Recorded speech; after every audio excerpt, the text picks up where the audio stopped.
Jacksonville pool.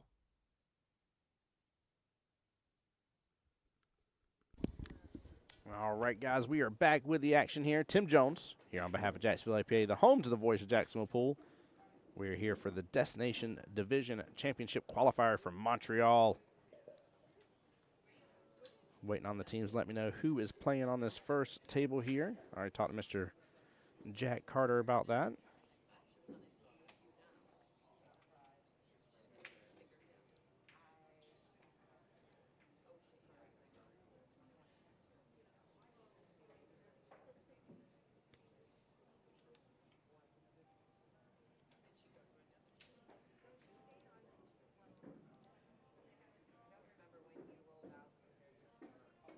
All right.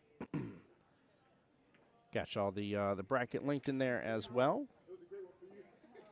We are, of course, live on Jacksonville APA's Facebook, Jacksonville APA's YouTube, and my YouTube as well, the voice of Jacksonville pool.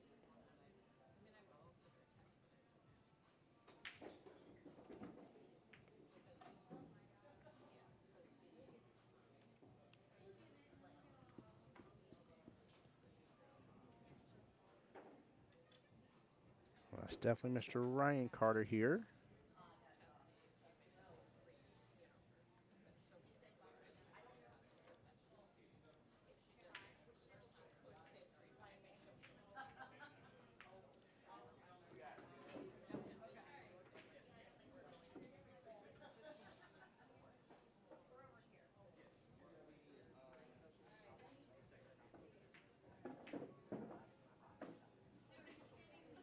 I do see Mr. Tammer sitting there, skill level 7 for that's for team That's My Pocket there in the corner. And give me 1 second, guys.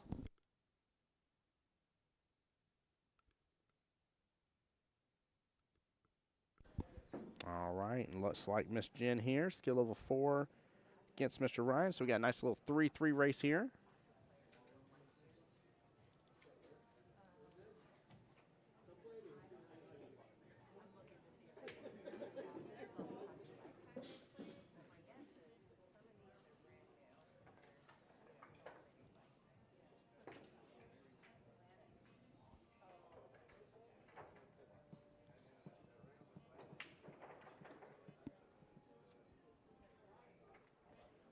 And then I know for sure I was told Miss Cynthia for the second table.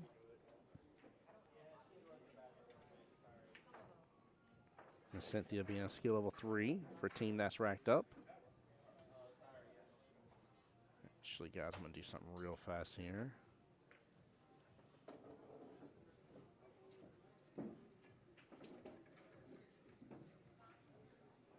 Doing this based on the score sheets here real fast. Sorry, give me 1 second. I'm going to do a flipperoonie here.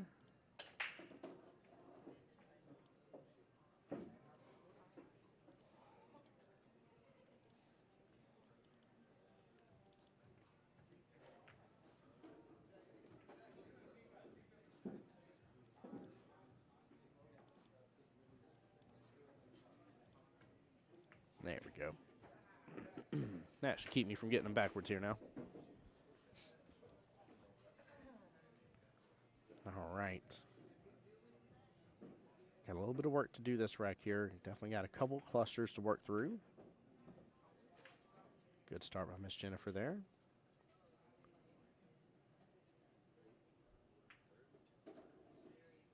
Gotta be careful if she goes after this 7 ball here. There is a early 8. That is very much possible unless she's going straight for the 6 here. It's hard for me to tell. She's got a super long bridge. She was able to swing at the 6. I do like that choice better. Wind up leaving it close to that left-hand side pocket. Not a bad place for it to be. And honestly, already kind of starting to work on her trouble balls there.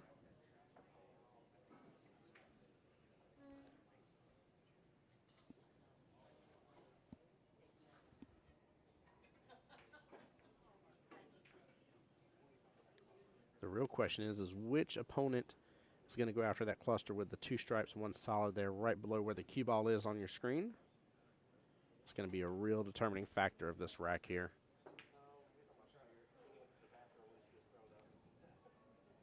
And guys, we do have 2 matches going on right now. I did link you guys the wonderful bracket layout here.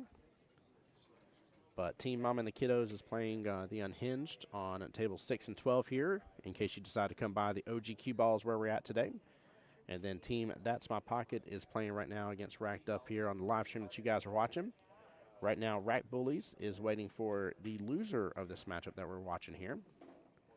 And then Racks On and Racks Off is waiting for the loser between Mom and the Kiddos and the Unhinged. So again, we are fixed to be, we are into the second round, forgive me. No teams will be eliminated just yet. We will still have 6 teams. And then 6 will work its way down to 4.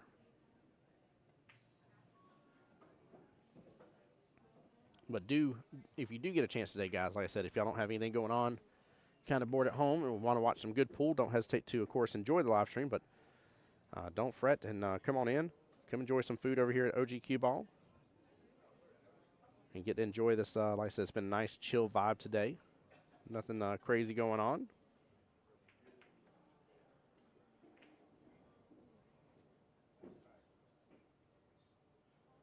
Not a bad swing by Miss Jen there. Not a bad swing at all.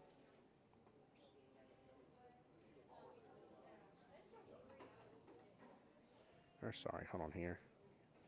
Jennifer Corn, I definitely put an R there. My bad, Miss Jen, sorry.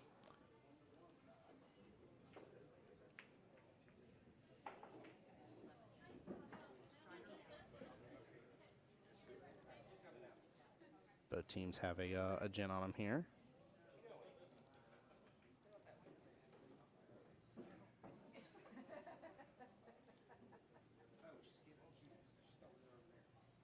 Hey, Kai, how's it going today? Saying, what is this for? So this is the Destination Division qualifier here for Montreal is what this is for. So Destination Division has been playing this past year. They play a regular 8-ball format. What's beautiful about this format, too, is they are still eligible to go through and play playoffs, playing 8-ball triangles, and then 8-ball World Qualifier as well, which they are all still working towards right this moment. But yeah, this is the destination part of their Destination Division. So they are fighting for the right to go represent and have fun over in Montreal. Get to have a nice little time out there, get to go compete, maybe win some money while they're out there.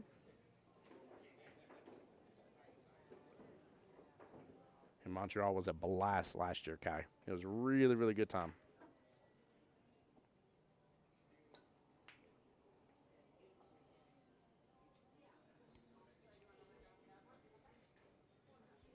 Yeah, bud. Welcome to the stream, man. My pleasure as always. Don't ever hesitate to ask questions.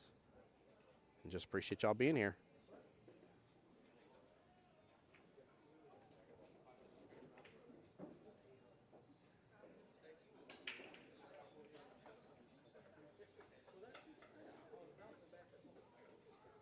All right, nice little try by Miss Jennifer there.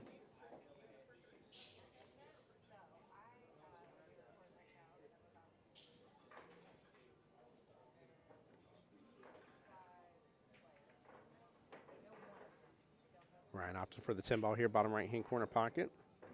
Still both having that cluster right there towards the top right is going to be a problem. So, yeah, Kai, Montreal was great, man. I really enjoyed the atmosphere. It was definitely chilly, without a doubt, but it was a really good time and great food out there, man. Had some really, really good food, and definitely had some good fun, man. Florian was out there. Got to see him do some of his trick shot stuff.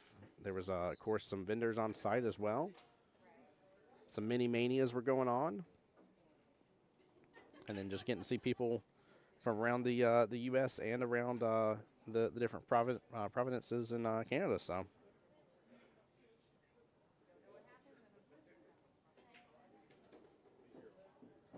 the other thing I liked a lot about it, Kai, and I bragged about it still to this day, was they opened up with actually both the Canadian and the United States national anthem.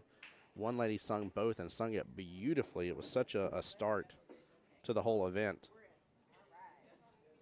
Very much enjoyed that. Such a cool representation.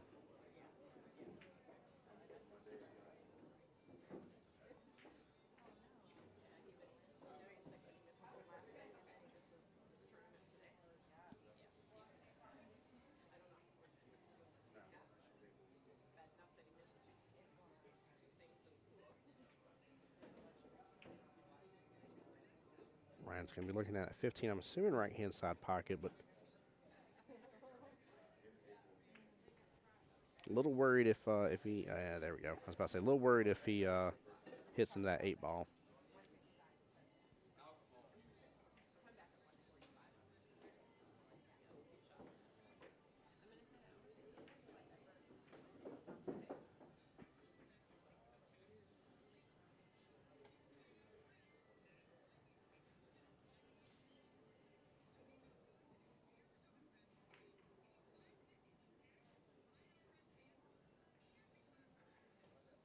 Kai saying one day I'll go to Vegas with the APA. Absolutely, you will, brother. I believe it.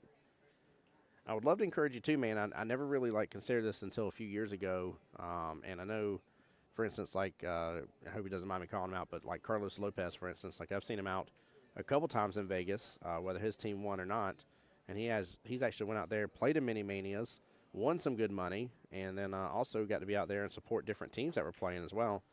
But now, I mean, the world's your oyster, Kai. I mean, there is a lot of ways to get to Vegas. And, in fact, if you get a chance to on Monday, and I just want to keep repeating this, guys, so that way y'all know, we had a busy week this past week, so I'm sorry we didn't get to it. But on Monday, we are set to go live. 11 a.m. We'll be at the new 9-Ball Heaven.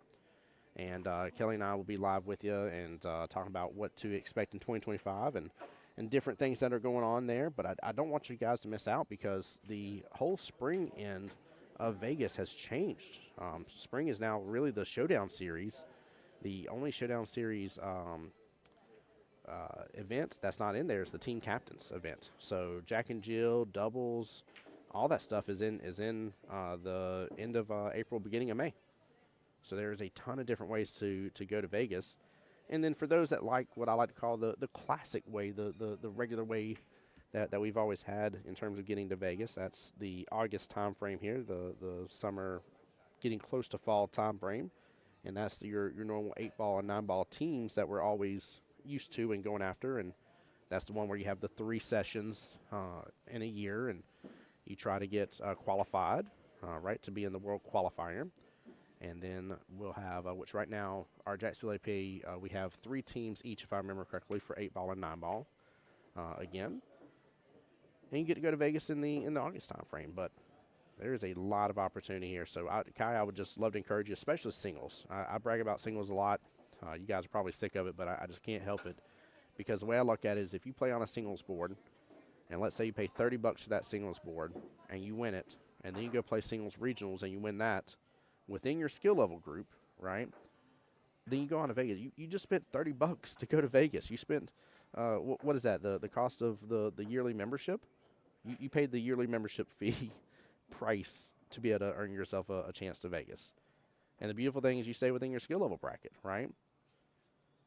So it's a lot of fun. It's definitely a very unique opportunity, in my opinion, to be able to get yourself up to Vegas.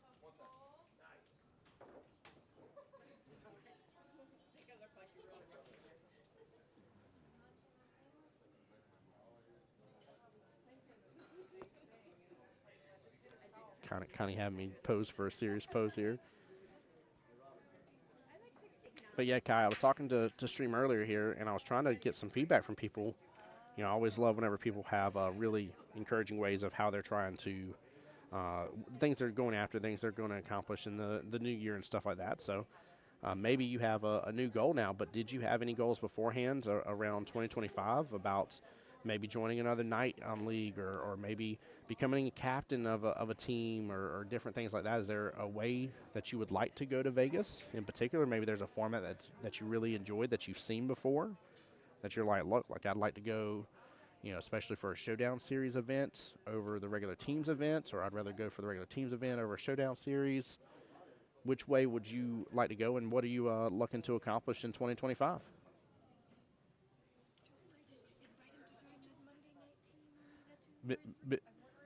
Miss Connie's saying that she still has room on a Monday night team. Kai, what skill level are you now?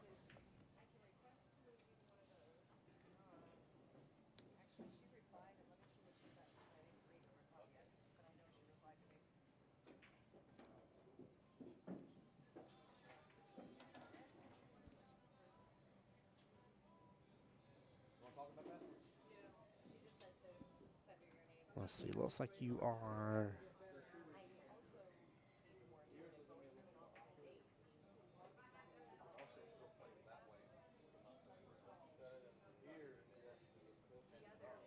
3 and 9 ball. Yeah, I was trying to get it low to see here. 3 and 9 ball. Yeah, there's definitely some teams that could utilize you for sure. 3 and 9 ball, 4 and 8 ball. There's some opportunity there for sure. So don't ever hesitate to, and this goes for everybody in chat. I know I'm kind of primarily chatting with Kai here, but this goes for everybody in chat as well. Maybe there's a different night of the week, or with newer rooms opening up here, maybe there's a certain location that you're like, look, I'd like to play out of there, et cetera, right? Don't ever hesitate to message the office. That's one of your best means of communication here, to be able to talk to Kelly, Micah, or myself here, and we can definitely keep our ears out and to the ground for you, see if we can help you find a team. I'm gonna win the Super Bowl. Mr. Dakota over here is he's on it this morning here. He just loved me, did a little squat down, said, I'm gonna win the Super Bowl. Nobody tell him though that we're not playing for the Super Bowl. We're playing for Montreal. He might be disappointed. Actually, Kai, it's funny that we even talk about singles here. Dakota is one of the tried and true things that I enjoyed with singles here. In fact, moved up in the finals round, and was stoked as could be that he finally made it to the top of the pile there, to the top of the list.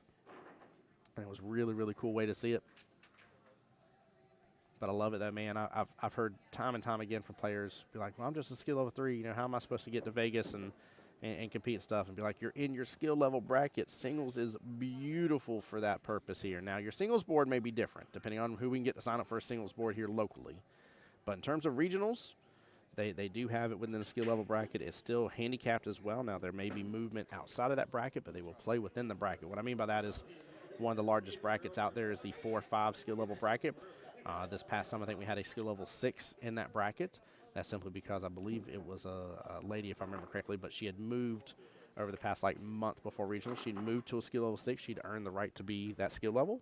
So she still stayed in the 4-5 bracket, but played, of course, at the skill level 6 handicap that she had earned. But it's just a beautiful way, man. It really, really is.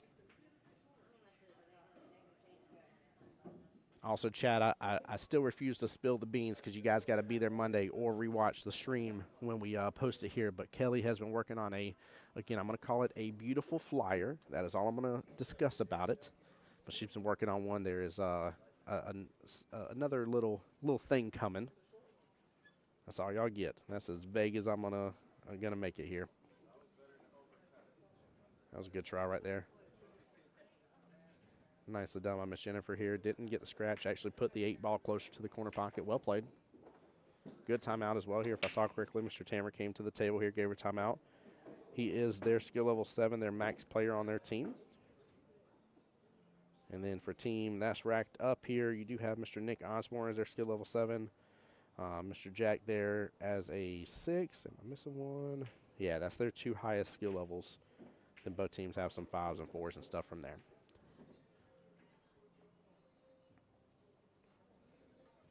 Right with what looks to be a good opportunity here. If that 13 goes by, just find that side pocket. If it doesn't, he is up the creek right now. Yeah, he hit it good. Slow down, cue ball. I'm a little worried about his angle right here. I'm worried he may force it down to that bottom right-hand corner pocket.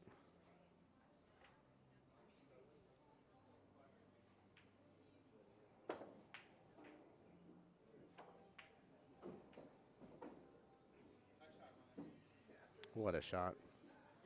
Well played. Avoids the scratch. Gets a little bump into the 8. This is tough. He's going to have 2 back-to-back fairly difficult shots here. Yeah, he's going to go for that bottom left-hand corner pocket. A little worried about the scratch here for him.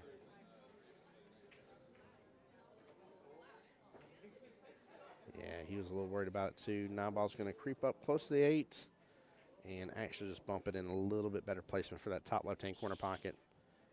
Jennifer will have a good opportunity to close out this first rack, and if so, it will then be a 3-2 race left in this battle in Miss Jennifer's favor here. Both skill level 4s, both needing 3 racks each. Keep in mind as well, with this being high-level tournament, guys, we play until mathematically a team cannot win, or in the event of a tie, first team with 3 wins will win overall. There was a little confusion about that earlier as well because sudden death came into play whenever they were trying to figure things up. Sudden death is 90 minutes from the start time. And the way it works here, regardless of your skill level, the first rack you play is worth 2 points. The second rack you play is worth 1 point. Because that first rack is worth the larger amount, that first rack also determines who won that matchup between those 2 players. Christian getting called to watch a shot here. Definitely 8-ball first. Good try right there by Miss Jennifer here. Didn't leave Ryan with a lot.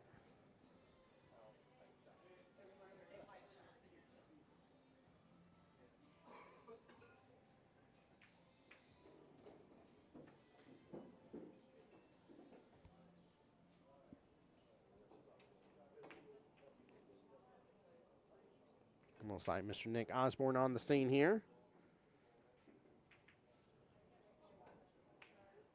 Nick's trying to tell him to play defensive here. Gonna tell him just to barely clip the 9 and hopefully have it where the cue ball and the 9 ball kind of parallel shift out from each other, blocking access to the 8. But he has got to thin it and thin it good.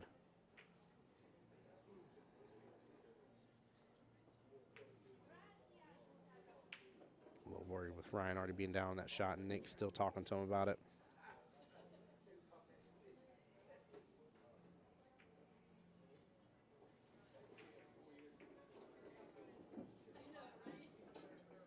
Hits it decent here. Looks like the 9 comes out just a little bit, though. That should leave Jennifer room to come on by, but keep in mind, though, if she does clip that 9 and still makes the 8 in the process after clipping the 9, that will be a loss of game there. So it's really just a determination of how much room between the 9 ball and that left-hand long rail there is for her to capitalize on this. Oh, there must not be enough room. She's going for the 1 railer. I feel like there's enough room there. Risky 1 rail here. If there is enough room, it's definitely the right call to go for, but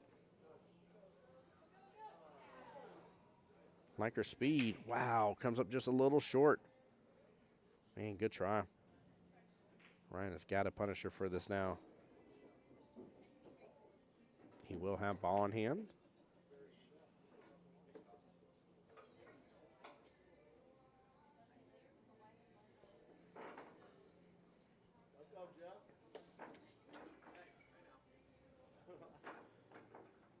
Don't like how close he is. This 9 ball here, he's going to do some bottom here, but I'm afraid of him just double kissing. Looks good to me, though, and a good hit. Ryan will, of course, go for the 8-ball top left-hand corner pocket, marks it, and makes it. A little bit of a tester rack between both players here. But I have a feeling we're going to see a good close matchup between these two after it's all said and done.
All right, majority still staying on the top half of the field here. A little bit of separation between most of the balls. Got a little bit of closeness there between the 2 and 11. Got 2 solids sitting here, the 6 and the 1 towards the bottom half of the field.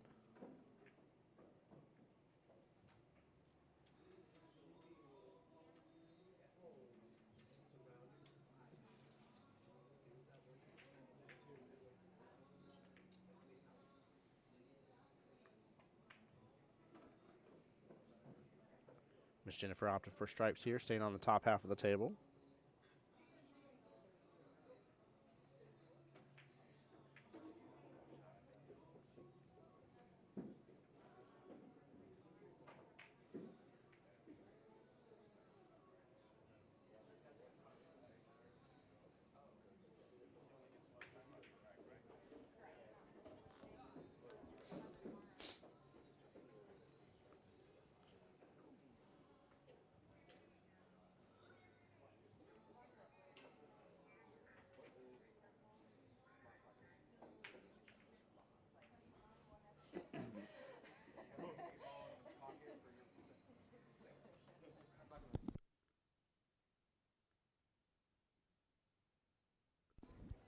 Mr. Wayne Kelly, good afternoon to you as well, sir. How are you doing today? Happy 2025 to you.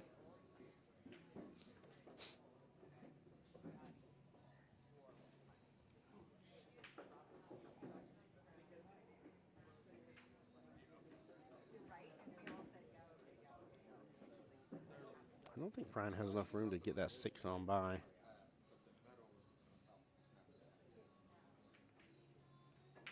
Looks like he's going to try to shoot through the window here between this 15 and 14 here. No, ends up clipping the 14 in the process. Ball in hand back to Miss Jennifer. And plenty of options to go with here with ball in hand. Said just chilling on the couch. I'm glad you're having a good day. I was laughing my butt off last night, Wayne. My wife and I actually had a date night, and we went out. And before we left, it was chilly, getting chilly, so I brought my jacket. And then we went to the restaurant. Came out about an hour or so later after everything was said and done. And came back out, and I'm like, it's warmer out here, right? And she's like, yeah. I was like, oh Lord. I was like, must have a storm coming. And sure enough, I checked, and from that point forward, it was going to get or stay the same temperature. And then from this throughout the entire day, just start dropping temperature. I was like, oh, it's going to be a great day to be inside doing live streams.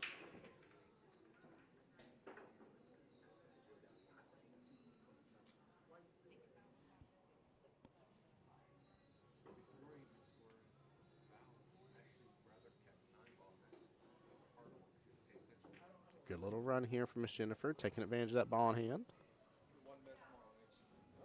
Looks like she'll have eyes on the 15 here. And I don't think there's enough room for her to scoot it past that 2, but there is enough room for her to get it closer to that top left-hand corner pocket. She hits it kind of firm, though.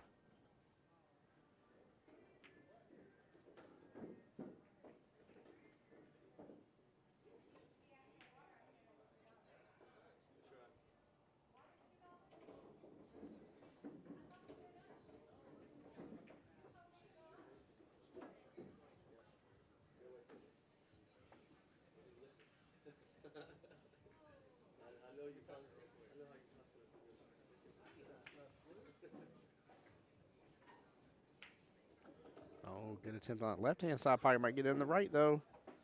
And he does.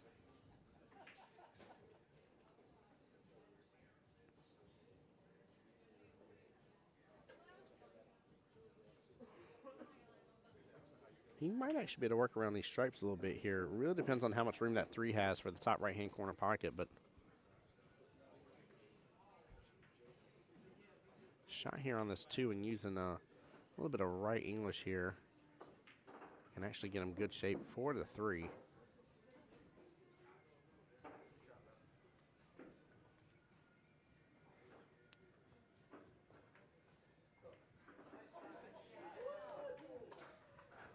And if there isn't a way to get the 3, he can go after the 2 first, get eyes for the 1, and hopefully get back right above that 12 ball and 8 ball, and then take the 3 in the top left-hand corner pocket instead. It's a good try, taking over pockets. 8 ball's all about it here. Does really well.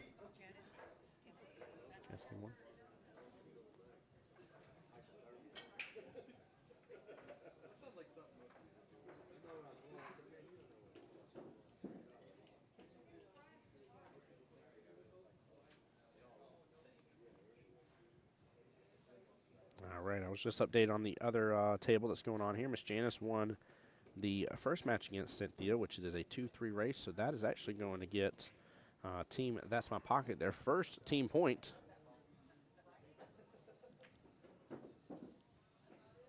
And Wayne Kelly, this match we're watching right here is a even 3-3 race, so it is actually a 2-3 race left in this battle now.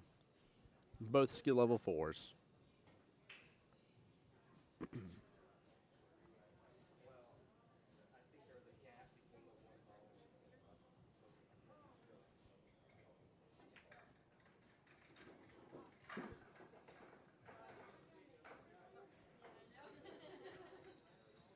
Ryan taking a look at his 6 balls, the problem ball here. Kind of like that left-hand side pocket if it goes. Mr. Nick Osborne back to the table here.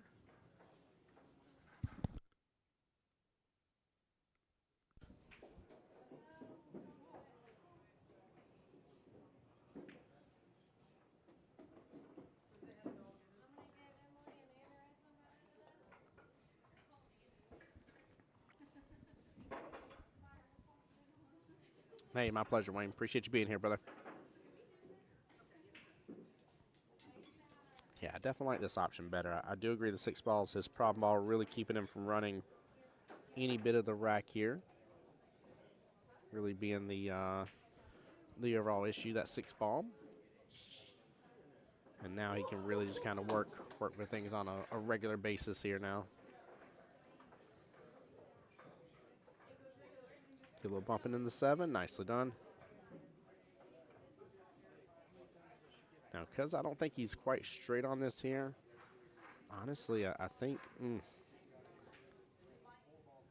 yeah, I was going to say, I think he needs to go after that 3 here now. Go ahead and go for that cut top right. Come back around. I like the speed. No, gets a bump to the 13 here, and it creeps right up close to that 7.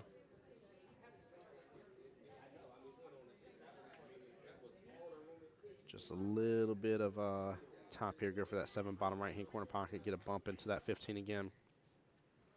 That will set him up pretty good for that 1. And hopefully he can get on that right-hand side to the 8 top left afterwards.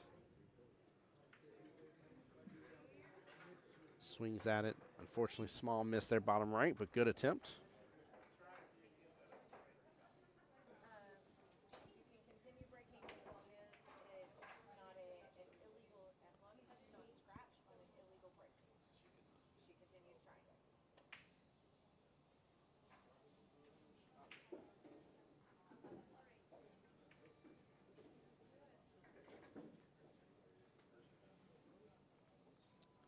Again, Miss Jennifer not doing bad at all there. Kind of getting some positioning on the rest of her object balls, the 4 stripes that are still on the table. Ryan kind of forced to go after the 1 ball here. Has quite a bit of distance. Comes up short on it. We'll get the 7 in a better position here, but the 1 is a little worse off now. As long as Miss Jennifer leaves that 12 ball alone with the 8. I feel like she's really still sitting in the driver's seat here, even with Ryan having less balls on the table. Good shot there, bottom left-hand corner pocket.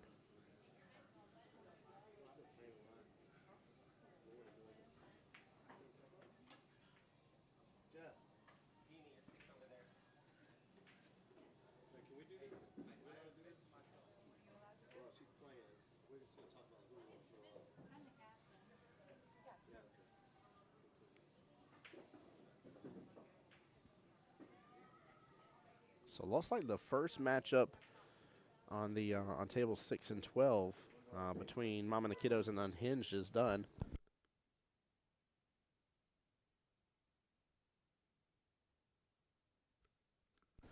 So the Unhinged up 3-0 after that first matchup there.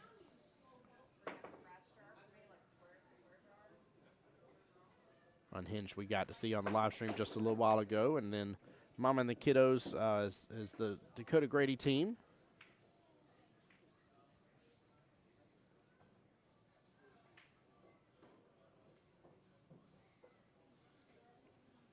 Nice little run by Mr. Ryan here. There's actually an opportunity here for him to get back to that top right-hand corner pocket, but I don't know if he should do all that shenanigans here or just focus on making that 7, then see if he can position the 8 somewhere a little better.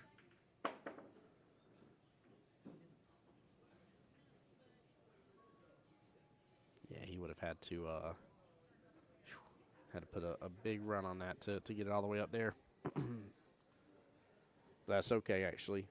I think, honestly, he's probably better off not having made the 7 and leaving that mess up there and seeing if she'll break it out first. Sometimes you run the risk on that, right? When you wait a little too long for your opponent to break out the problem ball.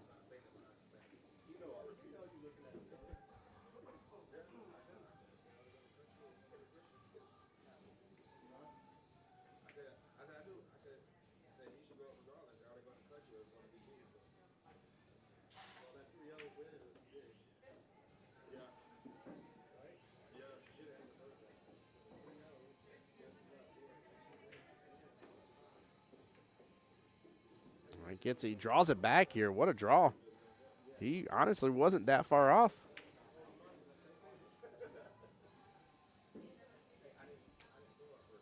I haven't been paying too close attention here, but I'm fairly certain Nick has already been over here for the timeout for this rack as well. I know he was just a moment ago, but I think he was for this rack too.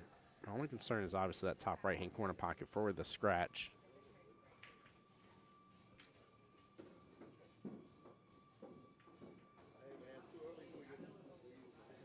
Yeah, he's just playing it smart there. Good idea to play defense here. Only thing I probably would have liked to have seen different is maybe hit just a little bit more into the 8, get it further out on the table. But honestly, here, if it was a question of, hey, I can do that, but I don't think I'm going to snooker up as close to a 12, or I'm not going to hit it out far, and I will snooker up close to a 12, the second option's better. Him being snookered up to that 12 here and kind of on top of it definitely just paid off right there. Ball in hand on the 8 ball. Ryan's already up 1-0 in the race to 3. This should get him up 2-0. Get his team a team point as well. The only thing standing in his way of making this 8 ball is himself. So let's see if he can close this rack out. And he does. Nicely done. Ryan up 2-0. And one away from getting the dreaded and infamous 3-0.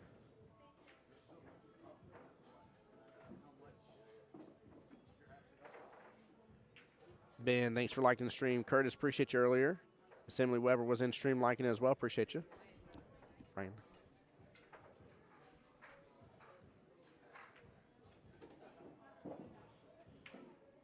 We're going to check in on the other table real fast. Miss Cynthia at the helm here. Cynthia again, skill level 3 against Miss Janice. Skill level 2, Janice up 1-0 right now.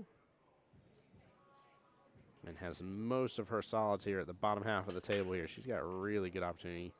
And looks like the 3 and the 4 playing blocker there on the 8 ball.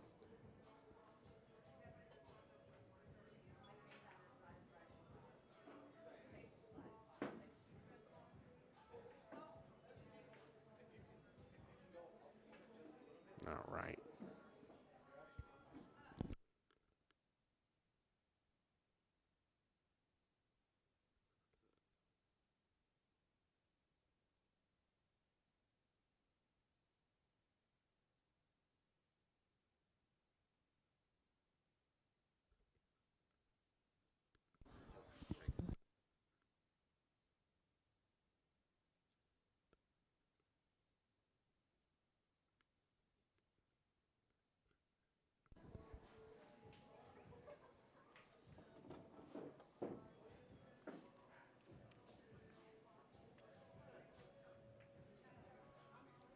All right, Miss Jennifer back to the table here.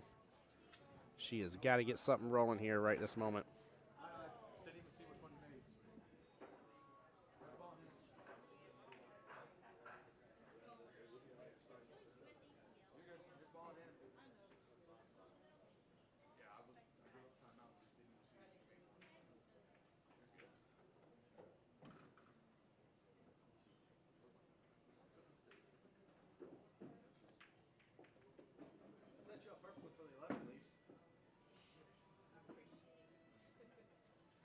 good run potential here for Miss Jennifer. Just based on how the table lies there. And honestly, where that cue ball just got left here, she really didn't leave Ryan with a lot of great shots here. Now, he does have a good clear line of sight for the 5 bottom right, but that is a lot of blue to get through. For those that are not familiar with OG cue ball here, we call it OG because this was the original one here with the dinosaur out front. But we are playing on 8-foot diamond tables. Yeah, that was the toughness in that shot here. Good try by Ryan, though. And honestly, not a bad lead for the 5 ball. That sets him up very good for the 4 after. So honestly, missing there is no harm, no foul. In fact, I would even dare say works out better for him.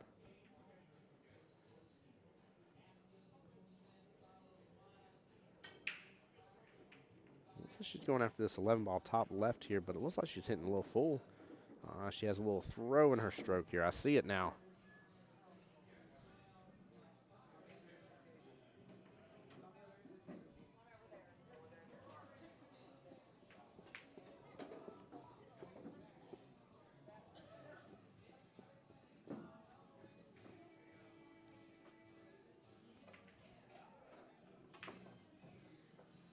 There we go. Good little run again from Miss Jennifer here.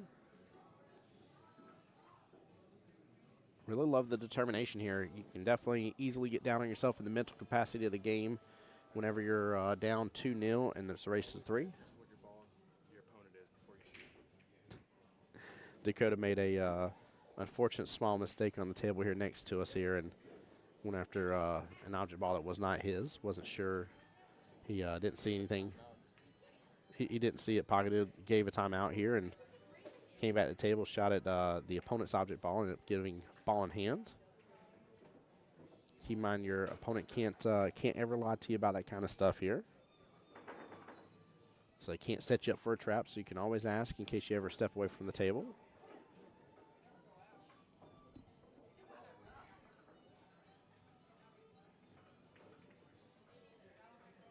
But that should be a actual 5-3 race for Dakota versus Miss Tanisha here.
Miss Jennifer with a good opportunity here on the 8 ball. Comes close to draining it top left-hand corner pocket. Ryan with a lot on the field, but a lot of room to breathe, though. Some people like being in this driving position here. As long as he doesn't really leave the cue ball, pretty much if you draw a line from where the 8 is to the right-hand side pocket, if he doesn't leave the cue ball over there, he's not leaving her with an easier shot. Even from where it's at right now is still a tougher cut. Not out of her will well, not impossible for her to do, but definitely still tougher. So he's got to focus on this run on how he's going to do it.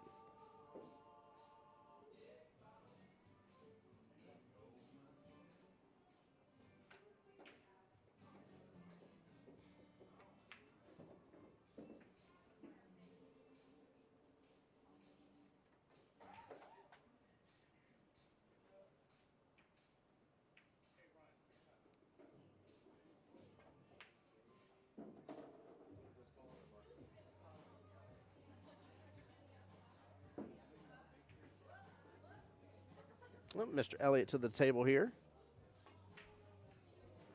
I think he's trying to tell him play defense here. Use his 3-ball, go and end his run a little bit short here, which I definitely like that opportunity. Downfall is in him going after that 7. And based on the angle here, he has a high probability that if he misses the 7, that he is going to leave a shot opportunity for Miss Jennifer and potentially make that 8 a little bit easier.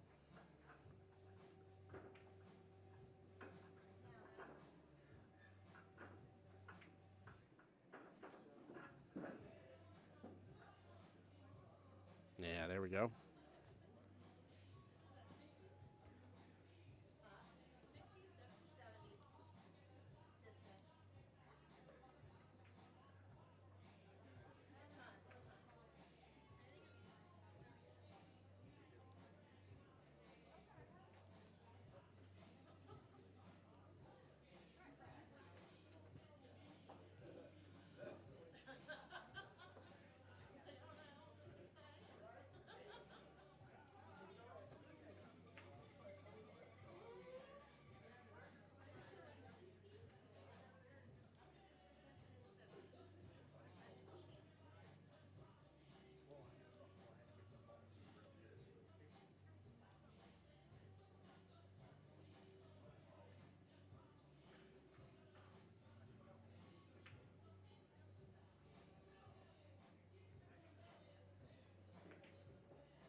All right, Tamara to the table here for a timeout from Miss Jennifer. Trying to show her where to do the 1-rail kick here. She is better off, of course, swinging wide, which I'm sure Tamara is taking into consideration here. Swinging short will end up in a loss of game potentially. What a good hit, though. Nicely done. Jennifer has now put the pressure onto Ryan here because that 8 is sitting in a beautiful position to be made from a overwhelming majority part of the table.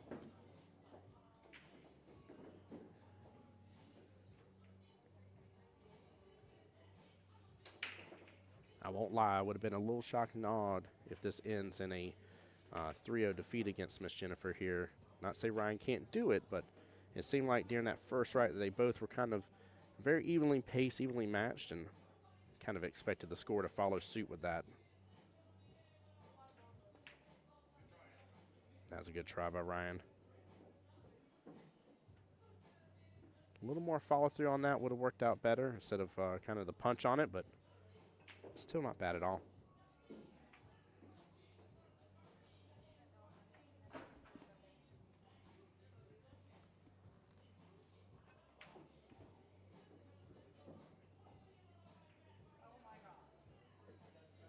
Oh, she misses it, though. He gets a second chance. 8-ball still in a good position here. He does have a little bit more room to leave that cue ball pretty much where it's at now, that top, very, very top sliver of the whole table. But he's got to run with this for the most part. I mean, I just don't see a really good defense for him here, minus just using that 1 ball here. He could go defense with the 1. If he hits the left-hand side of it here, let the cue ball book right back again up against that top short rail would be the one defense he could have. She could always, potentially cross bank over there to the top right-hand corner pocket afterwards, but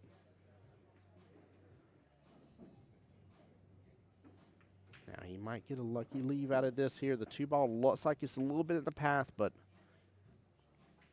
she can always go off of 1 rail off of this as well. She is going to go ahead and mark that top left-hand corner pocket.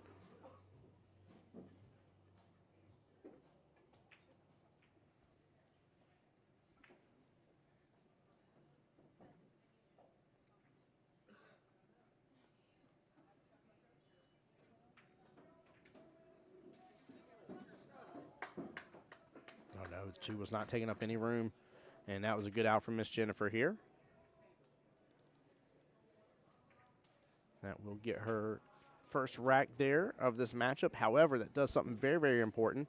That does kill the ability for a 3-0 shutout by Mr. Ryan here. He could still go ahead and hook up 2 points.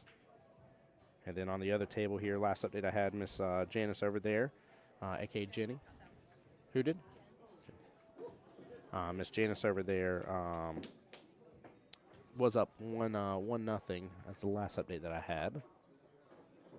Putting her on the hill, hence why the team points are both 1 and 1 right now.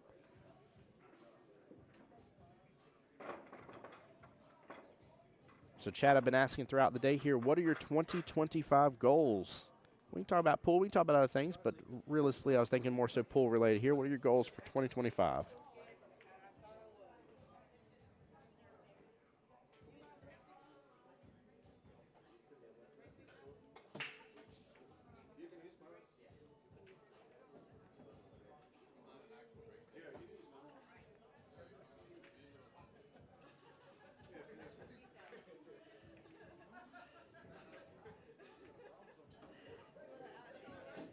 Wow, what an interesting table here, guys. Take a look at that. Looks like almost like a candy cane on the table here. We've already gotten done with Christmas, guys. We're in the New Year's. This is funny. Hey, Botch, how's it going on the YouTube side? Says to start playing League again. Let's go. Love hearing that.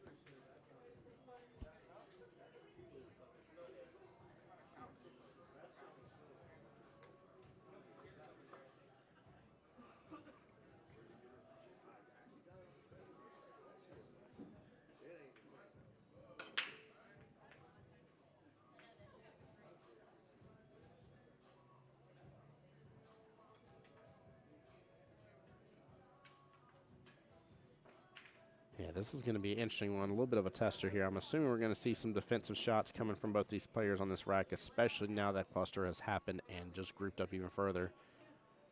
3 stripes there with the 1 ball right-hand side of the table here will definitely be problematic.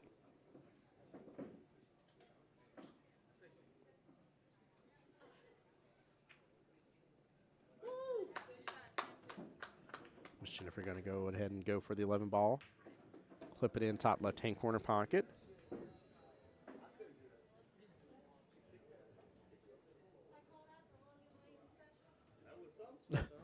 I don't know what Jess just did, but all I hear in my microphone is I call that the Logan Lane special. And she's sitting there walking around laughing her butt off. I'm watching these tables. What do you mean I missed your kick? Sounds like she did an excellent kick shot is what it sounds like. Her team's rooting her on, giving her some high praise here.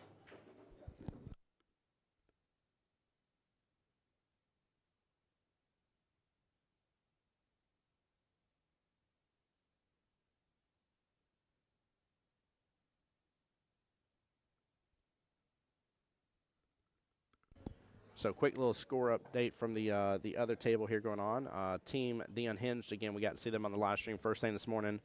If I'm understanding correctly here, Jess just won her match. It was a Hill match against Emily, and that puts overall Team Unhinged up 5-1 right now.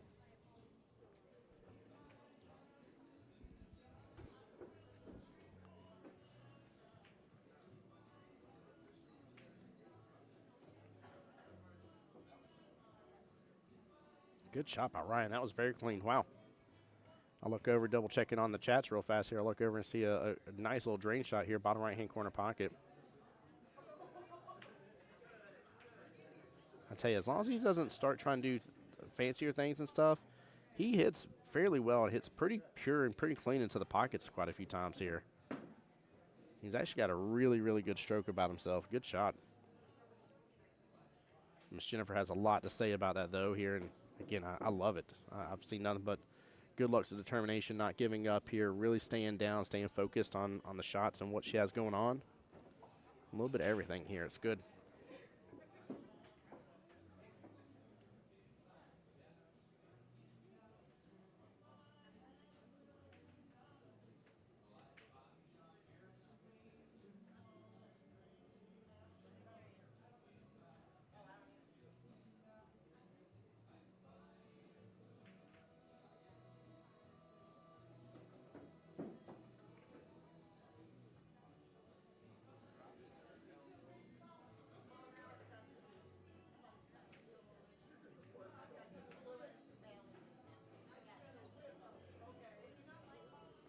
Good try from Ryan there. Trying to drain that all the way up top right-hand corner pocket.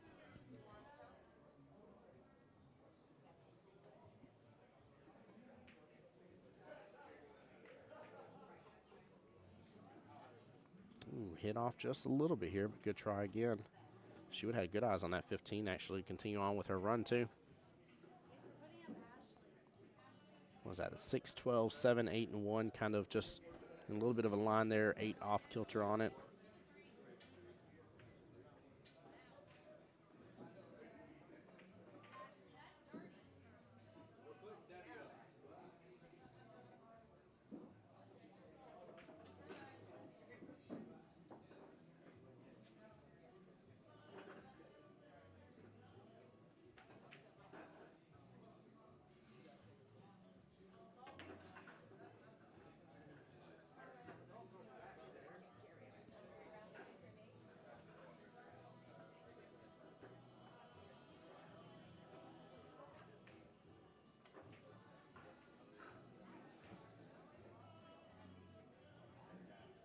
Close shot on that 15 here. Hit it actually very, very straight down here. Needed a little bit of angle on it to get that bottom right-hand corner pocket, but she did try to drain it all the way down.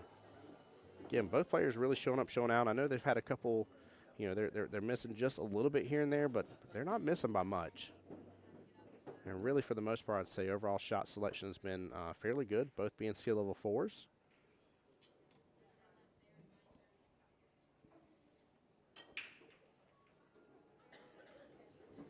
Ryan looks like he might just play defense here.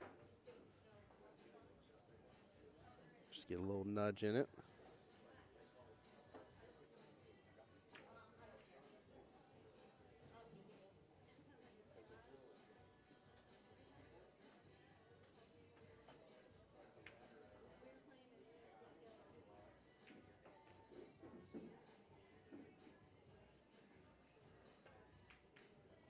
Jennifer here really in control of this rack right now, especially blocking that top left-hand corner pocket. Ryan was trying to get a little bit more breathing room there for his solid 7 ball, but whoo, clips right past that 8 here. Had me a little worried.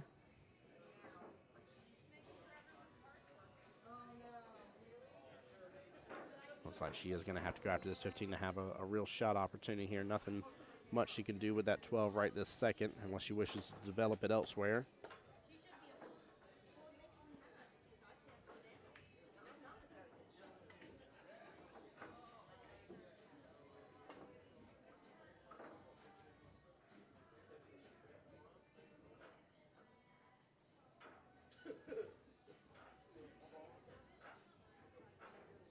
Not a bad leave here. She's starting to take over pockets. Guys, anytime your opponent starts taking over pockets in here, you got to start paying very close attention because they're going to have a good run potential. I remember talking to a league member before, and a skill level 3 ran 4 balls. They had 1 ball in hand, and they had 3 balls, in which the only ball not sitting in a pocket was the ball they used ball in hand on. The other 3 were sitting in a pocket. They were like, there ain't no way a skill level 3 runs 4 balls in a row. And I'm like, well, they're all sitting as goose eggs. They're all sitting in the pockets. So you're giving yourself huge run potential chance, a huge opportunity that if you, especially an 8 ball, if you get off kilter on stuff here, you can really, you know, continue to run and readjust the way you want to do things. So Ryan's got to be cautious here. I have a feeling that's right now at least in favorable to Miss Jennifer for this to potentially be a hill-hill matchup, which would be good. Like I said, that's kind of what I expected just based on the gameplay between both players after that first rack, and we'll see if that can hold true. Ryan's dominated the majority of the match, though, and he's done very well doing so. Get out from behind the 8, and it does.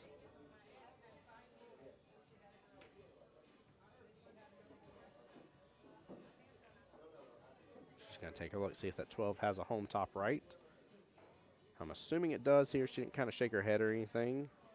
She's actually going to opt to go for that right now. I like the boldness of this. She could set herself up better to get from the 13 to the 12 here, but she does exactly what I was about to say, and that is potential carry them off.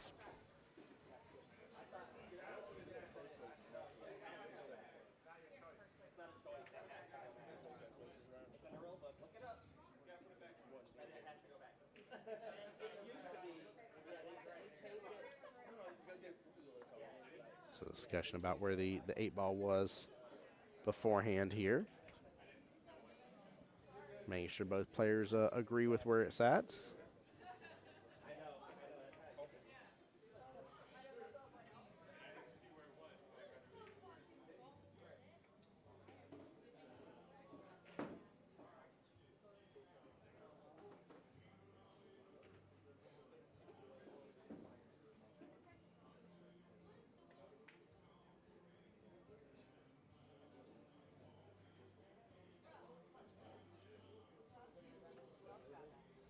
Honestly, that leave a do here. Now, Ryan does have the capability to still get back on the left-hand side of that 6, especially with how everything's set up here. You go 3-7, and like I say, get back on the left-hand side of that 6 ball and take 6 top right. So still the opportunity lies there for him, but let's see if he sees this as well. He's got to play these really smooth shots here. Hits it good.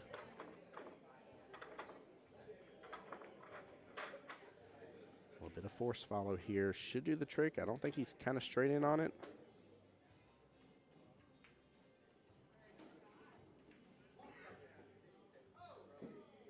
Now this top left-hand pocket did snag a couple players earlier. It's opted for the drawback here. I'd actually like to see him play defense then with this 6 ball and 12 here. If he can hit into his 6, let 6 go into that left-hand long rail so it hits a rail. And again, do very similar shot that he did earlier with the defense here where he snuckers up with her object ball. That is one of the best opportunities he has right here. Sometimes you got to hit pause on your run to really get ahead. I know it doesn't seem like it makes sense, but I was about to say if he makes this here, he's going to have eyes on the 6, but not much on it.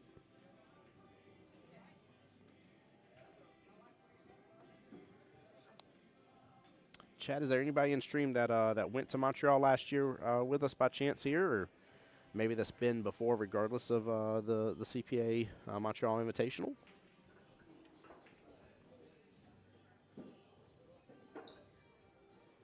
Good hit. 12's going to roll out a little bit of ways, about a little over a diamond away from that right-hand side pocket.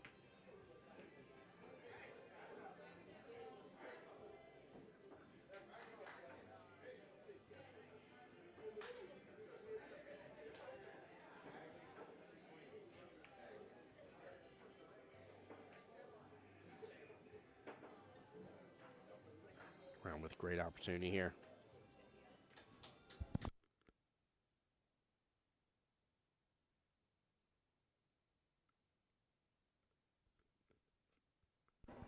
All right, on that second table, guys, thanks to Miss Jennifer there keeping me up to date here. Cynthia won the last rack, so that was rack number 2. So Cynthia has 1 of her 3 racks necessary. And then Miss Janice has 1 of her 2 racks necessary. Janice, of course, on the hill, but will not be able to win a 3-0 victory here, which is huge. So a lot of value added from getting that first rack. Oh, good try by Miss Jennifer here on this table.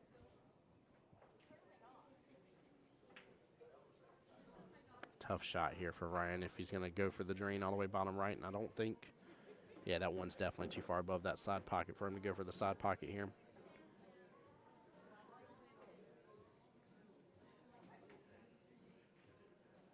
The only issue is sometimes I feel like he tends to hit these a little hard. Ooh, that was my scare right there. As I thought that cue ball was going to go booking. How they're getting right up on top of the 8s, and he make the 1 ball, or him end up clipping in the 8 ball in the left-hand side pocket.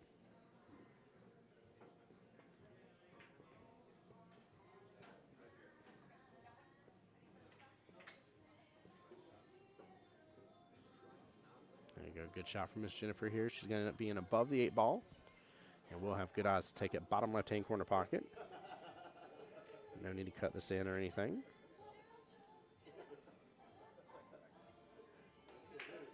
And honestly, if she leaves a little bit of bottom here, maybe even pulls back just a little bit, she actually won't leave Ryan with a super easy shot on that one. If she rolls forward and somehow or another rattles this here, she's going to leave Ryan with a great shot on that 1 ball right-hand side pocket.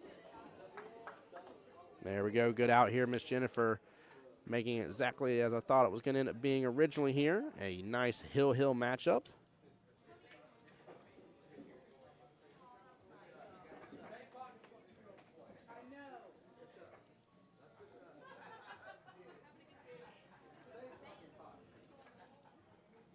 So that will give them their second team point. Both team members for That's My Pocket on the hill.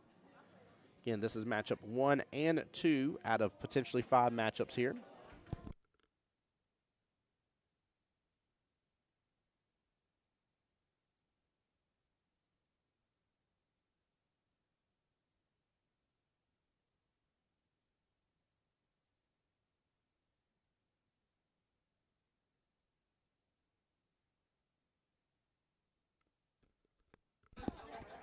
Yeah, we're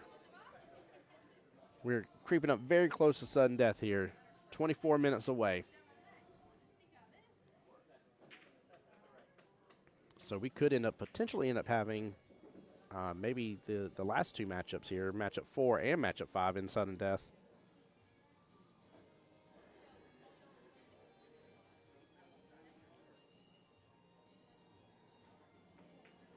Chat, for those of y'all just joining into the live stream here, main question today I've been asking everybody is, what are your goals for 2025? We've been talking mainly pool, but I don't mind you sharing if you got some personal goals as well that you're going after. Let me know. For me personally here, a lot of it has to deal with just growth and development in the live streaming and trying to secure more venues and different roles and jobs there with that. So very much looking forward to what 2025 has for the live stream here.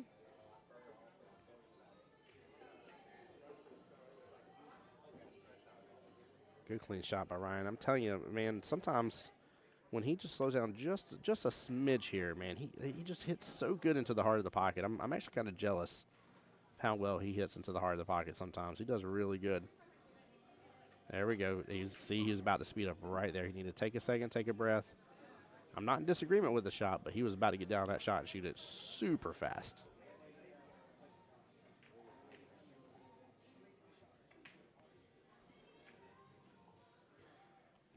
He's trying to do a little too much there. Speed control would have handled that just fine for him.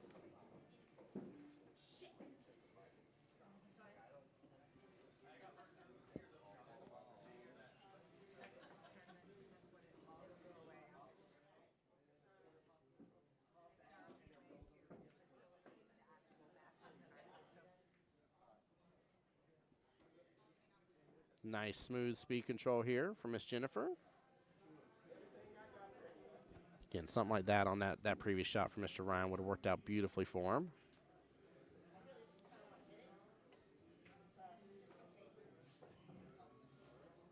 There we go. Good little run.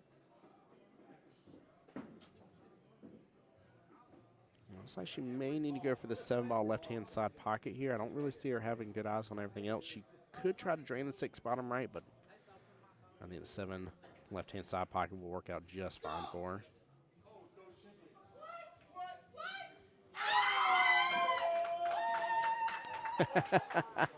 I told y'all as it's getting colder outside, it's going to heat up inside. Miss Debbie just made a brilliant shot on the 8-ball in the side pocket, and I mean it drifted. It just went doop doop doop doop doop, drops. It was a beautiful, beautiful shot. That's what the excitement you just heard right there.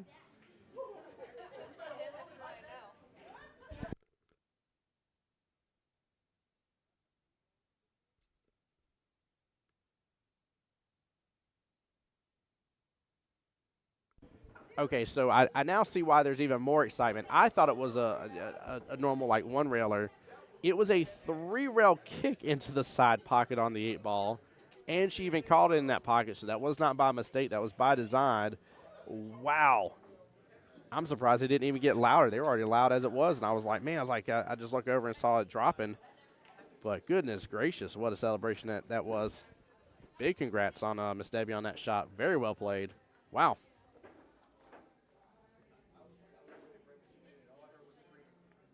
I love it, love it, love it. This is the passion I love that pours out of us as league players. Guys, I'm just want to encourage you, if you're in my live stream, you're not a part of the APA, guys, please don't ever hesitate to message me. Let me know. I'll be more than happy to help you get set up. But we'd love to have you. Love to have you. Regular, everyday people making extraordinary things happen. And you do not have to be good at pool. We are an amateur pool league, guys.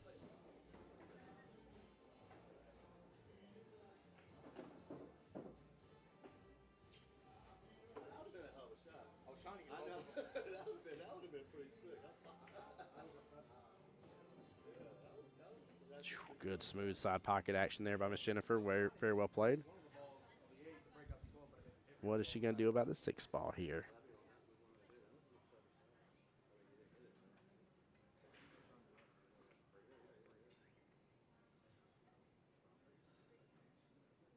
Honestly, a little no harm, no foul there. Kind of similar positioning to what it was just a second ago.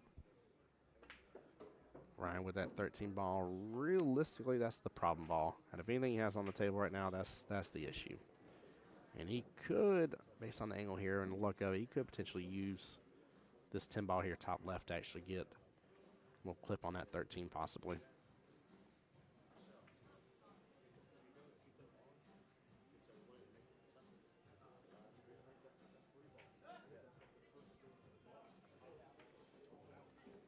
Has this opened up for a window for that 6 ball top right. And what is she going to do about the 8 here?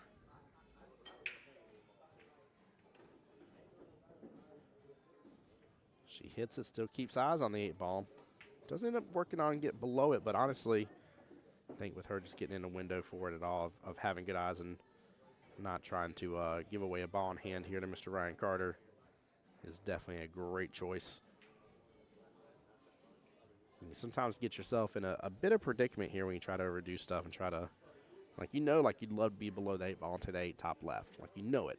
But you also know there's plenty of that 13 ball that's going to block you.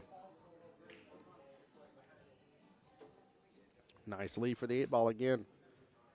One of the things that has definitely helped Miss Jennifer work her way right back into this matchup here and win these last 2 racks is she starts positioning her object balls in really, really good spots.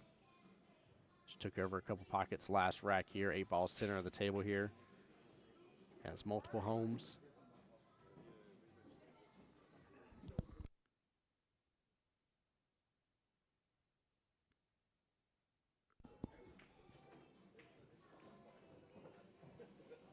There we go. Good speed control from Ryan.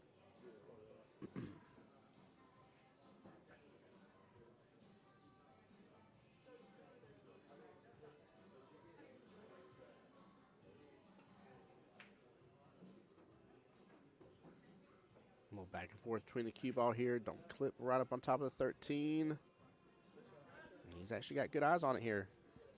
A little back cut here, top left-hand corner pocket. I'm assuming he's pointing, asking for a timeout here. Yeah, Mr. Elliott over to the table.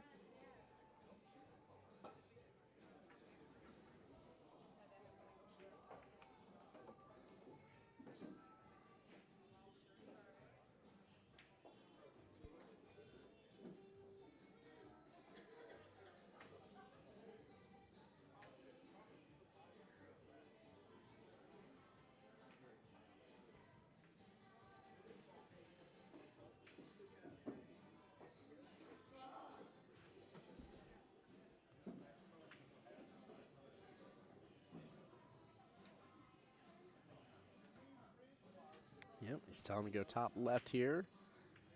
And trying to get on the right-hand side of that 8 ball. Love it, love it, love it. Good timeout from Elliott. Good job calling it, Ryan. Take an extra moment here on this last object ball before the 8. Let's see if he can rock and roll this here and get the overall win. He's going to come up a little bit short on it here, hitting on the right-hand side of that top left-hand corner pocket. Leaving a cut shot here, left-hand side pocket for Miss Jennifer.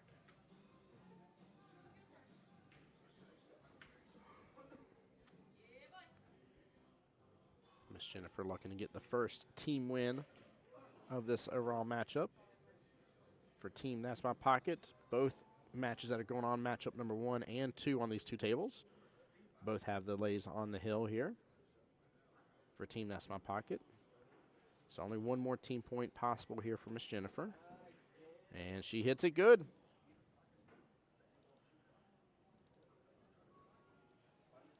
Getting her 3rd rack here and picking up her 2nd team point. So right now, team That's My Pocket has 1 official win, 3 overall team points. We're going to switch on over tables here for just a moment and waiting for the next put up here. Miss Donna, what's going on here?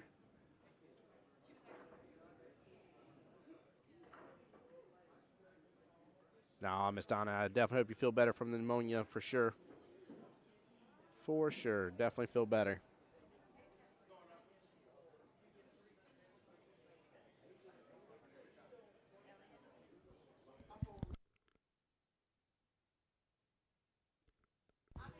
All right, for team that's racked up here, Mr. Elliott's coming to the table. We'll see who his opponent is. Elliott, skill level 5 here.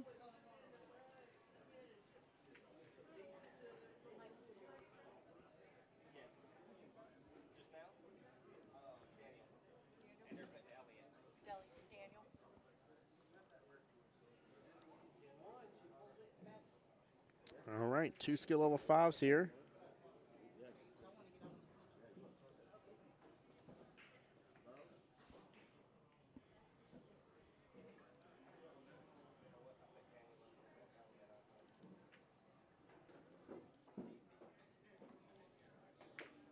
So this will be a 4-4 race here.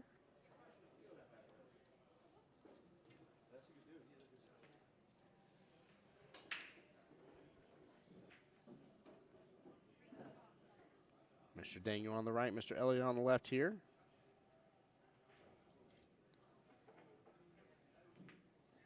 It's going to be close to him. It looks like Mr. Daniel got it. So Elliott will rack. Hey, Justin J. Money Lamont, what's up, brother? Welcome to the stream. Hope you and the family are doing well, sir. Glad you're here hanging out with us. Looks like Mama and the kiddos here getting a little celebration in there. Dakota getting a rack.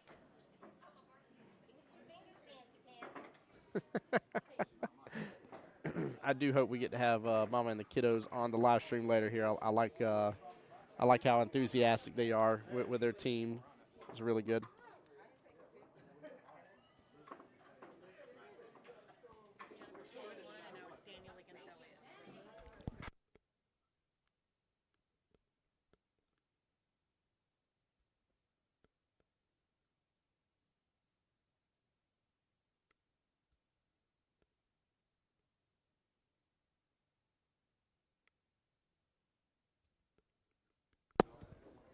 All right. Let's take a look here. Very decent break here. She got a lot towards the bottom half of the table. 8-ball kind of center of the table here. Got a couple clusters up with the 3, 5, 12, and 15 to an extent. They're not full clusters, but 11 and 13 kind of being the only other real cluster here. Oh, Shelly gets a little breakout on it. Actually ends up clustering it up a little more here. Justin saying be up there soon. Check it out. Let's go, brother. Come on up here. We'll be happy to have you, brother. It's been a fun day so far. We're only in the second round. I'd say we're probably getting close to about the halfway point, give or take, of the second round here. And then for this matchup that we're watching, 155, we'll start the sudden death. And normal 8-ball rules, normal high-level tournament rules, guys. 1 timeout per rack here. Leave the headphones on the side. Sudden death, as always, with any 8-ball, is first rack's worth 2, second rack is worth 1. Because the first rack is worth more, that first rack determines the winner of that matchup here between those 2 players. Now, I don't think I've had Mr. Daniel on the live stream here, so I'm very interested to see how he does, how he plays.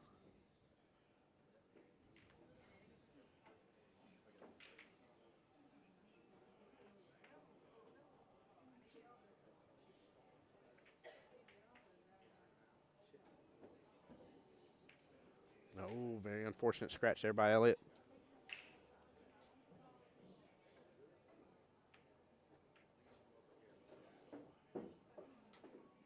Both gentlemen really need to be eyeballing this mess here, bottom left. But Daniel has a good opportunity here to deal with it.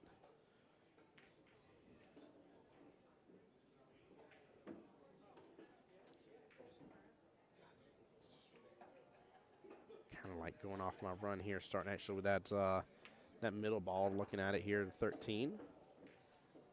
Now, if he has eyes on that 15 here, he should definitely go for that shot and go and work on it. If he's clipped on his 13, then he needs to go for this other stripe that he's already aiming at.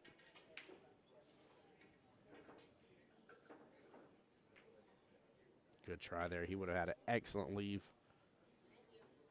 to start working on that 15-12 situation. Elliott's now thankful for that, though, because he has good eyes on the 5. And even if he misses, blocking up that pocket will work and do himself a favor, that's for sure.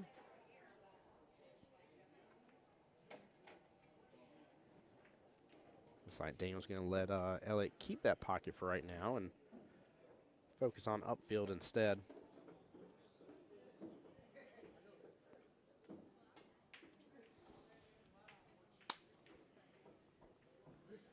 There we go. Good shot there. A little bit of distance on it, but nice hit.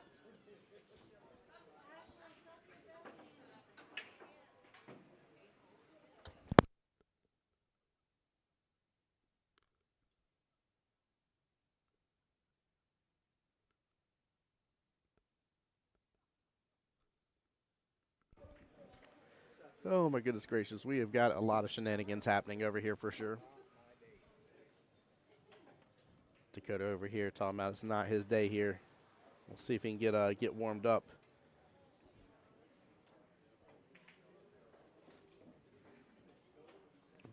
A lot of movement on that 6 here.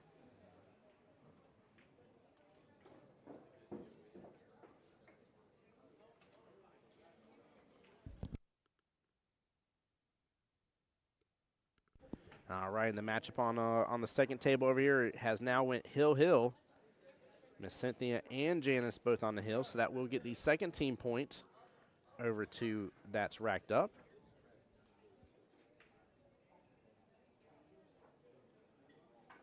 Nice, good little even matchup overall from the team standpoint too, which is good to see. Still really important win here. If Miss Janice can get that last rack there, That's My Pocket will have a good lead in the fact that they'll be up 4-2 and have their second team win.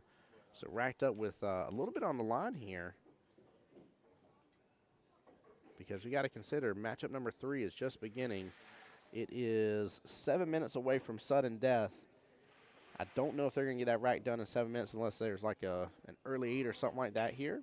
So their racks have been going a little bit longer here. Nothing wrong with that, though. But considering that, both teams have got to realize here matchup number 4 and matchup number 5 will be sudden death. In fact, depending on how this match goes, there is a possibility that, you could end up getting through majority of that sudden death matchups here for matchup 4 and 5, and this one still be going on normal.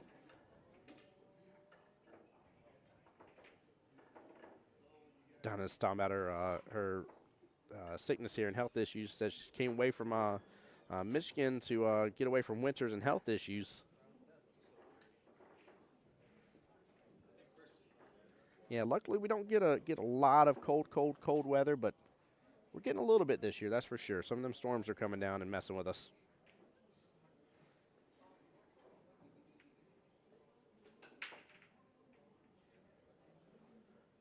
Well, of course the Caribbean would have been a better choice regardless. Miss Donnie, making me jealous now. I want to go to the Caribbean. Ooh, good try and good swing by Mr. Dangle there for that 8-ball left-hand side pocket.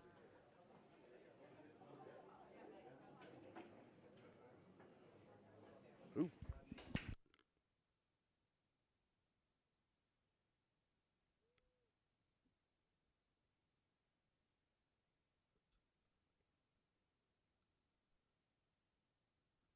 Oh.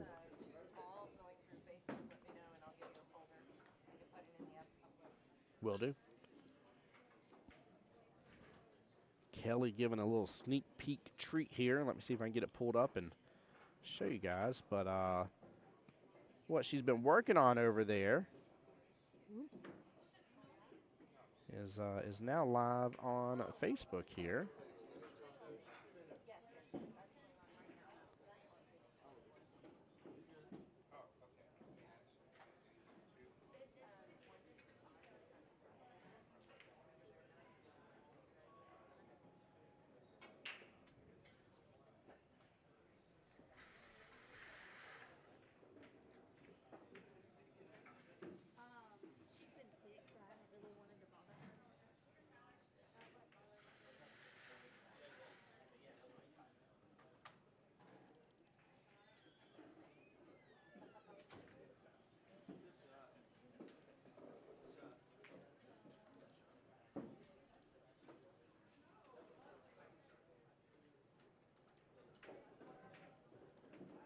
right, I'll show you guys here in just a moment once we get done with the rack here.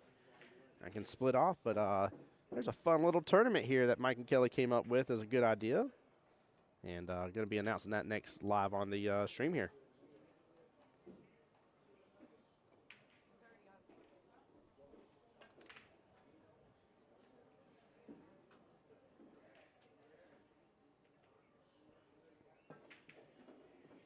Donna, just think, too, with the talking about the Caribbean here, you could have been one of the Pirates of the Caribbean.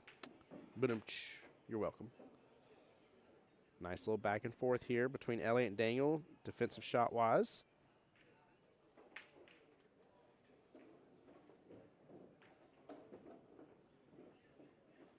Elliott's going to use this 3-ball here, let this cue ball drift right on upfield. Uh-oh, it's booking it to that top left-hand corner pocket. Looks like it does not have enough gas to get there.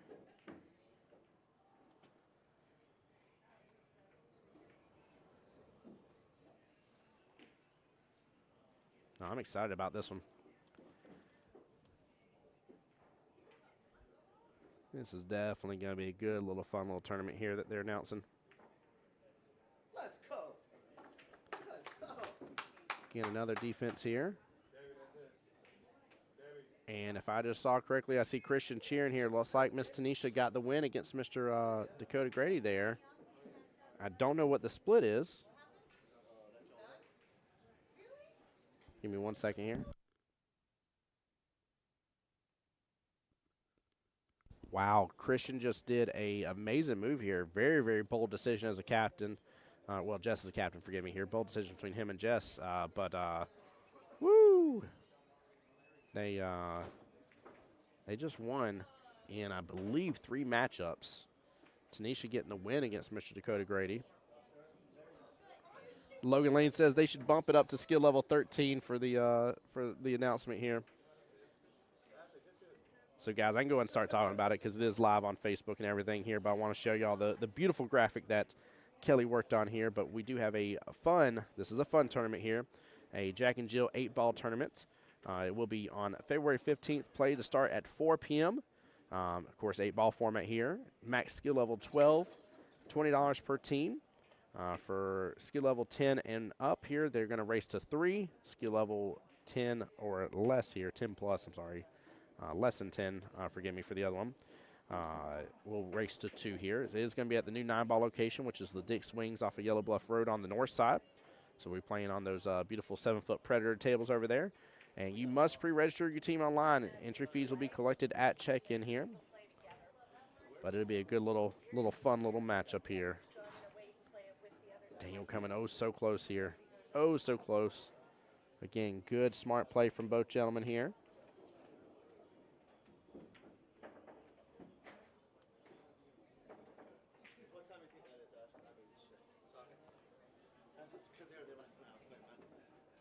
Hey, Elliott getting a good knock there on the 3 left-hand side pocket. Has good eyes on the 2 here.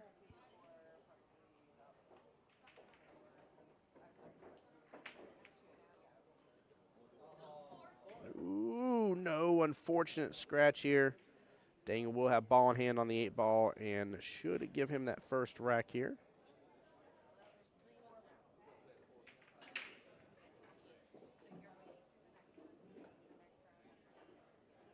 So right now, Team The Unhinged here remaining undefeated here and actually winning pretty significantly against their opponents.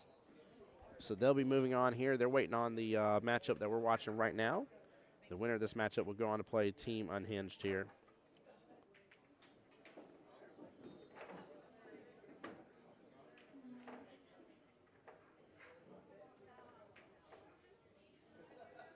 All right, guys, give me just one moment here. I'm going to mute up. I'll be right back.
All right, sorry about that, guys. I am back.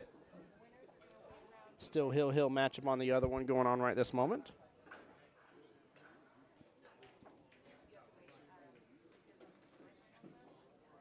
Team The Unhinged here celebrating over here near the desk after their good win there.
All right, sorry, guys. I am back here.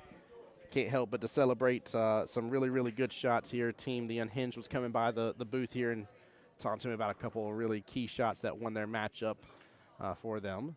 So definitely wanted to be able to celebrate with them and give them their high fives and stuff, even though I know it was on the live stream here. Seems like they were having a really good time, really are ecstatic here. So that will put them in the place where they only have 2 matches left total here. The Unhinged, again, waiting for the winner from this one here. And then the loser of this one goes on to play Racks On and Racks Off, in which we'll have those 2 matchups coming up next. And so that way, when that's said and done here, we'll have both the semifinals matches going at the same time and then the finals. So 3 total rounds left in the day here. Not too shabby for a Saturday, guys. Not too shabby at all. Nice little, again, a good little relaxing day, good vibe in here.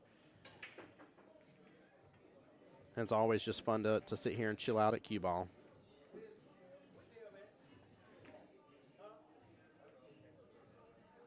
Ball in hand over here to Mr. Dangle.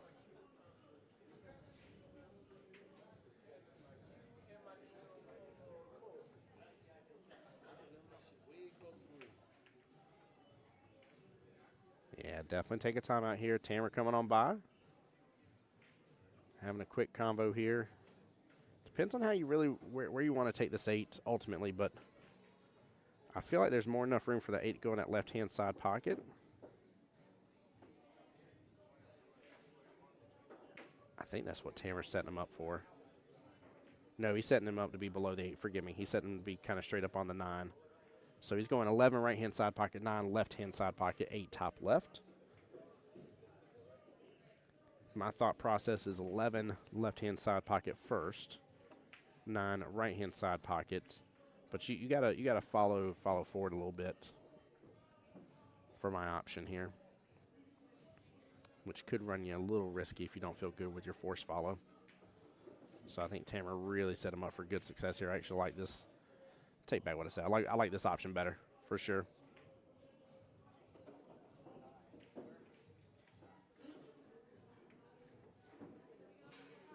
Yeah, he should be just fine on this. He does want to roll forward though, so a little bit of top here. Smooth stroke should do the trick. Gets the bump off the 7. That sets him up for his best opportunity here, top left-hand corner pocket. If so, Mr. Daniel will have taken his second rack out of 4. Again, both Elliott and him are skill level 5s.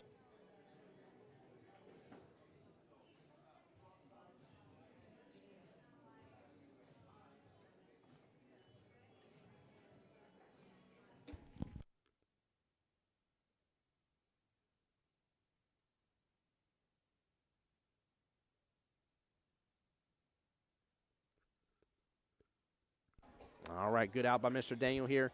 Logan, I was just thinking, and I don't know why I didn't put 2 and 2 together a moment ago with you saying should bump it up to skill level 13, which I'm about to show you guys the flyer here for that. Let me get it pulled up here. But with it being max skill level 12, with that here, it's going based on your 8-ball skill level. So a skill level 7 can play with a skill level 5, which is a very, very dominating force to say the least. So you definitely have a lot of opportunity. But, guys, if y'all don't know what I'm talking about here, I got to put up on your big screen. February the 15th, playtime starts at 4 p.m. at the new 9-Ball Heaven location over in Dick's Wings off of Yellow Bluff Road. That is on the north side in the beautiful Ocean Way community.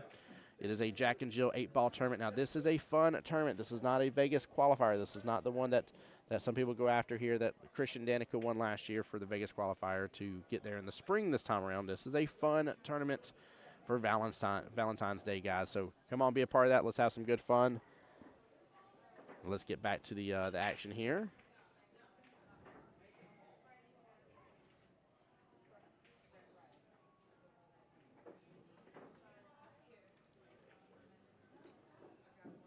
Sorry about that, guys. That instant replay will shut off on its own. Give it just a second. Forgive me. Don't know why it was set up to replay when I bring it back or bring back the stream here, but it's doing its own thing.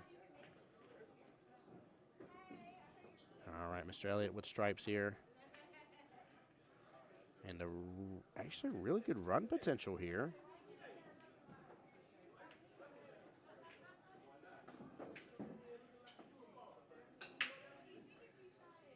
Yeah, actually really good run potential here. I'd be surprised if he doesn't clear off most of this table here. And right when I say he's got good run potential here, he, of course, wiggles the 13 there, top right-hand corner pocket.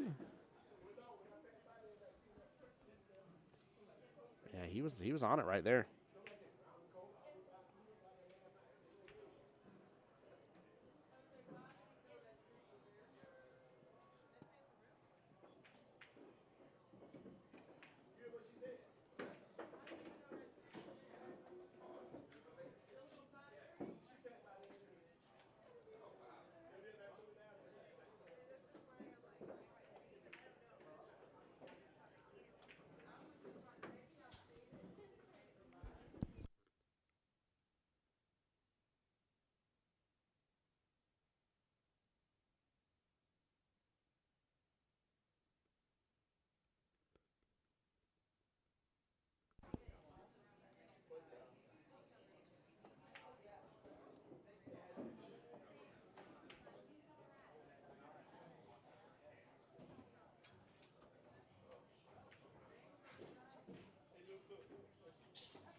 Ooh, that cue ball just hanging in the clutch there, that bottom left-hand corner pocket.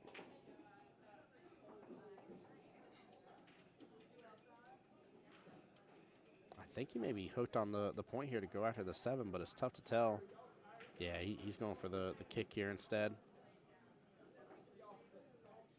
Oh, comes up short between the 6 and the 2 somehow. Wow. Ball in hand to Mr. Elliott here, and he needs to take full advantage here. Really, really, really punish Daniel for just barely missing that. It was a good attempt from Daniel, though. I got to give him props on that one. I'm surprised it went right past that 6 and past the 2 in the same process.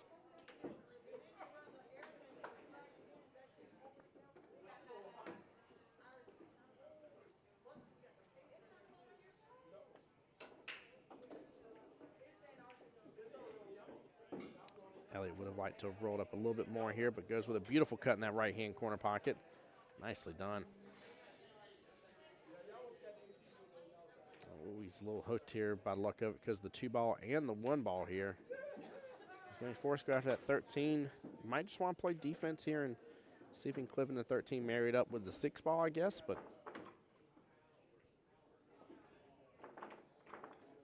oh, he's going to keep it very simple on that. But that will open up the opportunity for Daniel to go after the 6 ball in the process here. He definitely needs to take advantage of that.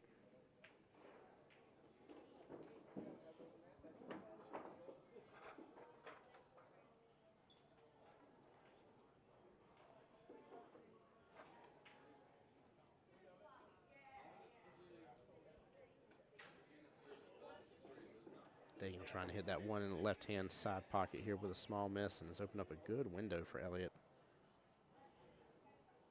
Yeah, it's going to have to go for 13 top right here. Ooh, he's going to come all the way back down. And actually, we'll have eyes on that 12 left-hand side pocket. Didn't quite expect him to hit it as hard as he did right there.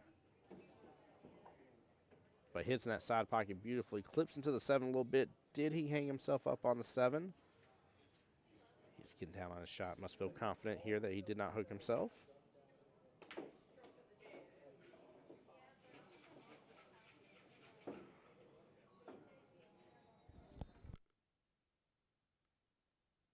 So, chat, who's going to come to the Jack and Jill tournament here on February the 15th?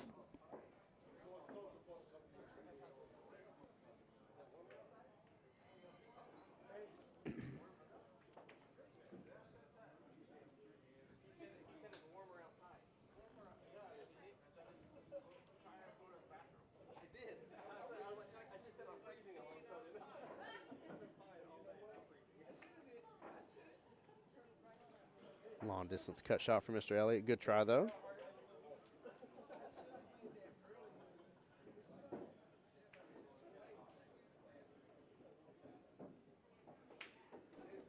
Honestly, if Daniel can get a little force follow here on the 7 ball, he might be able to get good positioning in for the 2 after. And it looks like we're going to have Mama and the Kiddos versus the Rack Bullies on the live stream next here. This will be the 1-loss side bracket going on. Mama and the Kiddos led by Phoebe and Mr. Dakota there. The Rack Bullies, Mr. Jose Santiago and Brett Chandler. We'll see how these 2 teams do, but this is the time of the day where we start knocking teams out of here, guys. This next round will take us from 6 teams down to 4 teams. And quickly, the next round after that will be 4 into 2 right off the bat here. We're just going to start slicing it, slicing it, slicing it.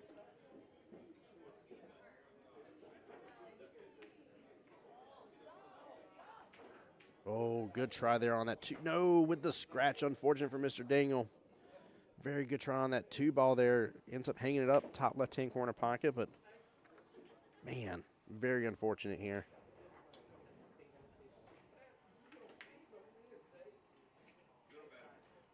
Kind of like if Elliott took that left-hand side pocket instead here.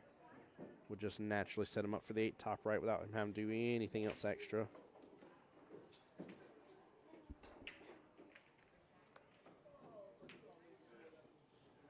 Does a nice little stop shot, though.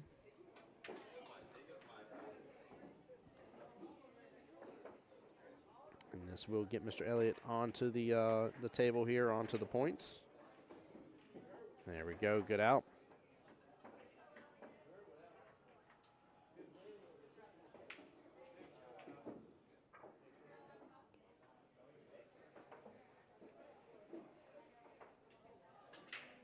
So no matter what here, Daniel cannot skunk out Mr. Elliott, and puts us right back into good focus here. Looks like Mr. Nick Osborne is up here. Nick versus Cynthia. Oh, Cynthia won, sorry. Forgive me here. So that gets team racked up another point here. So that brings it right back to 3-3 here. Both teams with 1 win each. And matchup number 4 is about to begin here. However, that will be sudden death, though, guys. Just keep that in mind. Match 4, match 5, sudden death for both teams here. Like I said, depending on how fast those matches go, again, it is very possible that we could end up seeing those finish. Nick versus Tamara on the other table here. Let's go. Let me take a quick look so I don't tell you guys wrong here, but Mr. Nick, skill level 7, Mr. Tamara 7. So normally that would be a 5-5 race, and is now just a 2-rack race instead here. So yeah, so that's going to be an interesting one here. 2 of the heavyweights for both teams coming on out to play. But yeah, both reduced to only 2 racks necessary.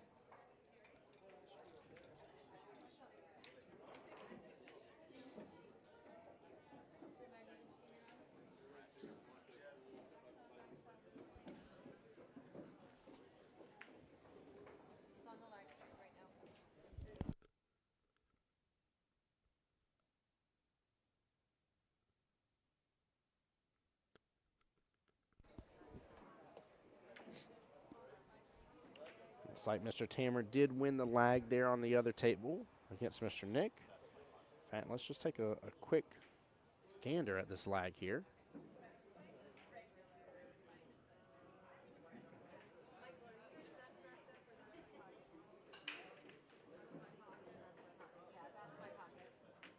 A lot of movement on that 8-ball here.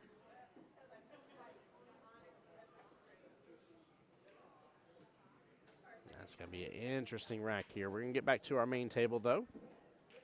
Finish watching out Mr. Elliott versus Daniel here, but we'll keep you up to date as much as possible on the sudden death matchup here.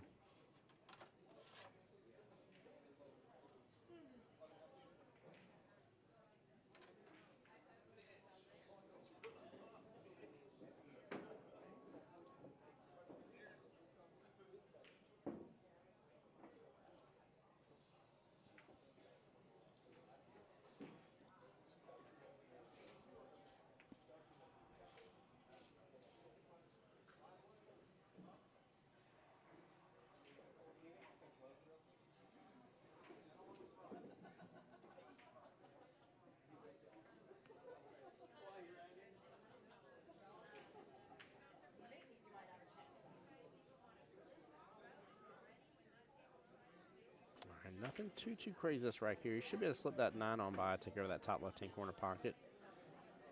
Leave the 9 sitting there, and he does. Still has eyes on that as well here. Good run potential for Mr. Elliott. Elliott looking to bring things right back in balance here, making it 2-2.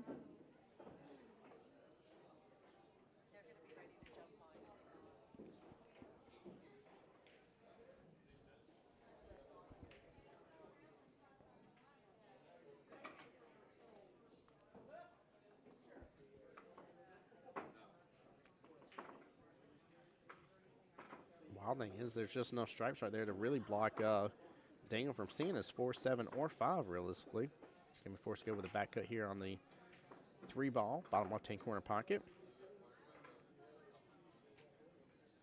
And again, not really too much harm, foul here. Elliott will have opportunity, but nothing crazy.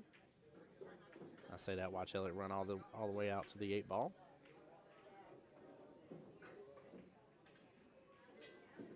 I was going for the left-hand side pocket. Very tough cut shot there. Very tough shot. Good try, though.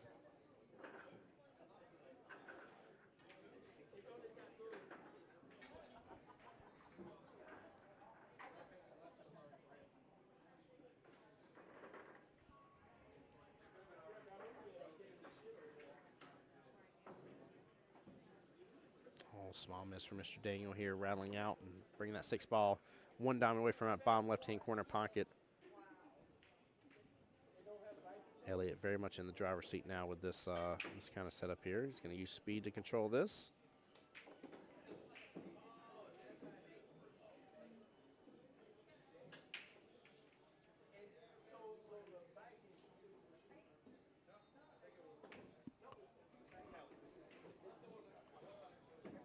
Looks like Elliott's calling for the shot to be watched here. Good sportsmanship right there. 8 and the 15 are very close to each other.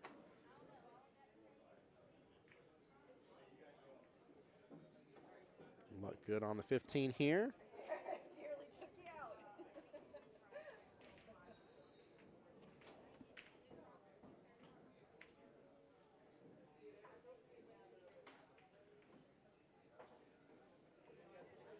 All right, good smooth play from Elliott.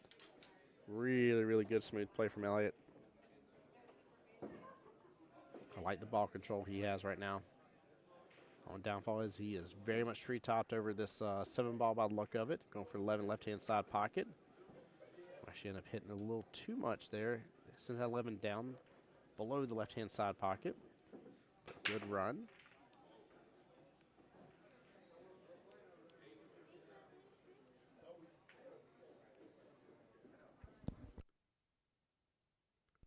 That's where Daniel can really dial in on this. Oh, doesn't get a drop from that 4 ball top left-hand corner pocket, but gets the breakout from the 5-7. Don't think he really left Elliott with much of anything here, but a potential 1-rail kick.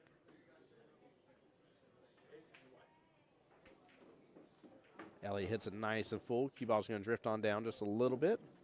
And 11 ball's going to end up off the top short rail here. Not really the best position for where that 11 ball is.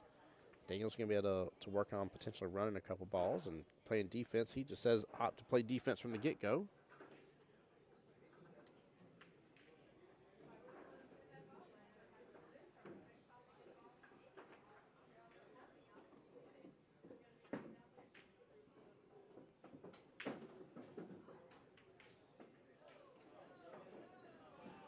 Oh, Elliott might get some love, and he does.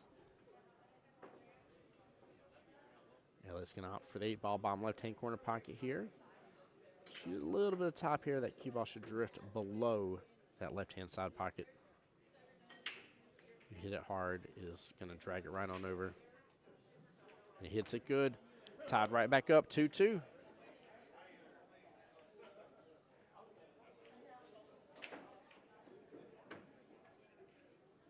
And guys, we're going to give you continuous coverage here. We do already have the next lineup, next matchup for this table.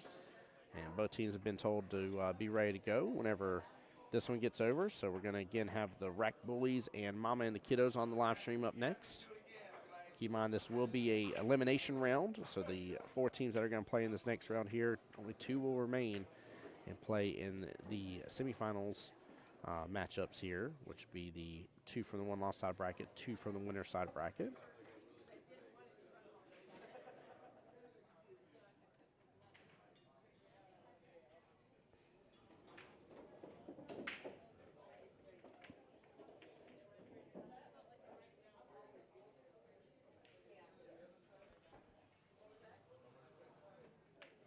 All right, we definitely have a little bit of a mess on our hands here.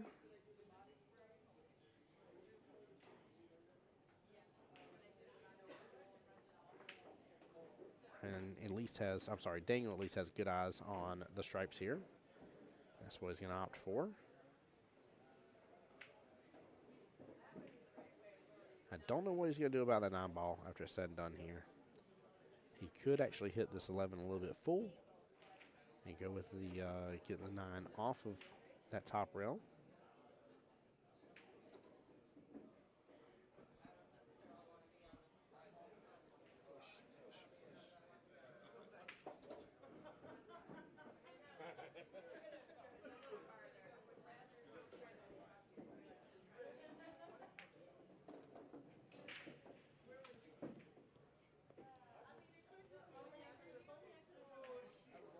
Good try from Mr. Daniel there. Again, he had good eyes on his 11 afterwards here. He was getting a nice little run under his belt. Again, I'm just worried about the 9 ball. 15 is also worrisome as well, but the 9 is super, super an issue right now. Nice little cut here from Elliott. Top left-hand corner pocket with the 2 ball. Chat, who's going to come to the Jack and Jill tournament coming on February 15th here? Let me know. Get your messages sent out right now. Ask your Jills. You could treat it like a Sadie Hawkins dance style. Jills, you could ask your Jack. Let's get those teams formed, get that filled up fast.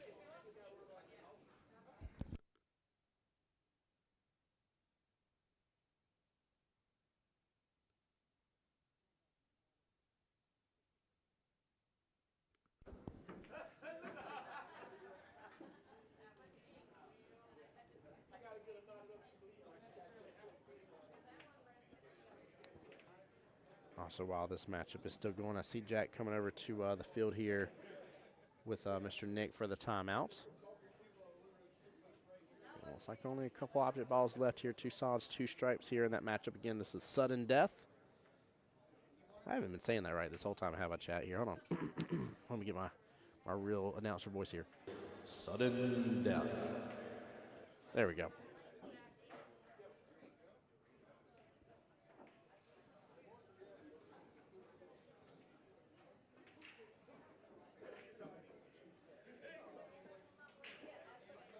Ooh, comes up short on that 5 ball.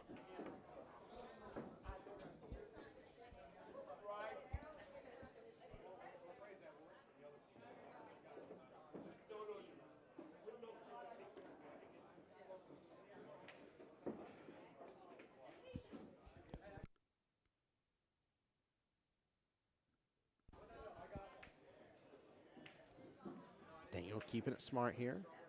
Getting a stripe downfield.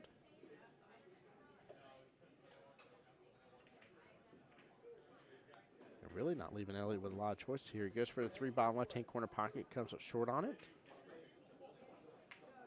However, he just made that top left-hand corner pocket a little bit more interesting, that's for sure. Daniel may not stand to leave that up there. It looks like he's going to go for the combo on his 9 and 11. Gets it. So he'll let Elliott take back over that pocket.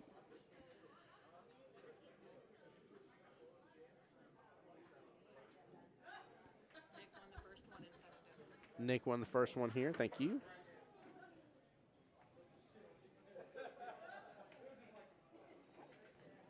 So team that's racked up here, getting another team point.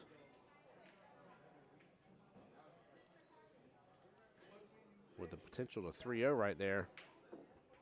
That's the whole danger, guys. Whenever you let your earlier matches run later, these sudden deaths can be very, very dangerous and a very much a wild card.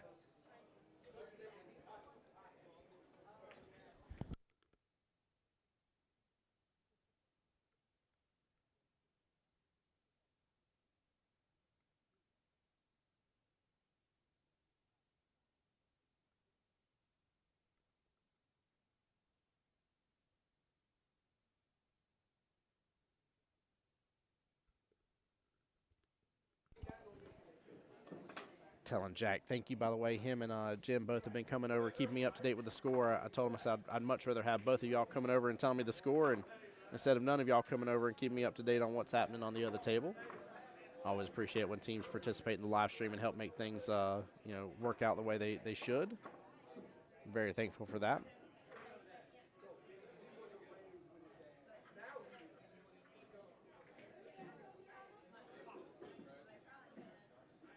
So the question is, who is going to secure this next rack? Because that's really where the pressure is going to start to lie here. Oh, it is 2 points. Thank you, April. Thank you, my dear. You are absolutely right. Forgive me. Great point. I definitely gave 1 point, and I've already mentioned what sudden death was 5 times already. So, yes, you're right. So that puts team that's racked up 5-3, in fact, and that gives them their second guaranteed win. A little more separation. Appreciate that, April. Good call out. See, this is why I need to help, guys. You know, get further in these live streams here. I'll make a little mistake here and there, that's for sure.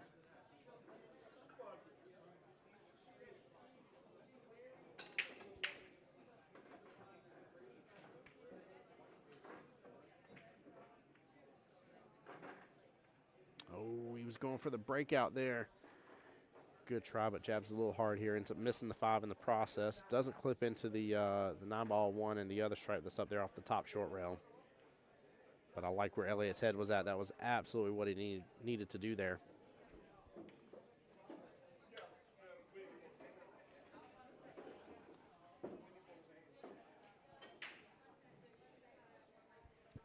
Yeah, you do, April. Why don't you come on up here and then go commentate with me? Would love to have you. Although I do understand it is getting to be a little bit of a chilly day. Some people not wanting to leave the house.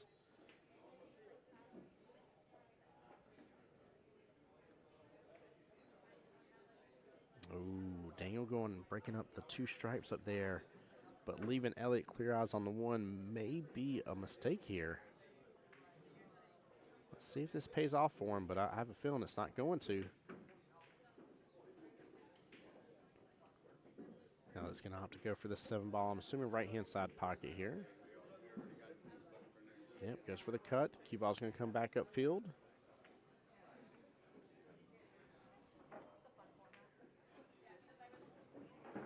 Hey, April, did you see the announcement of the Jack and Jill Valentine's tournament that's coming up on February 15th?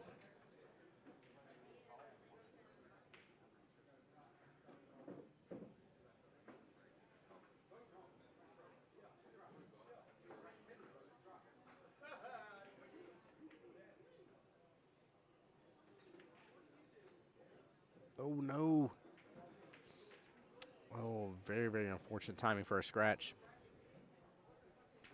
I figured as much here. Today is definitely a good day to be snuggled up in bed. I figured how cold it was. People were in one of a couple different modes here, either snuggled up on the couch with a blanket or snuggled up in bed, one or the other.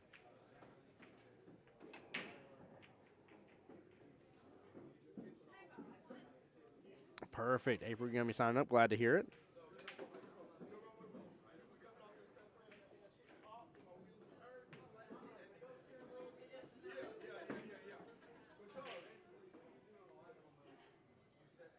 Daniel working through these last couple object balls here. I'm not sure why he didn't maybe start with the 12 here, but tough cut here. Danica, what's up, my dear? How are you doing, by the way? Hope you're doing well here. Did he just slice that in? Oh, wait for it, though. Cue ball still drifting up there. And it clips it in. Oh, clips it a second time. And he almost got the love there. Now, Danica, keep in mind, this Jack and Jill is not the Vegas Qualifier Jack and Jill. This is a Valentine's Day tournament is what this is here on February 15th. Vegas Qualifier is next weekend, so we have the Vegas Qualifier well before that. So don't miss out on that. But this is a fun one. It just happens to be the Jack and Jill format is all it is in terms of being a 1 man and 1 woman. Oh, my goodness gracious. I don't think he's going to have the Jedi powers to stop that cue ball. Did it drop? Ooh, it's all the way down at the bottom short rail. That is not a good position to be in.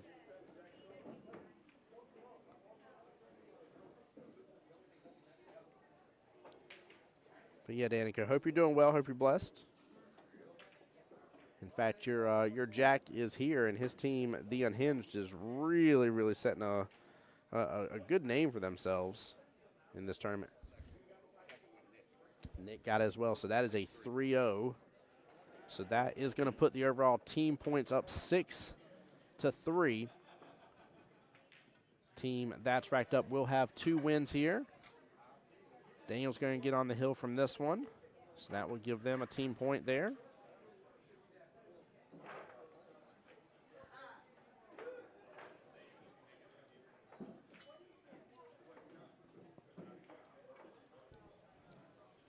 A good shot from Mr. Daniel there, well deserved for that rack. So we got match number 5 that should be starting any second now. And that again will be sudden death.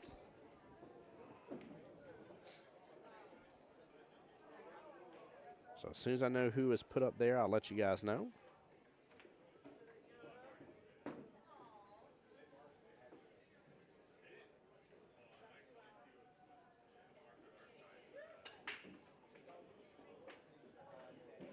If Elliott gets the win on these next 2 racks, though, it will be over.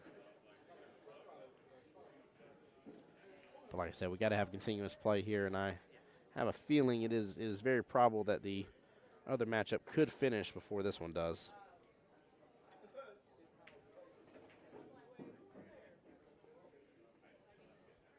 Danica says she's doing good. She's trying to stay warm. Definitely. Definitely glad to hear that.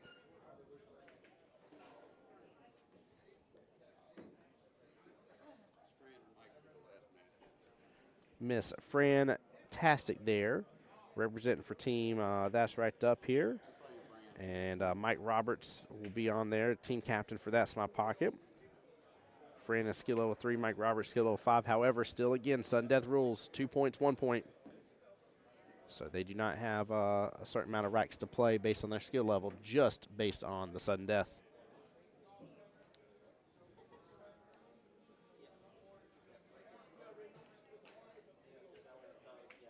Guys, while that's rock and roll, give me just one moment. I'm going to be right back.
All right, guys, forgive me on that here. Decided to go get me a nice hot coffee because it's getting a little chilly in here for me. But we are back here. I do see friends match with Mr. Mike Roberts there going on the second table. As we see Tamara here taking a timeout with Dangle.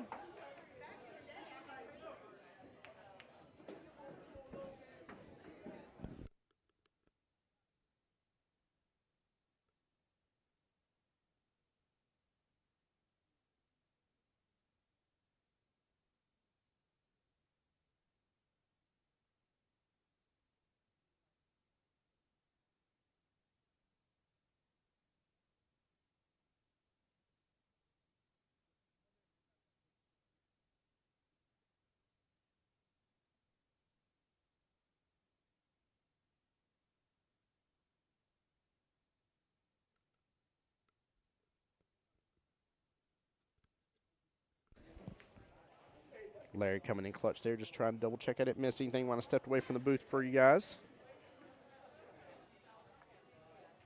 Bill, how's it going, brother? Welcome in, sir.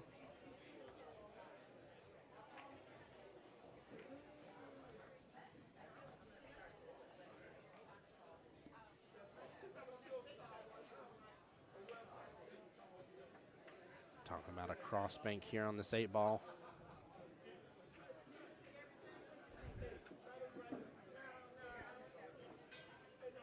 Yes, sir. How you doing, man? How's 2025 treating you so far? Welcome to the new year.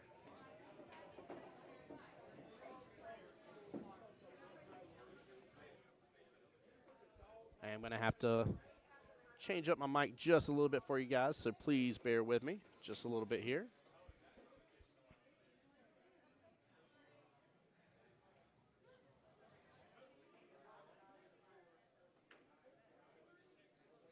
Yes, sir. Yes, I will be in Vegas hunting down our teams come this end of April, beginning of May time frame. Elliott in a hard spot right there. Oh, no. Will be ball in hand here to Mr. Dangle.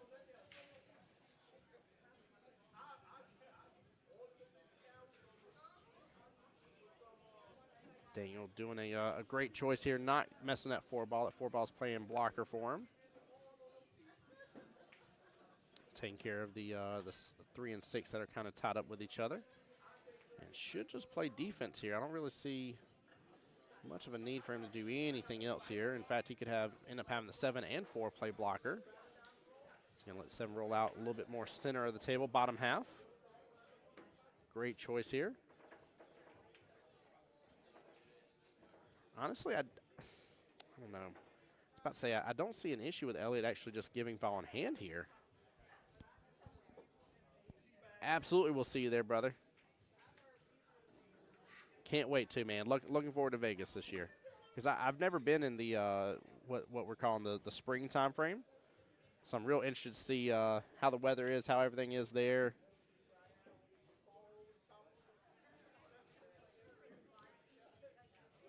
And then last year, I will say I'm ashamed of myself. I only had in and out one time while I was there. I got to get myself in and out a couple times while I'm there this time around. Elliott going to play defense of his own here. Just hit the 3. Guys, keep in mind as well here, there's been questions before about people marking defensive shots on that. That is a defensive shot. He did not have an intention of making the 8. He was intentionally giving ball in hand here by hitting his opponent's ball.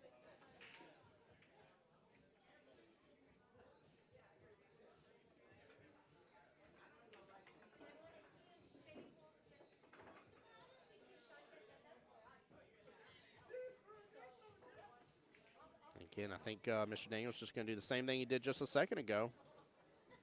Just hitting to that 7. Bill, don't you be laughing at me about my in and out. No, I only had, I'm dead serious though, I did only have in and out once, and then, oh shoot, what is that restaurant?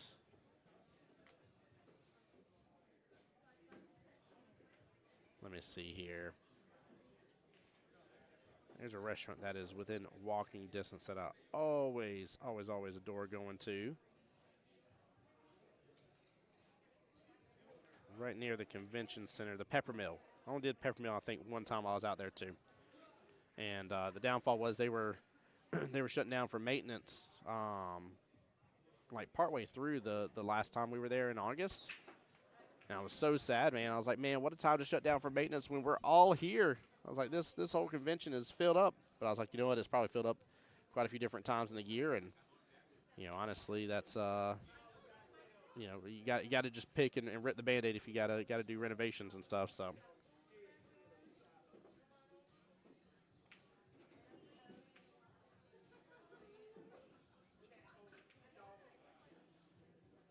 Elliott going to go for the bank here. Bottom left-hand corner pocket.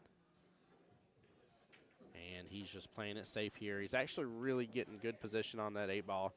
He's making it where he's increasing his chance of having a shot on it. I like the thought process here.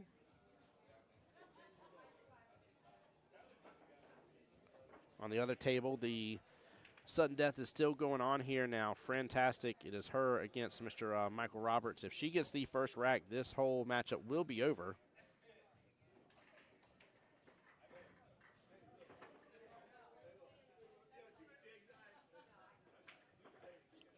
All right, Elliott's going to have an opportunity here finally on the 8-ball. And I really like that left-hand side pocket for him. He can just let it scooch right on in, make it hill. And again, just puts even more added pressure on that's my pocket.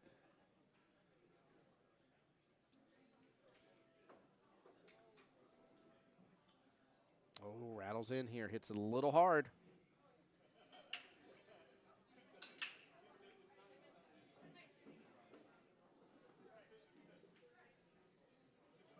I love it too. I still see some of the other teams getting warmed up here, taking advantage of the practice tables.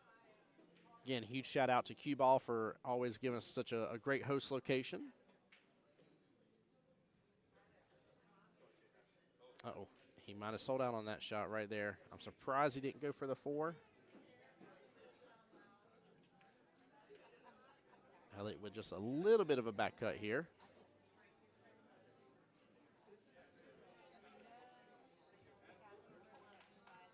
And gets it. That will put him on the hill.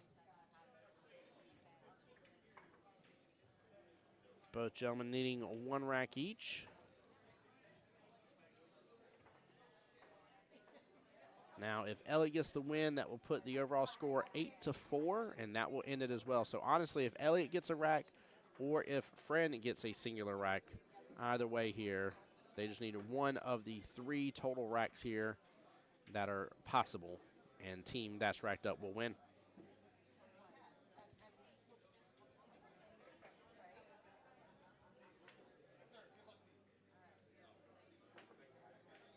Up next on live stream, guys, we're going to have Mama and the Kiddos followed by the Rack Bullies.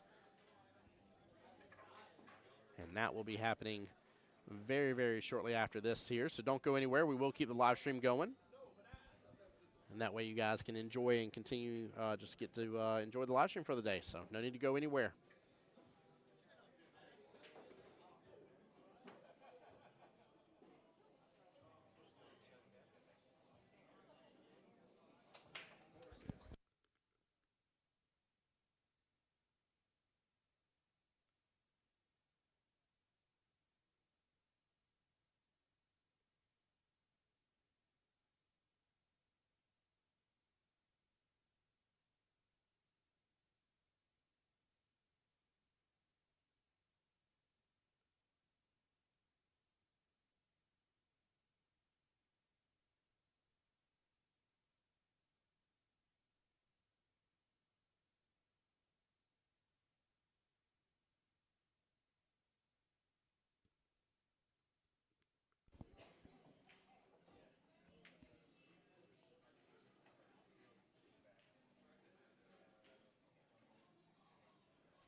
Daniel with a little run potential here.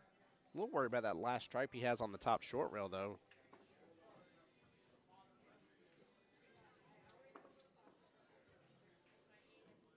Honestly, if he can wait to use his 12 ball, he may still be able to create just enough of an angle to be able to go after that last stripe.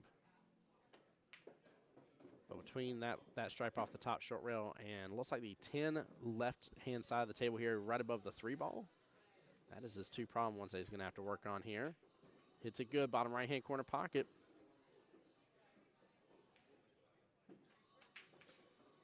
Honestly, if he goes 12, whatever stripe that is off top short rail, then 9, and tries to get below,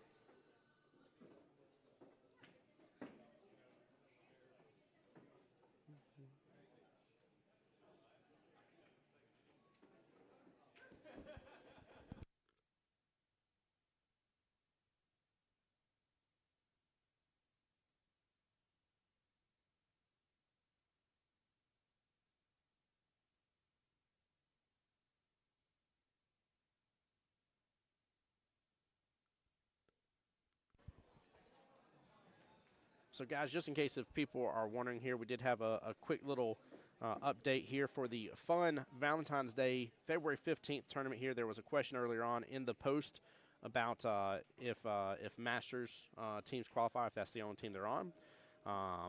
Based on the discussion here, they want to make sure the fun opportunities are available to all APA players, including those only active in single format or Masters. We've updated the language to read both players need to be active on a Jacksonville APA team. Players currently active in 9-ball but not 8-ball will play at their 9-ball ranking. Players only active on a Masters team will play as a skill level 7. So nice little change there. Let's go.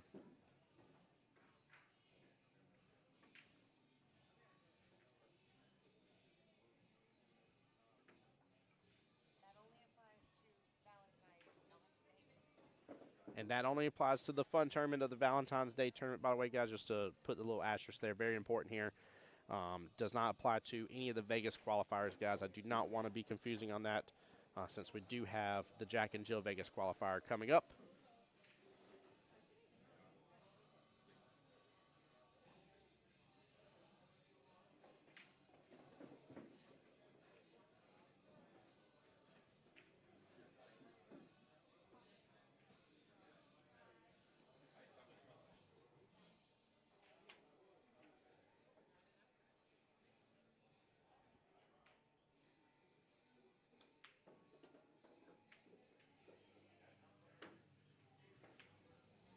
Daniel gets down, shoots that stripe pretty fast. Okay, that's 11 ball here. He's better getting it knocked out of there just a little bit. Ellis going to be able to play some good defensive shots and kind of toy with Daniel a little bit to an extent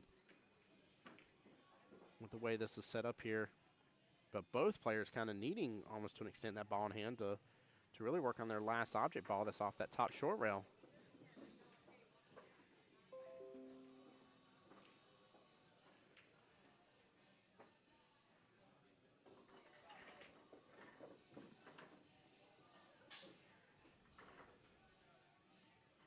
Yeah, I think Elliot's just trying to play defense there. Keep it short, keep it smart, keep it simple.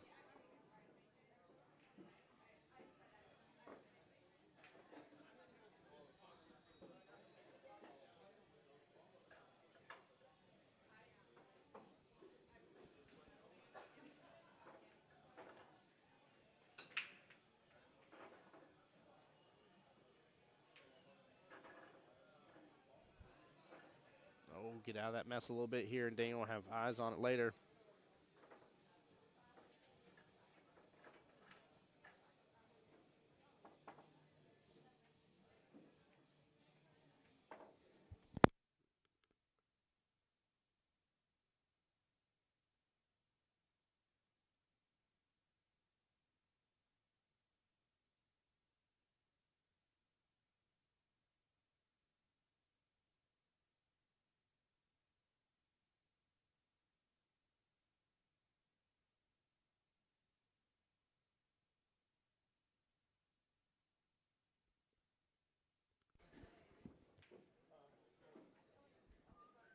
Yeah, Elliot's really remaining in good control of this last rack.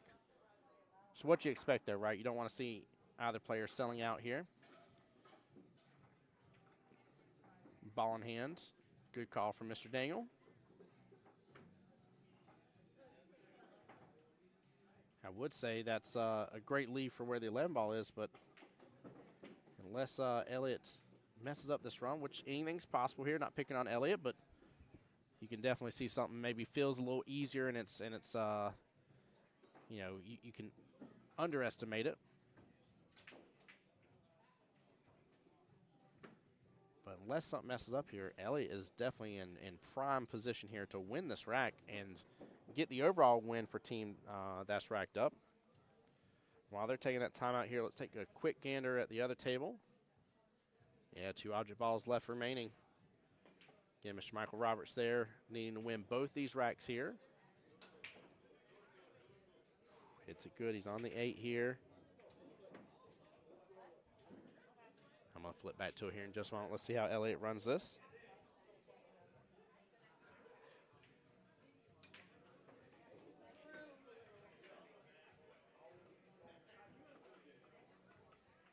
Yeah, Elliott's in good position here.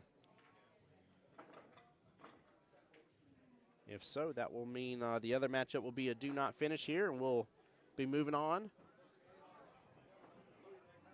Ooh, the Drama Llama coming to life here. That 3 almost didn't drop. Michael Roberts is still looking at the 8 ball here, guys. You're not missing any action on the other table, I promise you. Ooh, why my camera's stuttering.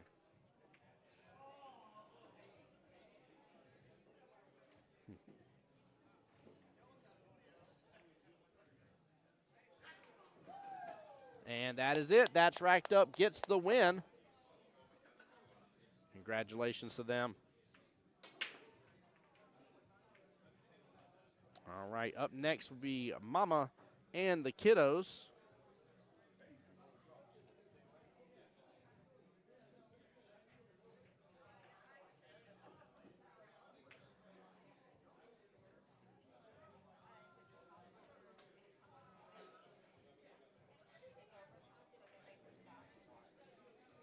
Sorry, Mama and the Kiddos are going to have to shorten it to Mama and the Kids here.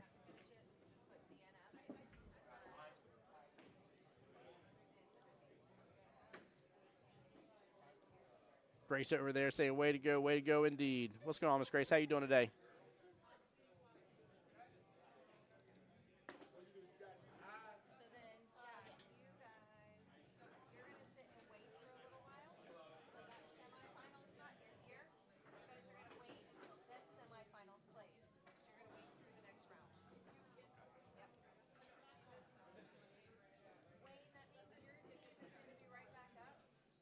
You say you're doing good, just trying to stay warm. I hear you on that.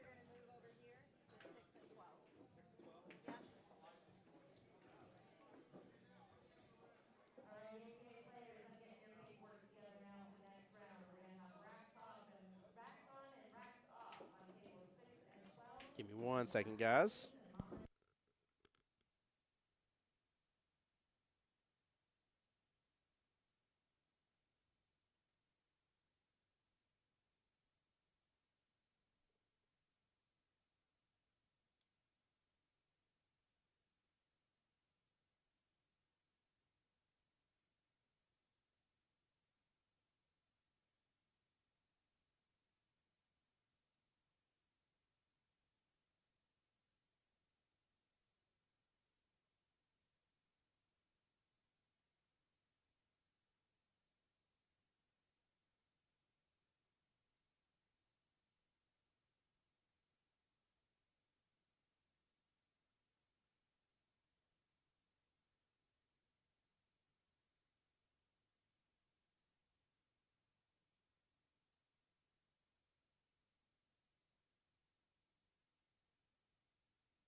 All right, guys, just waiting for them to let us know who's being thrown here. Bear with me for just a moment. I'm going to stay muted up here while we're waiting and be right back. But don't go anywhere. We're not ending the live stream. We're going to keep things just a cruising along for y'all so you guys can have an enjoyable and wonderful day. Stay tuned.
All right, an interesting first matchup here on this table. Mr. Jose Santiago on the right, Mr. Duke himself on the left here. 305. That puts you at 435. 435 sudden death over here.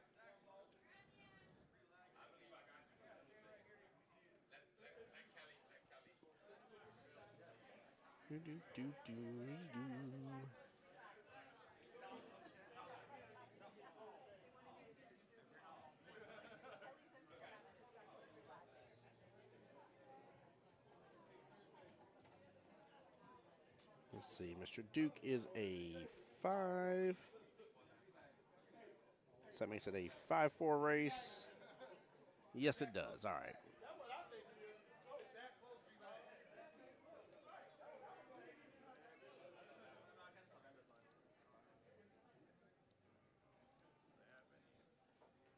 All right, here we go.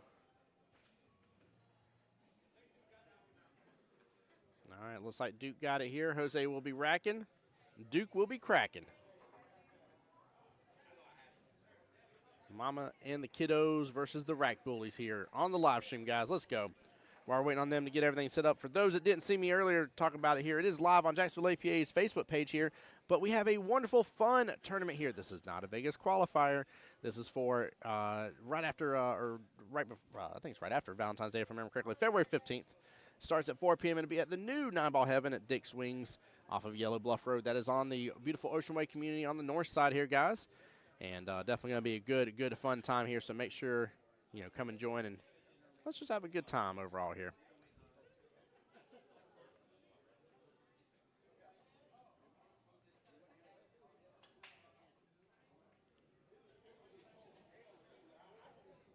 And then looks like should be Debbie versus Haley, if I'm seeing correctly on the other one.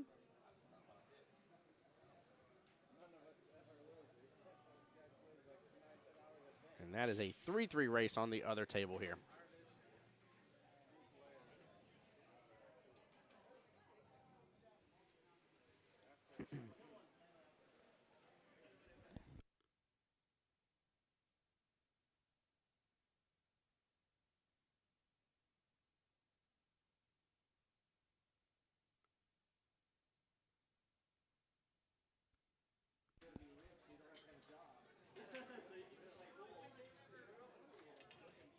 Duke taking an extra second here, double check the rack.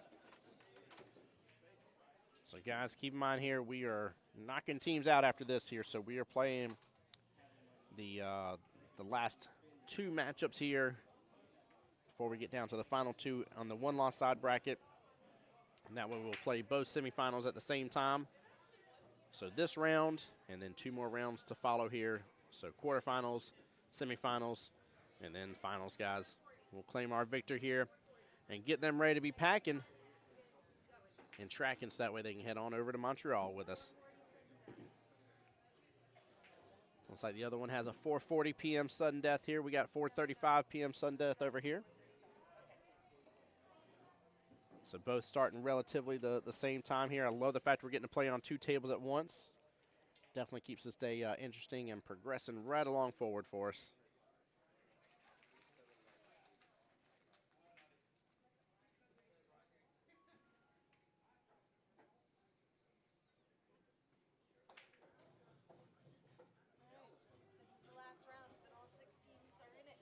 Yep, last round, all 6 teams are in it. That's right. We go from 6 to 4 to 2. Very fast, actually. Very, very fast. It's time for some teams to go on home, swing by Publix, get some chicken noodle soup, and call it a day.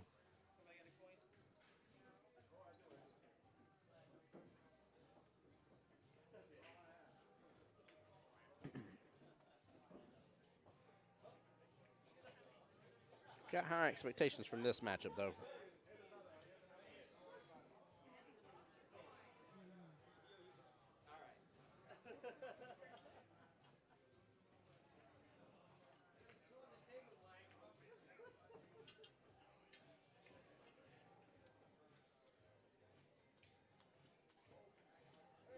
Duke with ball in hand here.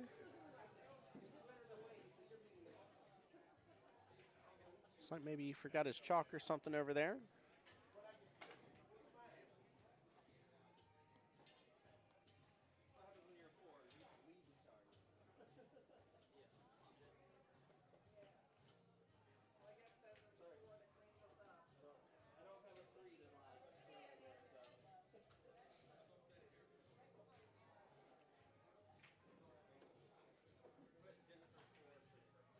Ooh, draws it back close that side pocket. Looks like it's heading for the pocket point regardless here, but definitely almost had enough gas to go in that left-hand side pocket. A little dangerous play there.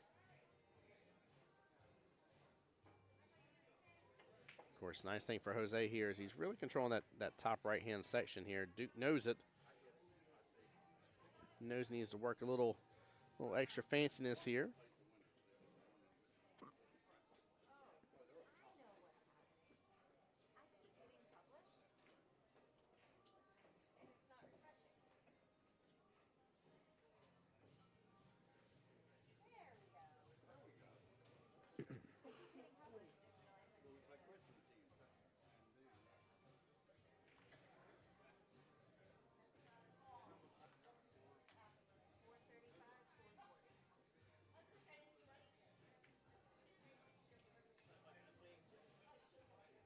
Oh, come up a little bit above that pocket point here on the side pocket for Duke. Looks like Jose's going to be forced to go with a combo here, though. So Duke didn't leave him good.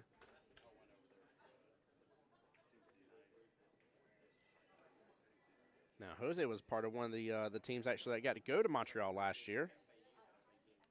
Him and I were blessed one of the evenings here. We actually got to go out with Mr. Florian the Venom Kohler himself. We had a good time doing it, too.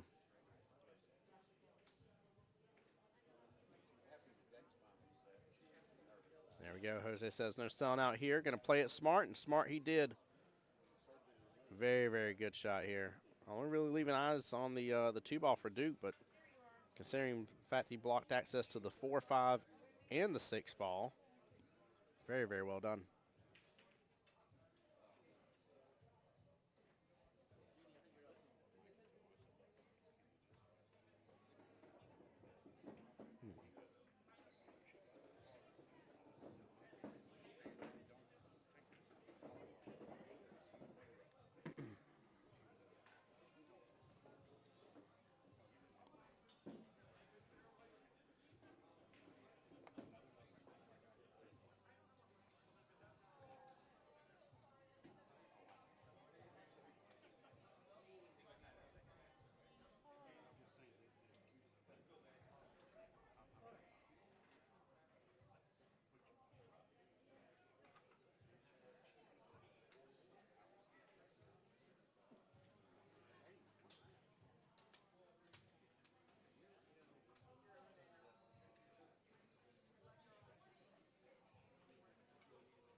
should be able to clip a little bit of this 11 ball there, top right-hand corner pocket. Real question is going to be his lead for this 10 ball. Yeah, it looks like he was just clipping enough to play defense on it. I don't think he had enough sight on it here to actually get it good.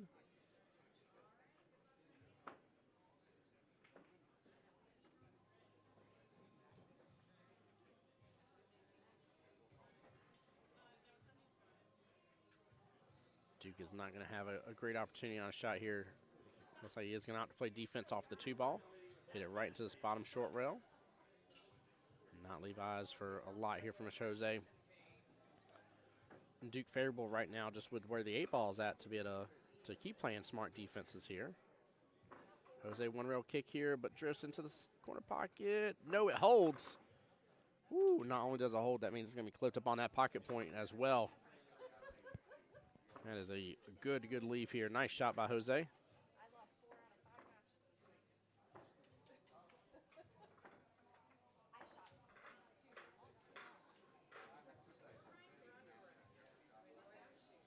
All right, Jose has tried to just bide his time and be patient here, but now he actually has a run potential to potentially take this first rack and close the gap, bring it right into an even race.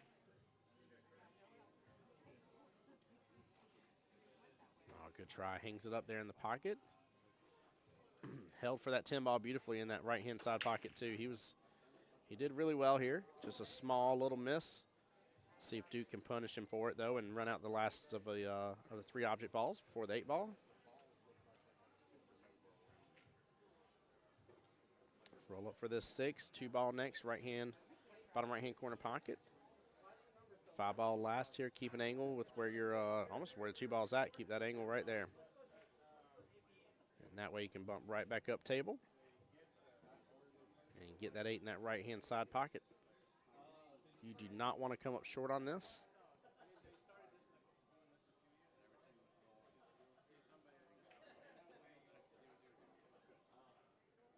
Top there should get it. Here it's rolling. And it will be a little bit of a back cut, but not much at all. Very well done by Duke. Duke looking to add the pressure on Jose right off the bat.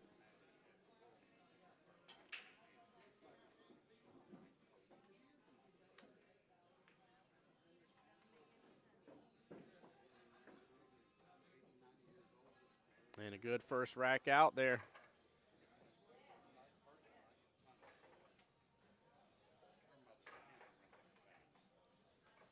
That will be rack 1 out of 4 for Mr. Duke here.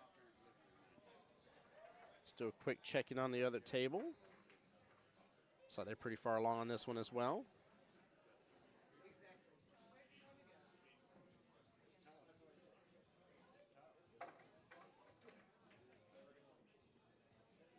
As Haley opting to try and take over that bottom right-hand corner pocket here.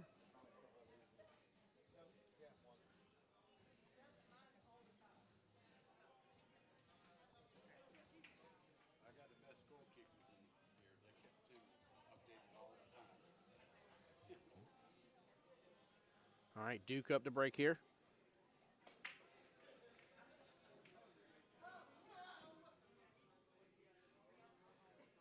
It's a fairly good swing at it.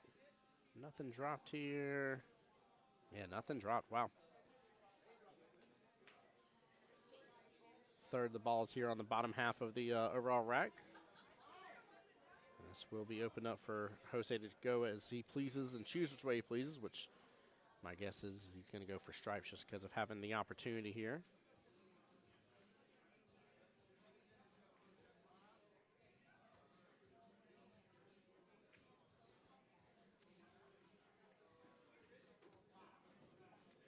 And off to a good start there. 14 ball left-hand side pocket. 13 being the problem here. Hey, Miss Phoebe, how's it going?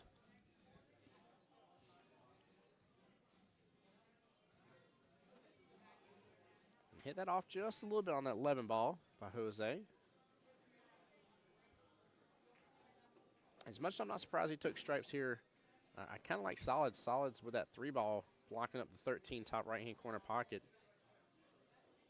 will bide you, or should bide you, a little bit of time.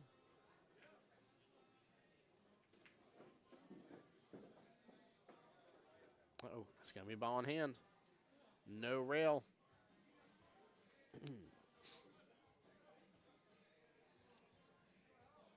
Now, Jose does know how to make this this 9 work in favor for him because of where the 13's at with the 3-ball top right. So I have a feeling there instead of wasting his ball in hand on working towards that here, he knows he's going to be able to get to it here in a moment anyways.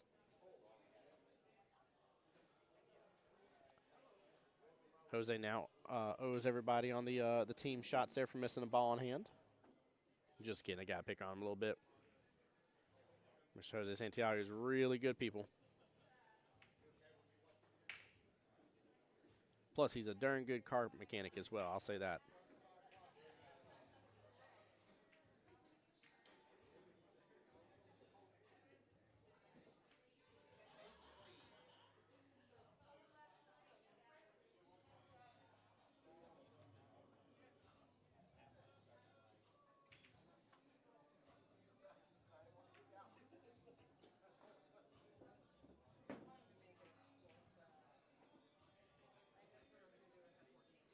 All right. The run is on a little bit here for Jose. And again, like I said, I think he's going to end up using that 9 to get to the 13 here. Yeah, he's definitely going to do that.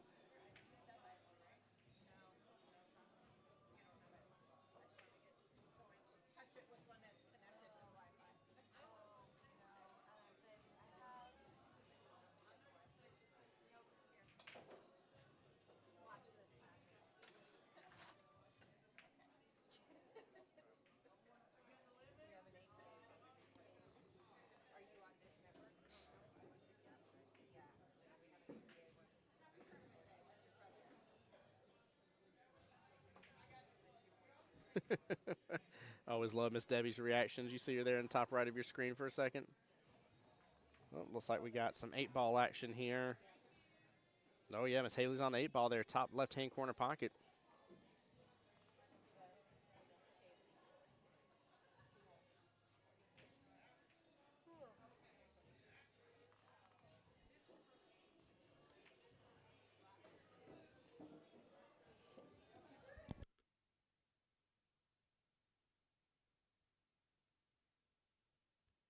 Oh, no. That would be a scratch on the 8 here.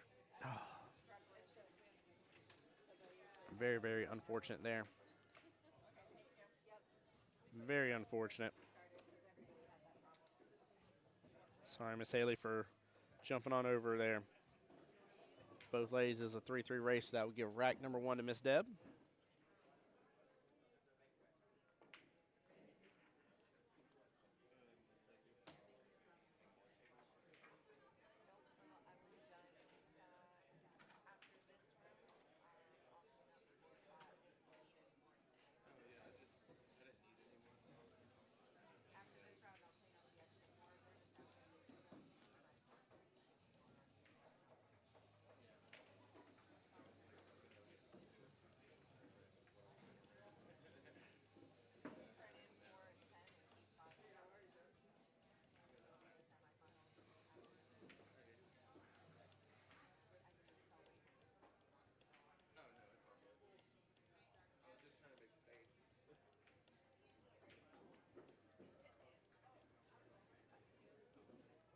Duke keeping it smart here. Love it, man. That's one thing I love about 8-balls. Whenever you get 2 players on here that have a really, really strong defensive game, it's fun to see it happen too. It's fun to see it go on through, kind of see the thought process happening in their mind as for kind of why they're going for certain shots. And again, it all just really dwells down to that 13-3 situation. And now that has been broken up.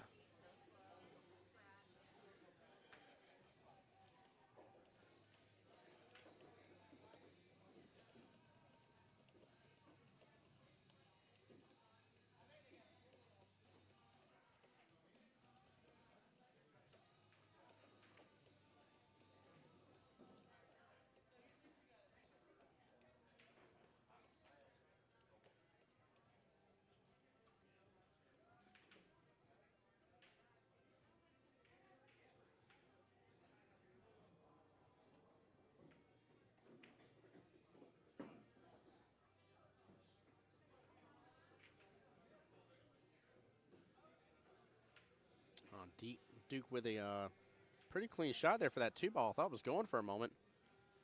Nice hit for how close he was here and the amount of distance he had to get to that bottom left-hand corner pocket.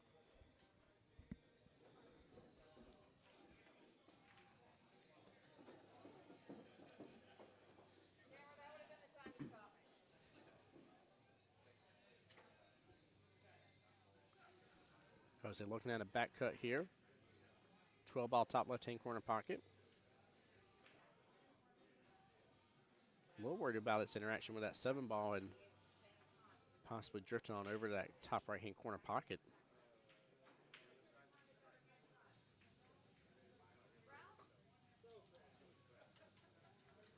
Yeah, he hit it a little bit fuller than what I thought he was going for.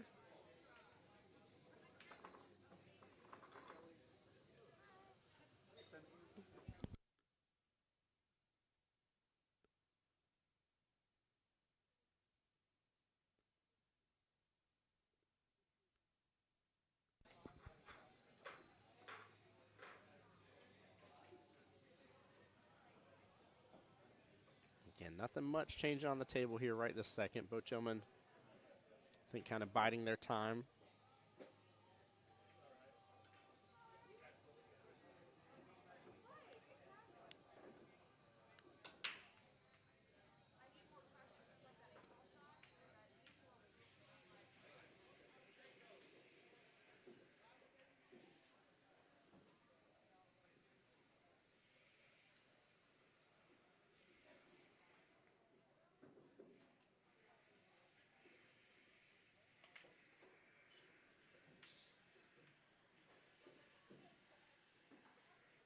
Don't know if Duke was trying to draw that back into the 7. A little tough by the look of the angle that he may have had on it. He's got to load up a lot on this, though.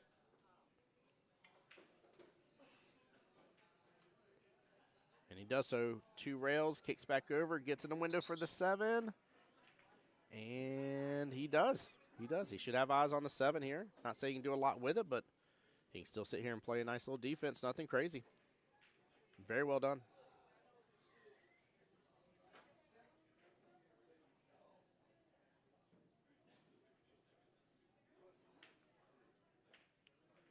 Phoebe, if you're asking for this particular matchup between your team and Rack Bullies, the only 2 players on your team that have been put up so far is just Duke and Miss Debbie. So we only have match 1 and match 2 that start at the same time here because we are using 2 tables.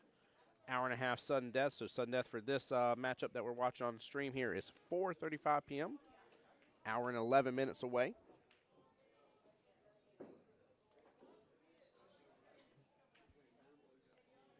Yes, ma'am. My pleasure. Thank you for being here and supporting your stream or your team here. If I may ask, where are you at today?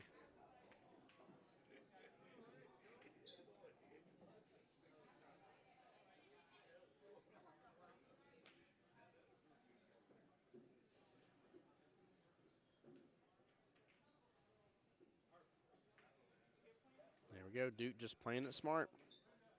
Defense, defense, defense. That is definitely the way to be on this, without a doubt.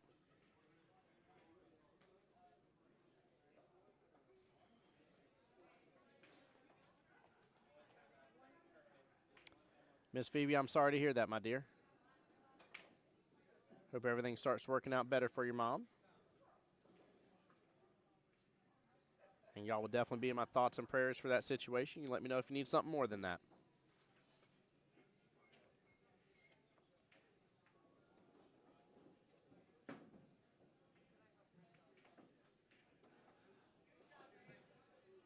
Good shot from Duke here. He's opened up eyes on the 8-ball. Looks like he does have enough room for bottom right-hand corner pocket.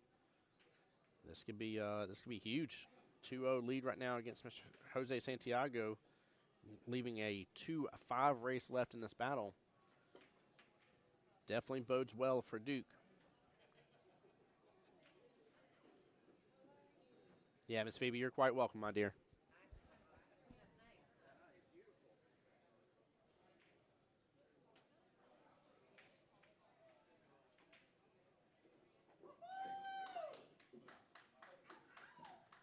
There we go. Good out.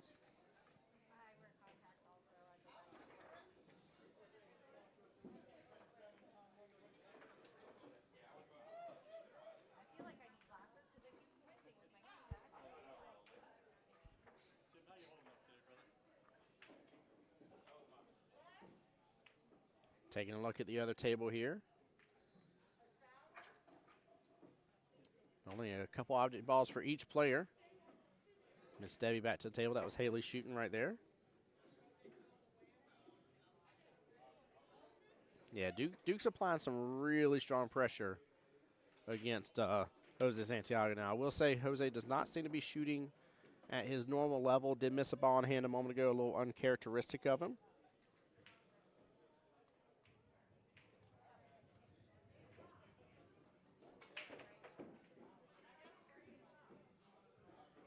Cue ball popped up a little bit there. Ends up getting a stripe, though.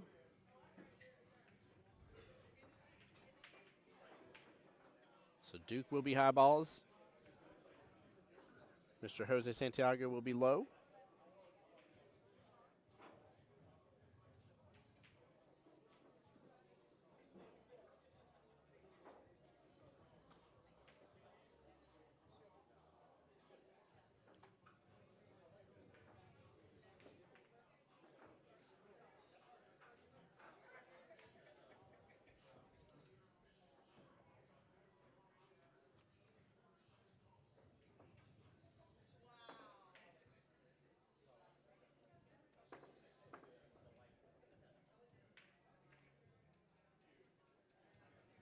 Nice smooth shot towards that side pocket. Opens up a little bit too much, though, but I like the speed, the control.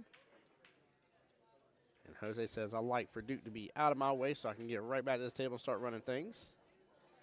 And getting into a normal rhythm and shot here. That is the danger in this, though. I will say, if Duke can close this out, 4-0, 4-1 type deal, it'll be good. But if Jose starts making the comeback, getting more table time, right, getting more comfortable, fixing and working on his errors, then Duke could be in trouble. But for right now, Duke is doing exactly what you have to do against somebody such as Mr. Jose Santiago and at his caliber. Shut him down early. Don't let him any chance at the table. If you do, keep leaving those defensive shots, hook him, make him have to kick at stuff, not have easy eyes on things. Start letting that just pile on like a nice little stack of pancakes there out of nowhere. Just let it keep on stacking there. Duke with a nice little follow there. Very well done.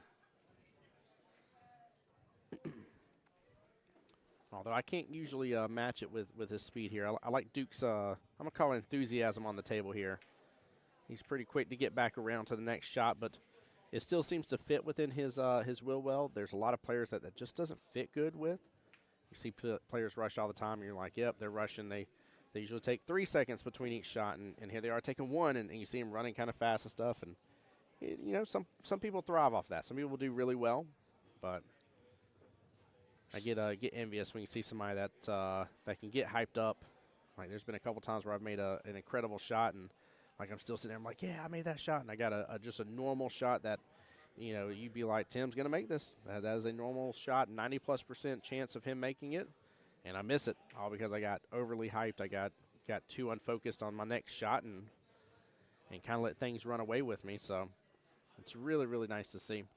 By the way, in case y'all haven't looked at them too, I forgot to give them a call out, I think, last stream here. But take a look at those beautiful trophies there, left-hand side of your screen. They're gorgeous. They're the beautiful crystal ones with the nice little black ribbon that's decorated throughout. Very, very beautiful trophies.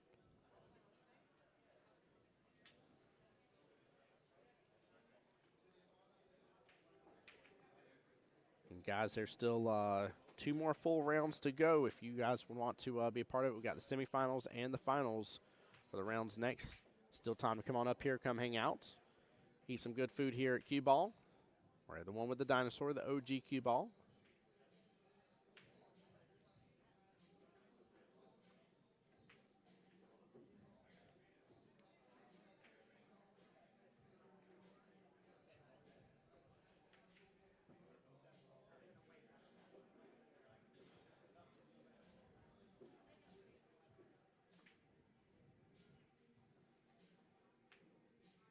Oh, comes up short a little bit off that one ball for the combo for the 7-1 bottom right-hand corner pocket.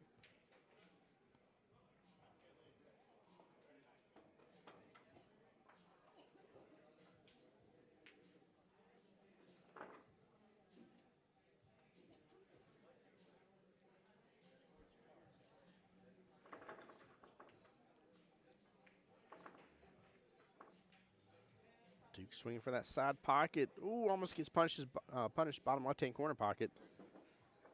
Jose will be set up really good, though, to get 6-1 combo.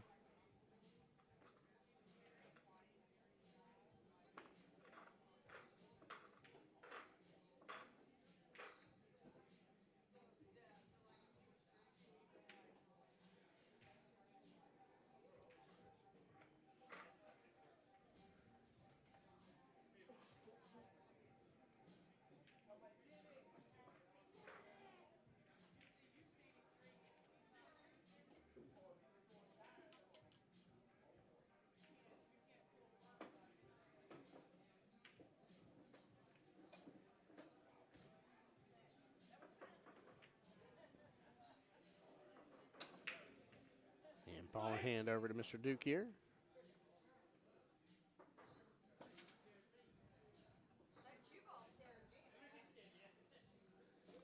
Just saw the other table here. Mr. Goalie is on the table and almost getting an 8 on the break, but I don't think he saw it right off the bat, though, that his cue ball ended up right there in the bottom right-hand corner pocket here, just hanging out right outside of it. Very, very dangerous. Had he made that 8 on the break and scratched here, that would have been a loss of game.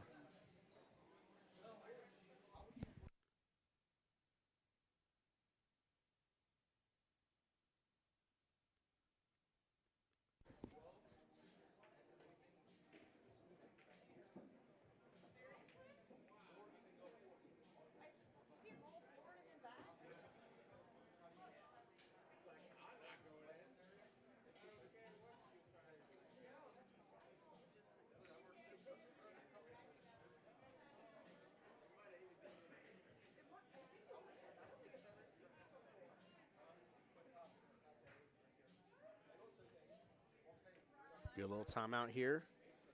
Dakota and Duke really hashing it out.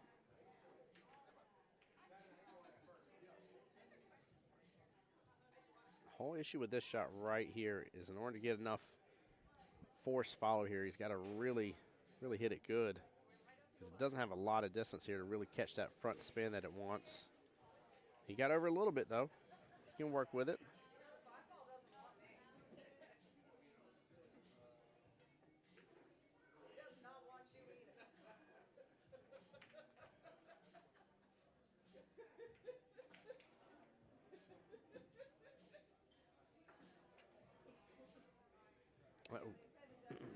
Getting up close there to that top left-hand corner pocket.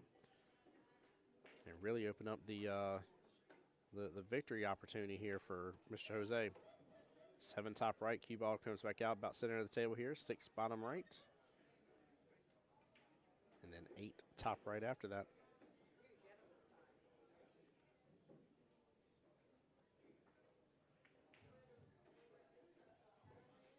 Good speed. Cue ball's going to slow down just a little bit right. Again, right about center of the table.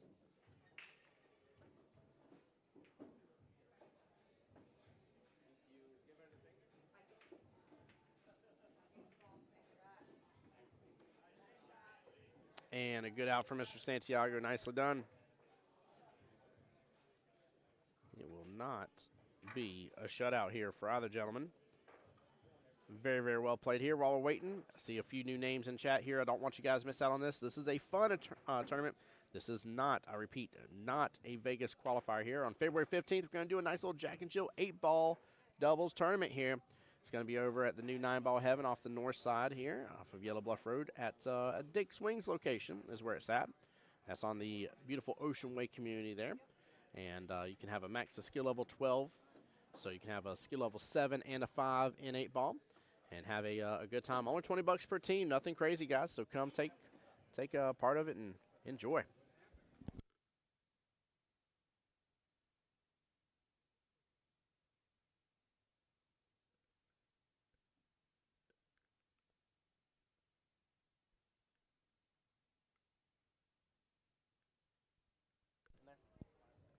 Let's mic check you here. Justin, can you hear me?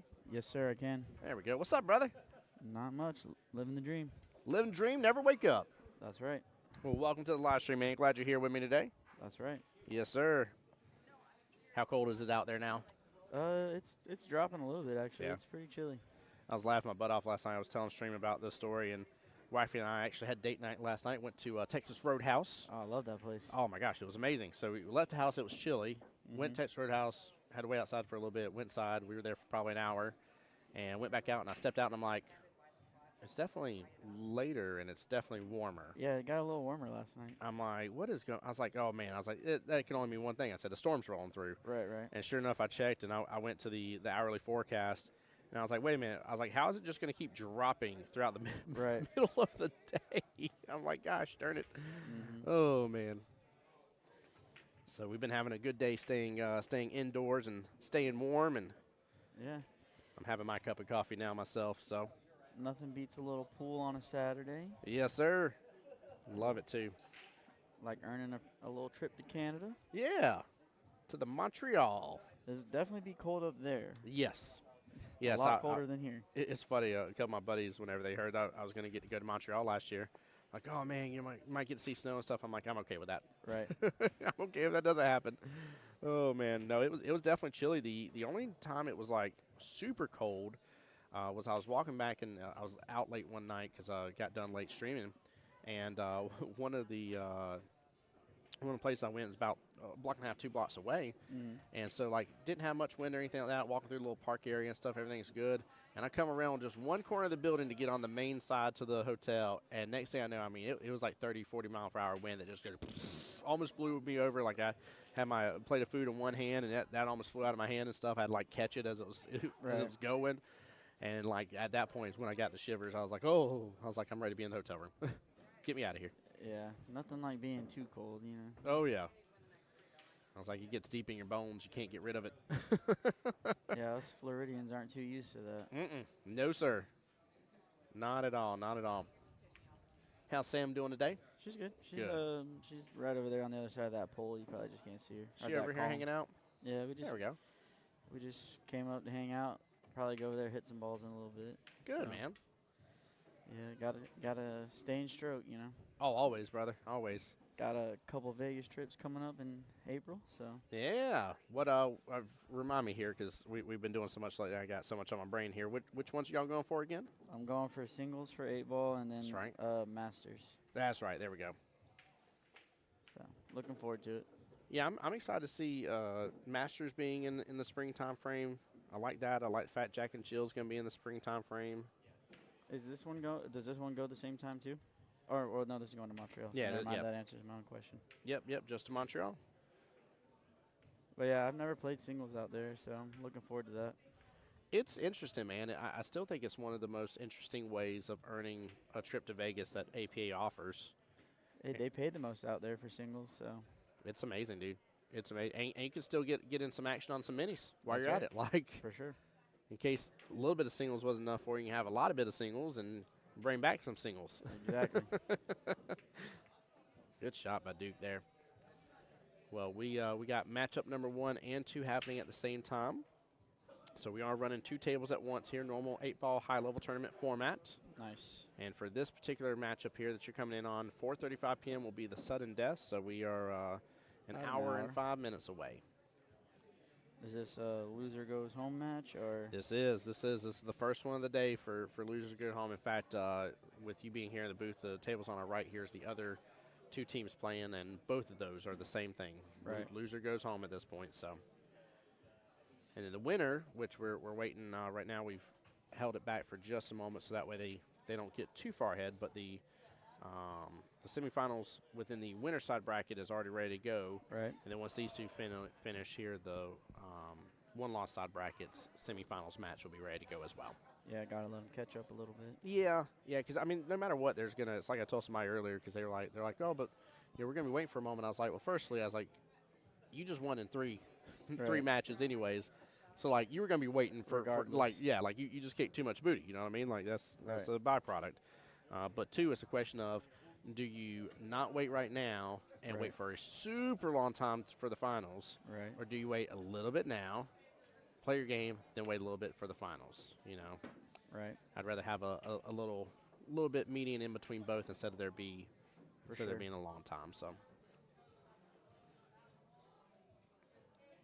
you and Sam going to sign up for the Valentine's Day tournament? No, Jack and she's busy that day with a couple birthday parties, but I'm gonna play with Zach's wife. She Hey, there she you just asked me to play on my way here actually, so she signed us up. I was dying laughing. I saw photos, and I think Zach was the one that posted or whatever and said, does this count as a timeout? And Oh yeah, Jasper was on seeing her back. Jasper on her back while she's down shooting, and I'm like, dude, you want to talk about super mom right there?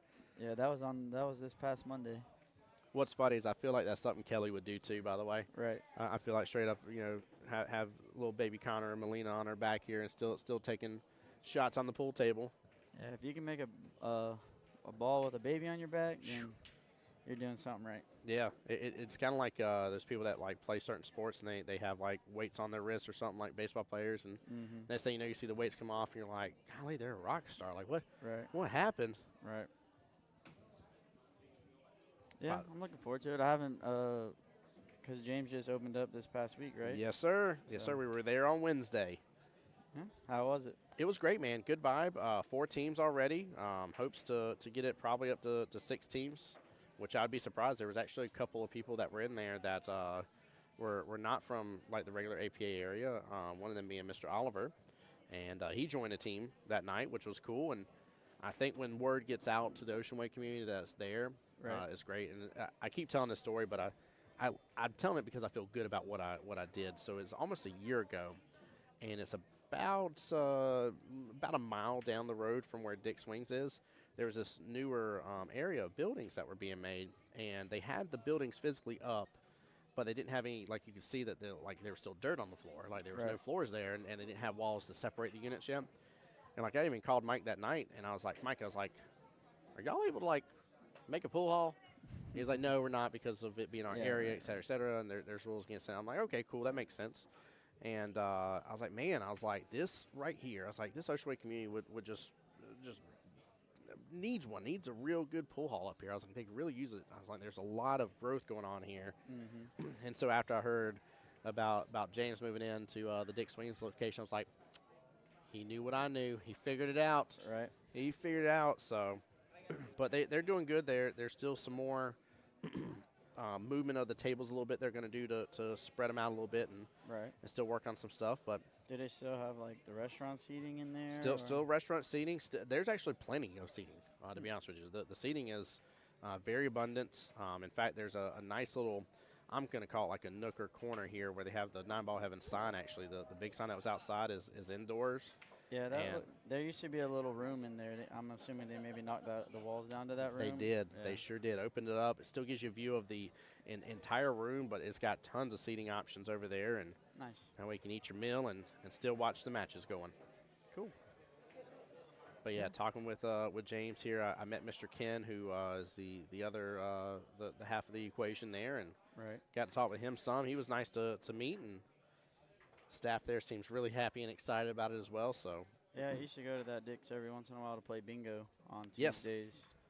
Or Thursdays. Yep. Yeah, Thursday. I was going to say they just had it too. I went in there to stop by and grab the envelopes and stuff, and sure enough, the guy walked up and he had big old bingo sheet. He's like, "You playing?" I was like, "No, sir." Right. Well, you sure? I was like, "Yeah." I was like, "I gotta get I had church band practice, so."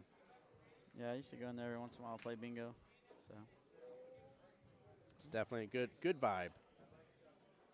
Good vibe, just like this is today. This is such a nice kind of, not say it won't be intense later on and kind of where we're getting to the point of it now, but still kind of a nice kind of relaxing tournament day. Yeah, that's what I was going to say. It has like a relaxing vibe in here right now. Yeah, it's not, like we've had a couple shouts of like some amazing shots. Freaking Miss Debbie did a 3-rail shot into the side pocket for the 8-ball. It was wild.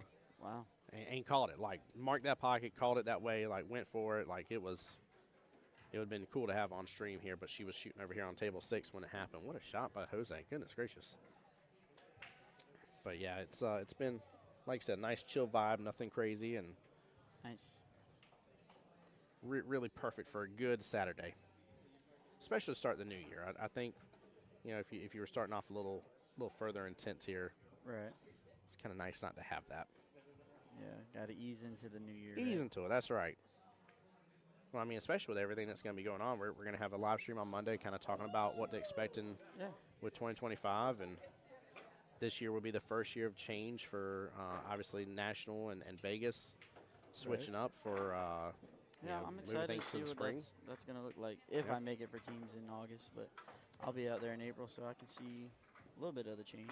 Well, you'll still have an opportunity as well for team captains. Yep. Team captains is still in August. Nice. So I that, usually try to sign up for that. So yeah, that's a good one. That's a lot of fun for sure. plus we just won it last year, so I got to sign up, defend our title, right? Yes, you do, sir. Yes, you do. All right. Well, I'm gonna make my way around, say hi to a couple people. I'll probably hop back in here in a little bit with you. Oh, before you go, Marianne just popped in and said, "Jay Money." What's up, Mama? What's up, Marianne? How you doing, my dear? Well, you definitely swing on by the booth here. Go make your rounds. Everybody say hi. Oh, Jose, what? What was that miss on the 8-ball?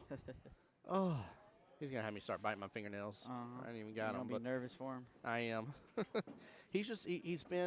Duke's been pretty strong in stroke here. Jose's been just a little bit out of stroke here. Nothing crazy, but I mean, he even missed a ball in hand normal shot just a little while ago too. It was a little. You hit that pretty good. Watch out for the scratch. If it doesn't scratch, he he should hit it have good. it. Yeah. All right. I'll catch up with you guys in a little bit. Later, J Money. See you shortly, brother. Yes, sir. Marianne, miss you as well, my dear. Hope you're doing well. Hope 2025 is treating you well, especially with I don't know what all I can say, but I'll say with new things happening. I'll say with new things happening. We'll leave it that vague. If you know, you know. There we go. Good out by Duke here. And that will put him on the hill.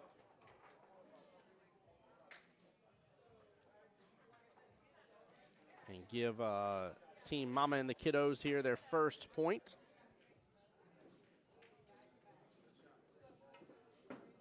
Boom, boom, boom. All right, I think he's trying to teach Duke the secret here for the 8 on the snap. That would be a crazy way to win this too. Win 4-1 with a 8 on the snap at the very end would be wild. Debbie's on the hill, perfect.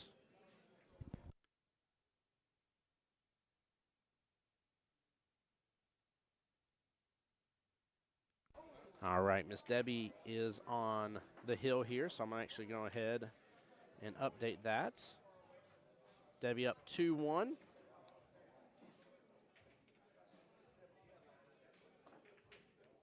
Marianne, the bracket is coming your way. Should show up in, well, just a second if it does so for me. It's taking its time. There it goes. Should be right there, though. But JacksonvilleAPA.com/destination.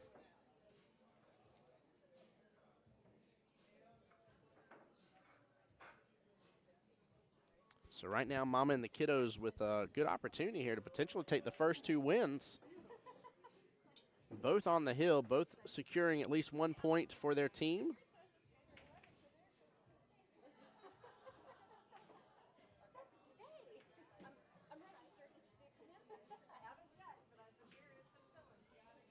Seeing some players come up to Kelly over here, letting her know that they are signed up for the wonderful. Oh, you good?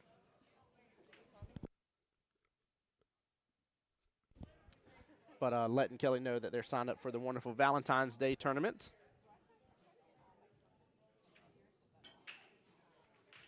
Yeah, Marianne, we got 6 total teams in this, and this is the first round that we're going to be knocking people out. We're going to go from 6 to 4, 4 to 2. Very fast, actually.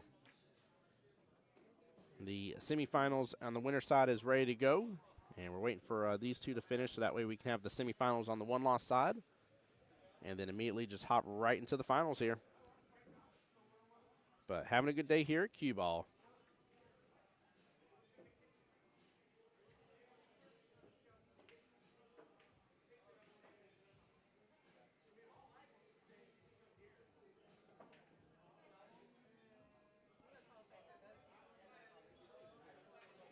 I don't know where Duke went to. We're going to, oh, there he went to. Quick little restroom break. Duke says he's working too hard not to take a quick little break here.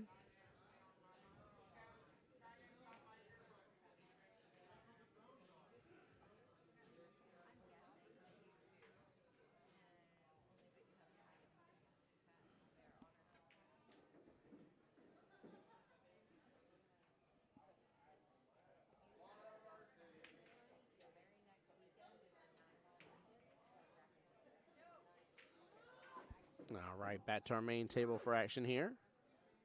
Duke hitting that 5 ball kind of full.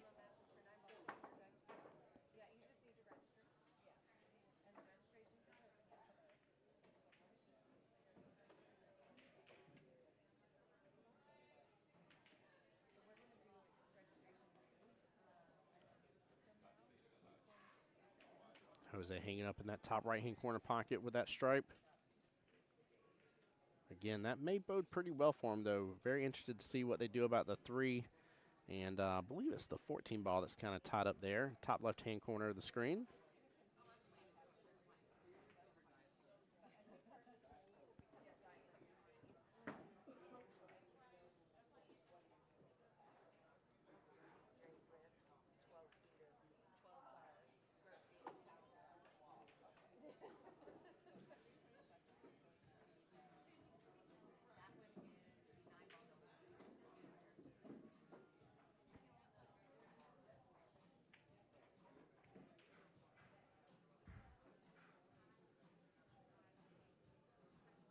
And again, honestly, not a bad leave here. Look where that 8 ball is as well, though. This is this has the potential to get out of hand really, really fast here. I do like stripes just because of especially where the 4-1 is.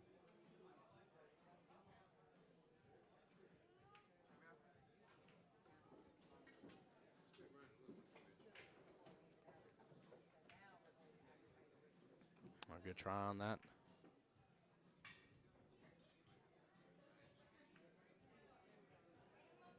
Had he not hit it as hard, that 6 would have still been down range just a little bit.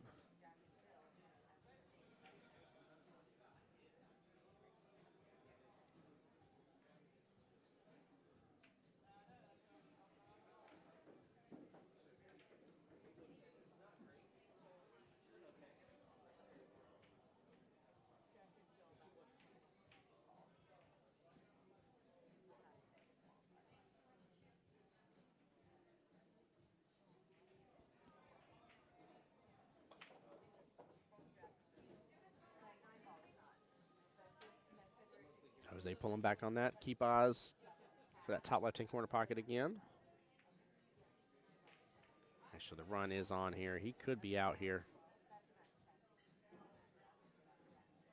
Well, even if he's not, though, he definitely hangs it up good.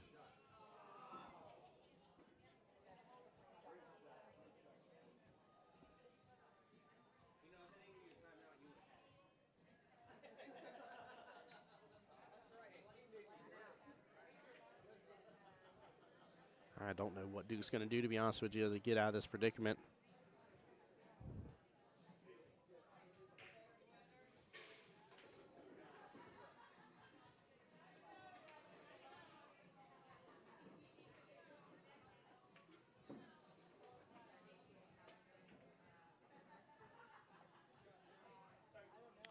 There we go. He's just trying to play defense here. Jose's going to be forced to take that top left-hand corner pocket, but I don't think he minds. Nice little 2 rails there. Hits the rail first, then the object ball, and then bounce off that top shorthand rail. Ooh, Jose loads up on it. And it dies just in time. Very well played. It's a very impressive shot.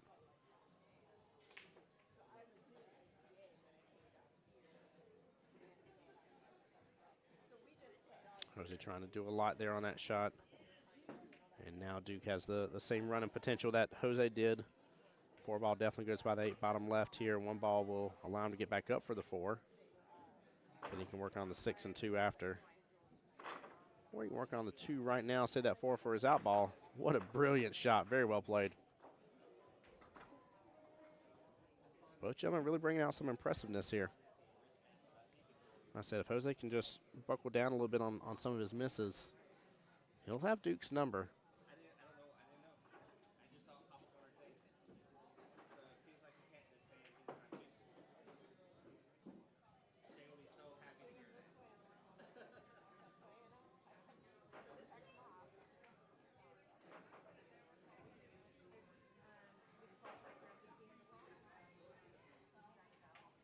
Good shot by Jose here, but he is so close to that 4. He's going to have to back cut this 13. I don't know if he can. I don't know if the back cut's possible on it.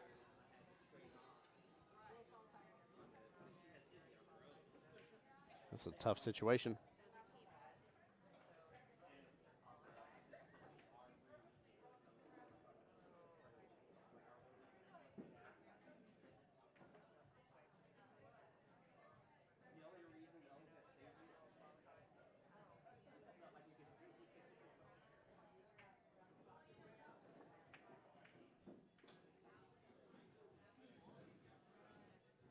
And he thins it too. Wow. Good try from Jose. Almost got punished in both the corner pocket and side pocket there, but he thinned it. He thinned it real good. I mean, cleared the paint off of it barely. That's exactly what you need to have happen there. Just a very tiny bit more. Just let it drift on over that side pocket, but he hit that good too. Duke letting that cue ball fly a little bit much here. Just a smidge.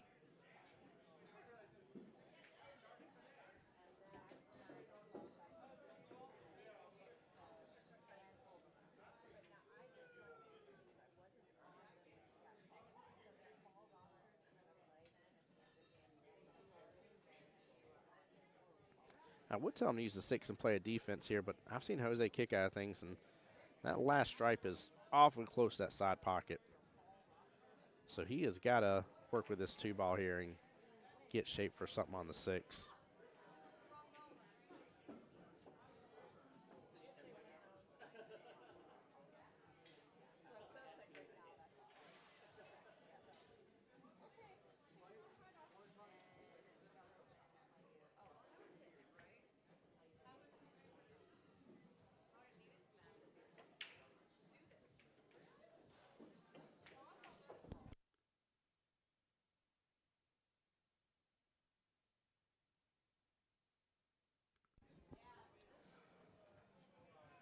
Duke set up really well for the 6 into the 8. Smooth stroke can win the day here.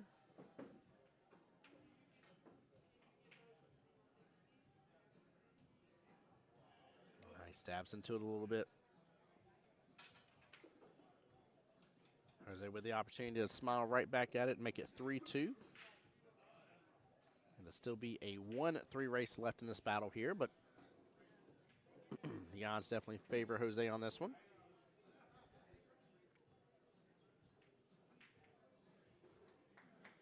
And he gets it here. Duke coming up just a little bit short on that.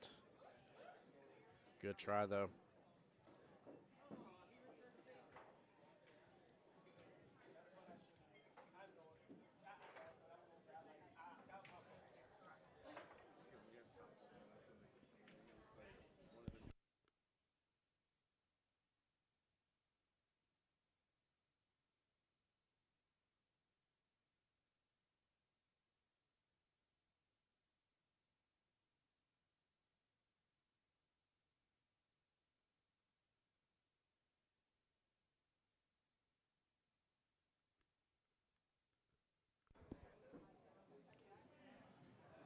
All right.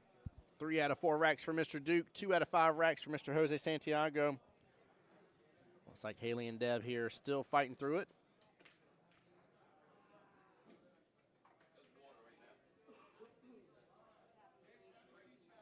Now, I don't know what Deb is here, whether she's solids or stripes.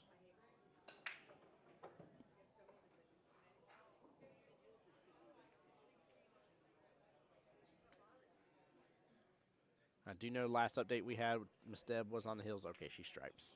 She might be able to play a defense here. Oh, she swings for it. That is drifting that left-hand side pocket. And she gets it. Sorry, the camera freeze there. I don't know what's going on with the cameras for a moment.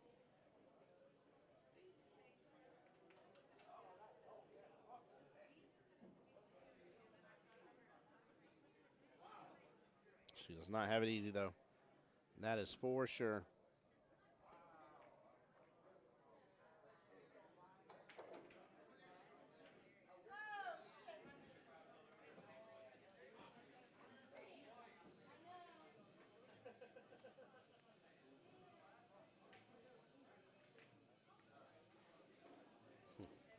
Give me one moment, guys. I'll be right back.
All right, guys, I'm back with y'all. Looks like Miss Debbie got the win over there.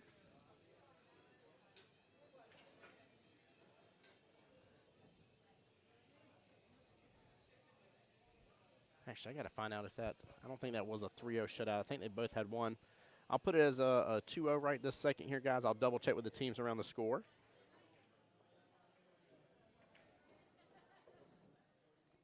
But Mama and the Kiddos with their first win in this matchup. And Duke trying to make it the second win here. All while Jose's trying to realign with everything that's been going on in the shots.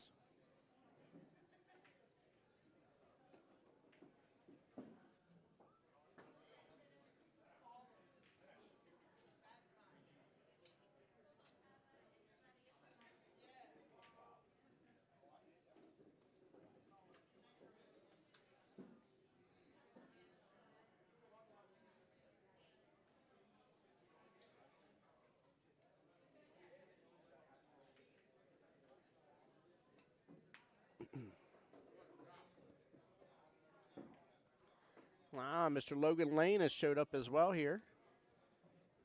We're getting the whole Cancel Christmas crew in the building now.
All right, guys, I was getting a quick little update here just to make sure I had all my ducks in a row.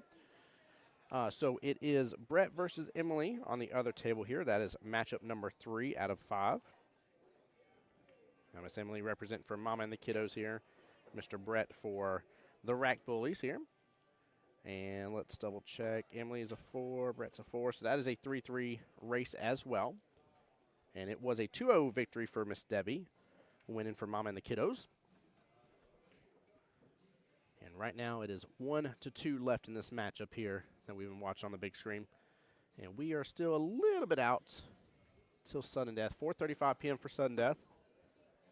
It is possible that we may end up having 2 of the matchups in sudden death. I don't foresee it happening. This one will probably be done before 24 minutes finishes up.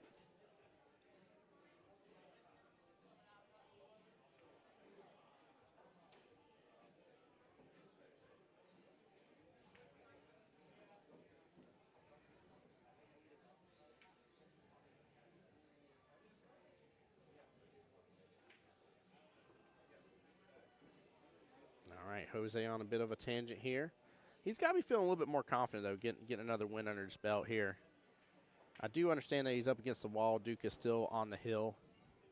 So one mistake can finish this rack in this whole situation. However, you got to know a little confident swing when you see it here, and I have a feeling that Jose is going to start getting it in gear.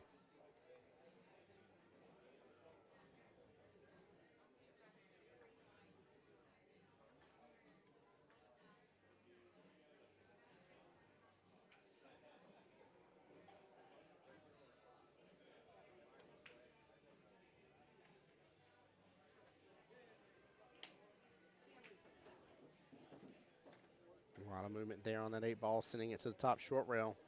That may prolong this rack a little bit further. Duke trying to see if he has eyes on that 9.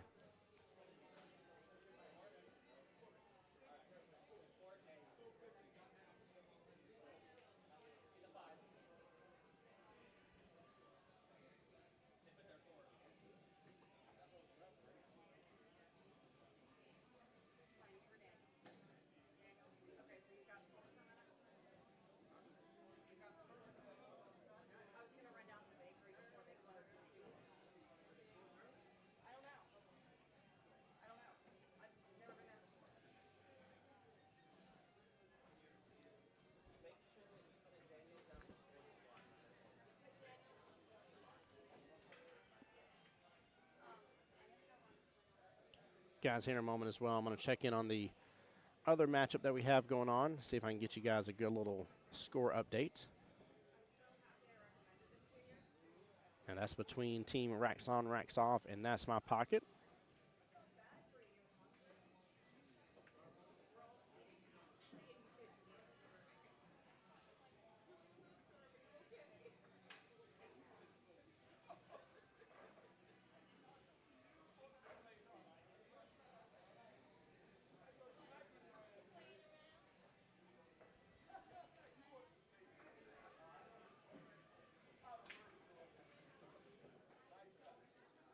Oh, what a shot by Jose. Nicely done. However, his leave is not the best here. Thank you, Brandon.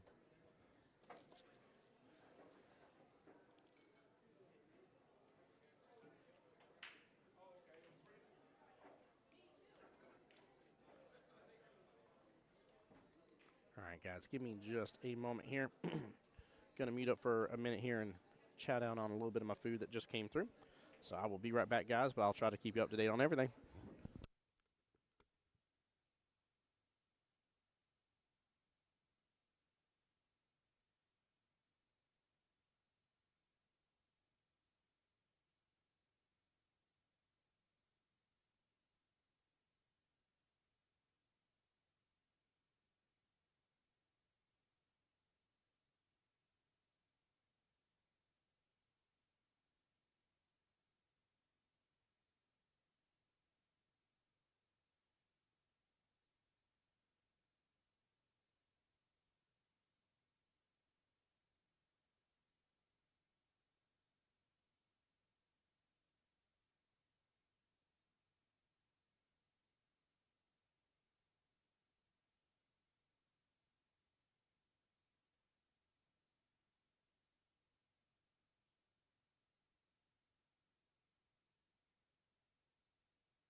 All right, guys, I'm back. I had a quick little score update from the other table here. I was told Miss Emily is on the hill, so I've already adjusted team points for Mama and the kiddos. And right now, this one's still up in the air. Jose has done an excellent job fighting back. Well, that cue ball's rolling. Not leaving much of a position here for Mr. Duke. He might be able to clip it here. If not, he can definitely one rail kick into it, but and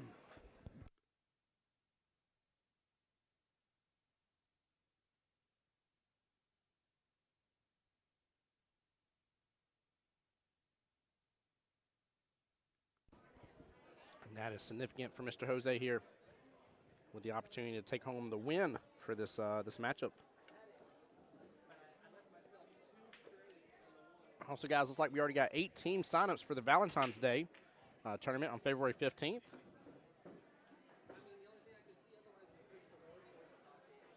Jose going for the top right-hand corner pocket. This will be a great comeback if he gets this.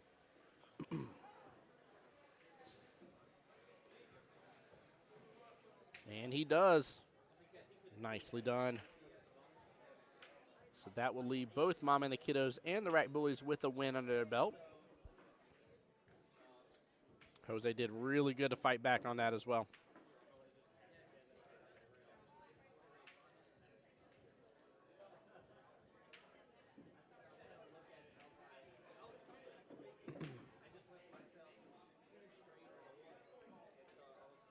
All right, waiting to see who they put up next.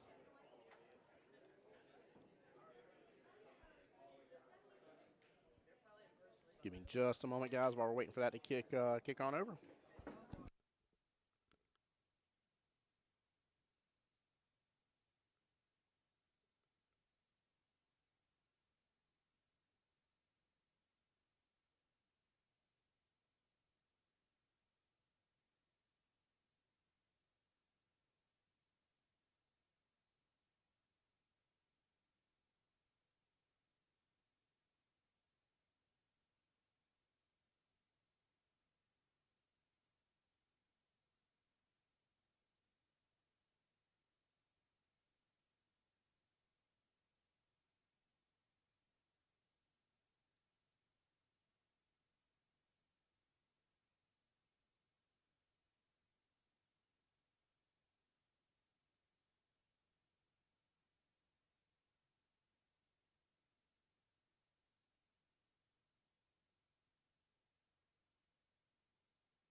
right, Luna.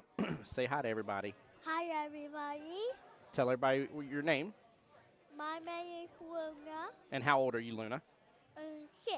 That's right. You just had a birthday, didn't you, baby? Yeah. Guys, for those in stream that happen to know my wonderful, lovely daughter, Luna, she's on the mic with me for just a moment here. Her and the wifey and Luke and our friend that's down stopped on by to say hi for a moment while I'm here working today. Luna, are you having a good day so far? Yeah. Yeah, that's awesome, baby. That is awesome.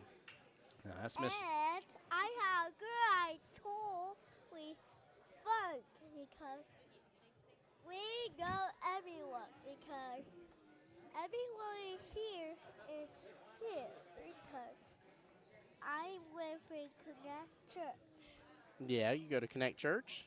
Yeah. That's because right. I'm a girl. That is true, too. I trusted God. I trusted Jesus. I love that. I know Jesus. Yes, you do, baby. Yes, you do. Luna, what do you think about this? Good. Yeah, that's Mr. Larry shooting right now. Oh, Luna, look. We got somebody in chat here. That's Ben. Ben's saying hey to you. Can you say hey, Ben? Hey, Ben. Say hey, Ben. Hey, Ben. There you go. That's Ben and April. They're watching the live stream right now. They're at home. Oh, careful with the finger here. It's me. It's my mate here. Yeah, It's down here. that's right. Now, that's Mr. Joe at the table right now. Can you say good luck, Joe? You want Joe? Good luck, Joe. Now, actually, this TV screen we're watching, Luna, is for this match over here. You see Mr. Joe, super tall gentleman? Look over here. Look where I'm pointing. You see him over here where past Miss Kelly? Yeah. Yeah. Oh, I see her. Like, watch her now. Yeah. Oh, he went for the bank shot. Say good try, Joe. Good try, Joe. Yeah, he did a good try. Let's play some pool games. Let's play some pool games. I like that. Mr. Larry's going to take this 7 ball. Top right-hand corner pocket. Has a small miss on it. Good try, Mr. Larry. Yeah? Yeah, say good try, Larry. Good try, Larry. Hey, don't scream. Okay? Daddy can control how loud you are. This isn't like the karaoke system, okay, baby? I know you're getting excited, aren't you? You're having fun. Yeah. Yeah, because you like having the microphone and stuff. Yeah. You got your Hello Kitty purse? Yeah. Yeah. Everyone, this is my own one because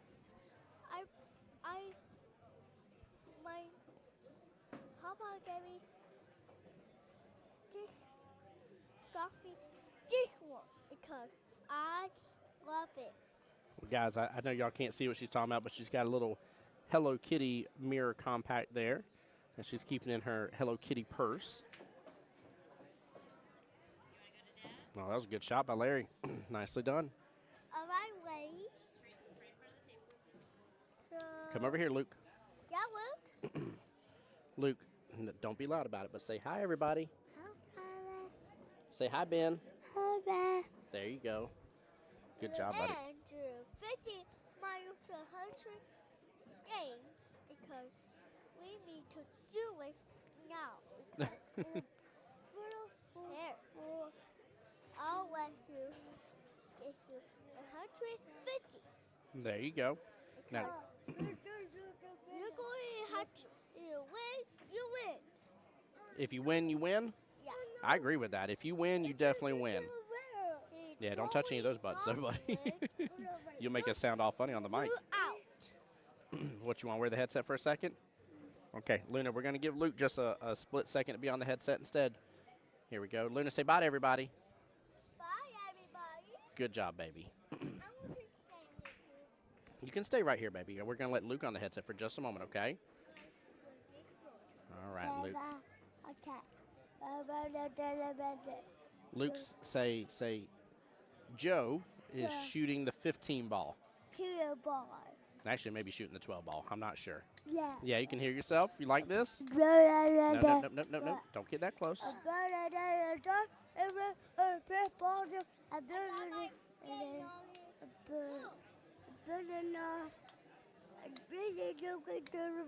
Luke, tell me this. Are you having a good day? Yeah. Yeah. Have you been having fun at home? Yeah. Yeah. Are you going to go to the store here in a moment? Go check out the new, I think it's the Japanese store down the road. No. No, I thought you were going to the store down the road. No. You going to go with Mama to the store? Yeah. Yeah. Okay. Here. Hey, leave the mic right where it's at, buddy. No. Hey, I love you. Do not touch those, okay?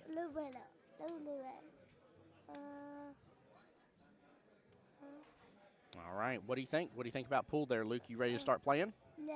Yeah. You ready to start playing, Mr. Lefty? Yeah. Mr. I right lefty here. I've done taken my dad's habit of shooting pool left, and I've done amplified it, and I'm gonna play pool left-handed naturally. Okay. Okay. Does that sound good? That's good. Leave the mouse alone, bud. Look at me. Put it. Hey, What? look at me. I love you, but you gotta listen, Daddy. There you go. You But can talk on the mic. just play it. Yeah. Well, I'm going to let y'all go so that way y'all can go be with Mama and head on over to the store, okay? Luke, can you tell everybody, say hi? Hi. Say, my name's Luke. My dear. Leave the mic alone. Say, my name's Luke. My dear. And how old are you, Luke? I'm 4. You're 4. That's right, buddy. That's right. Good job. All right, headset off here. We're going to let y'all go back to Mama. Good job, babies. I love y'all. Hey, go straight over to Mama. There you go. Y'all go have a great day at the store, baby. I love y'all.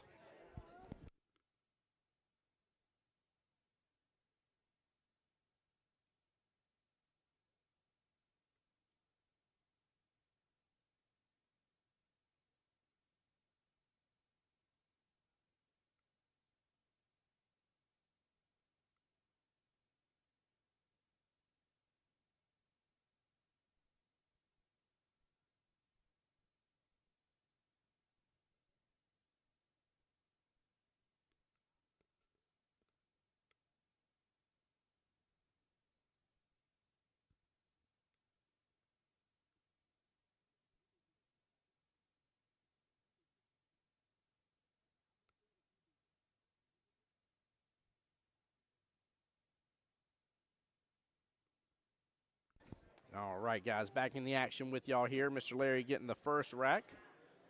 Well done there.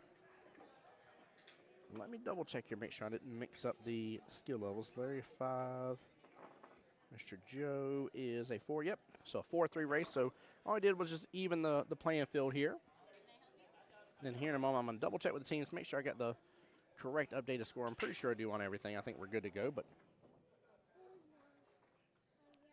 now they will be in sudden death for their last matchup here, so I believe they were able to get this match started pre-sudden death, so that way everything's being scored like normal here. In fact, let me go double check that right now because they were very close to getting sudden death. So give me 1 second here.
All right, so Miss Emily did win.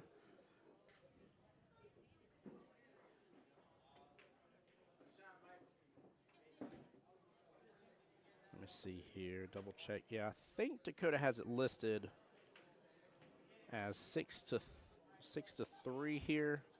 Hold on 1 second, guys.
That's right, JT. Let's go, Larry. Indeed. Show your love, show your support for your favorite team.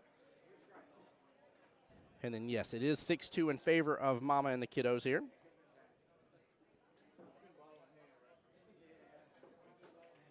In fact, I think we're to the point because the other one's sudden death. Let me think here. Yeah, we're actually in a similar standpoint here. So because of sudden death, as long as Mama and the kiddos get one more point, doesn't matter if it's Larry getting to the hill or if it's the other matchup that's going on. But if they get to the point or get one more point here, it will actually be over. And Mama and the kiddos will advance on.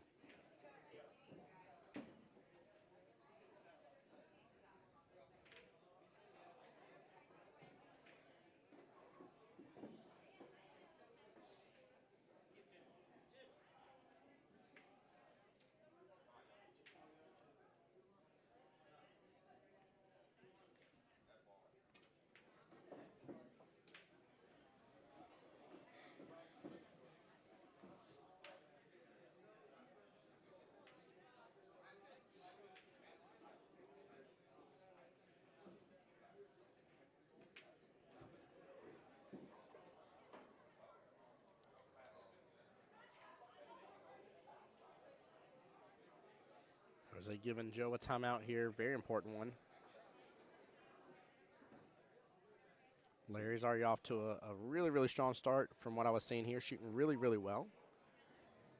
So Joe's going to have to get dialed in and fast to stop the score and how the points are going right now against them. I would even dare say the right bullies are getting bullied by Mama and the kiddos here. I think what happened is the right bullies came across the kiddos, decided to bully them, and Mama got involved and kicked on back a little bit. JT, you still having a good day, brother? Ashley is going to drift right up there towards that top left-hand corner pocket, be right outside of it. And at about a diamond, almost a diamond away on both ends. Not a bad place to leave that last stripe of his, especially set up for the 8.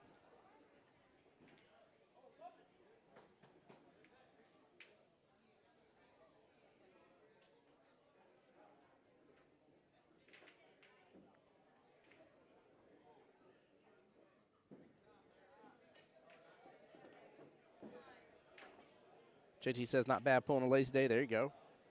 Well, I was happy to get to have Luke and Luna over here. Wifey decided to do a stop by. Our family friend Isaac is down from New Jersey and actually allowed us time to go on a date night last night. We went and had a good date night, and they're out. There's a, I don't want to misquote here, but there's a new Japanese store, if I remember correctly, that's right down the road here off the beach, like a little bit before the Winn-Dixie. And they want to go check it out. We've been meaning to take a second to go look at, and I'm glad they're gonna take a moment to go check it out here. No, Larry bobbled the 8. Take that bad boy right on out.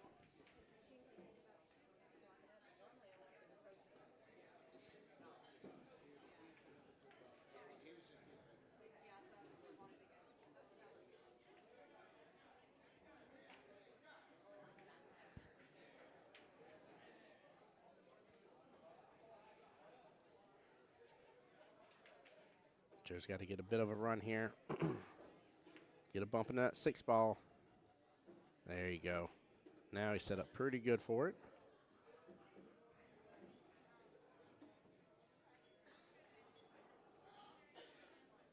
Ooh, nudges into it a little bit off here.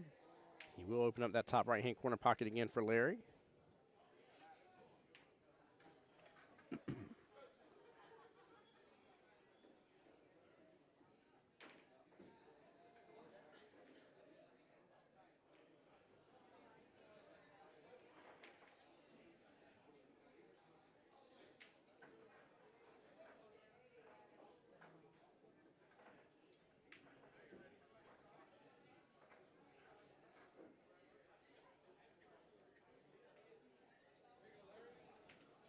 Good shot and good out by Mr. Larry. Nicely done, up 2-0.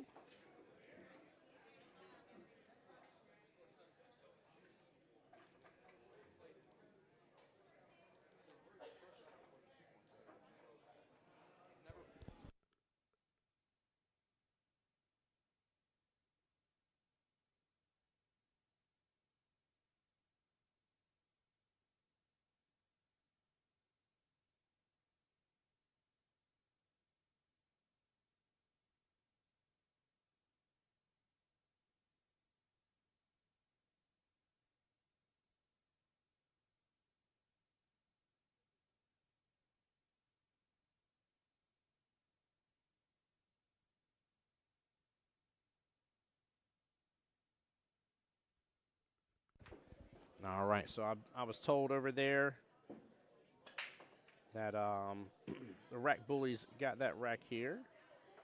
Mr. Mike Wesley. So he did get 2 over there, bringing it 6-4. That will give both teams their win here. Their 2 wins here, if I'm looking correctly.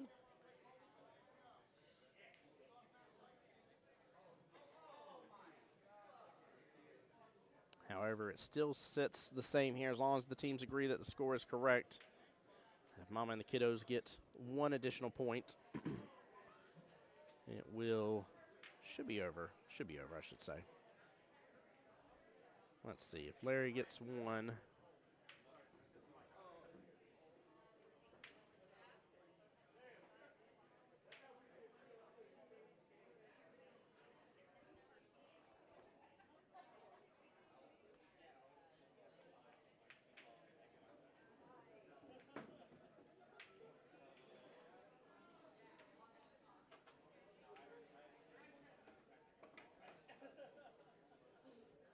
Actually, I guess it's more so in that sudden death. If they get the 1 from sudden death is what it is.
All right, so quick little scoring update situation here. if Larry makes it to the hill, it will be 7-4. However, Joe still has the potential to get the overall win. Larry. Joe still has the potential to get the overall win, and that would make it 7-6. If Joe wins, with it being 7-6, they will have the 3 wins, and thus they will have to just win the one other right that's going on in Sudden Death right now. However, if Sudden Death ends up with Mama and the kiddos winning it, it will be 7-4, and the best Joe will be able to do at this point is pull it up to 6 points. So, realistically, that Sudden Death match with I believe it's Miss Beth that's over there is the one that could end up shutting this down early in terms of this matchup between these two teams. A little bit of an odd scenario here.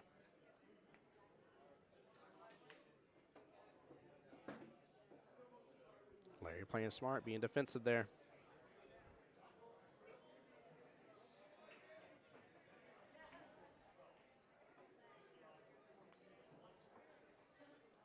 Oh, no. Hold on here. Hold on. I just mislooked at that. No, Larry missed it. That was not playing smart. Sorry, guys. I said corrected. Joe rattles it, though.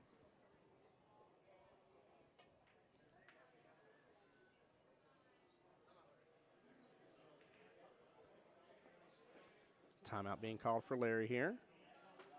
Mr. Dakota Grady coming to the field. Miss Phoebe is here.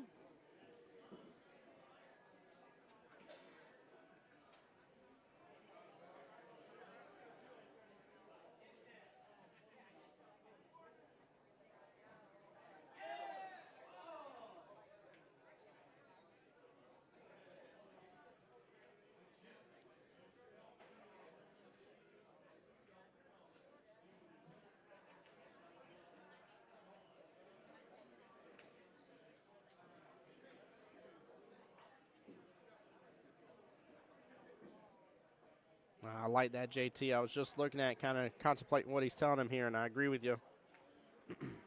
Kick off that back short rail. Yeah, that's the play. Only downfall is that 4 is pretty well set, so if Joe can do a 1-rail kick into it at all, should drop.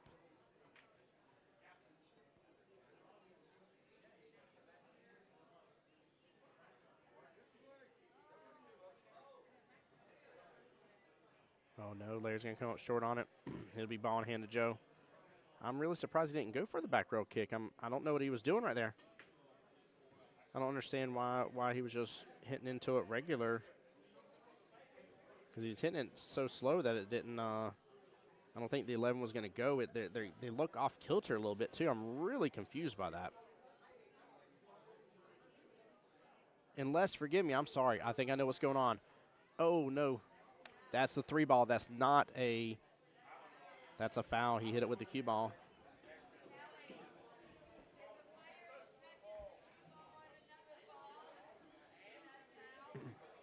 Yeah, Kelly's getting involved on this one, but if it hit with the cue ball, now I see what's going on here. JT, I was very confused. I thought that was the 11 ball and 14 ball that were tied up, and that's not what's going on. That's not what's going on. That's the 3 and 14 that are tied up.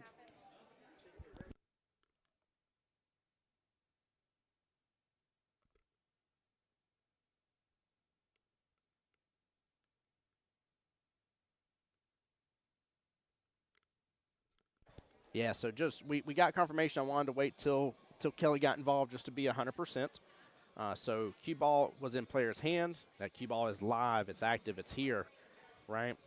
And so because that being the case, because Joe made contact with another object ball here, even though he didn't mean to, well, what happens there is that it is ball in hand back to Mr. Larry. Not a rule we have to deal with very often, but you just got to be super cautious about things.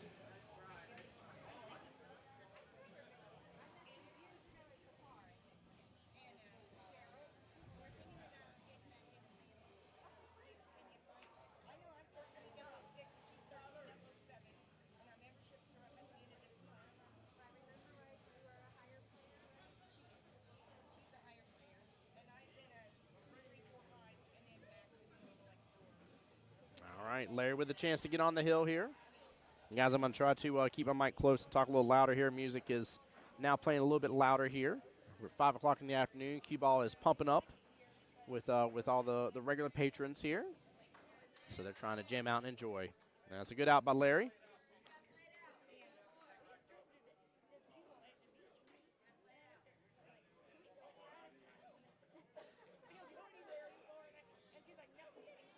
They're shaking hands, but they should have to play this out here.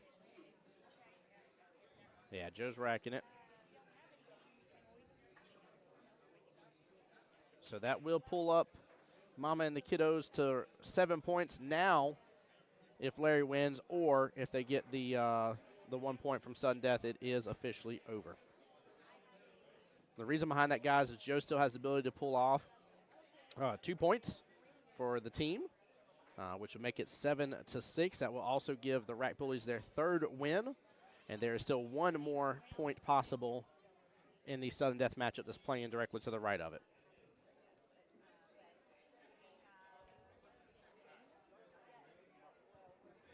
Like I said, their whole situation all around has been kind of interesting.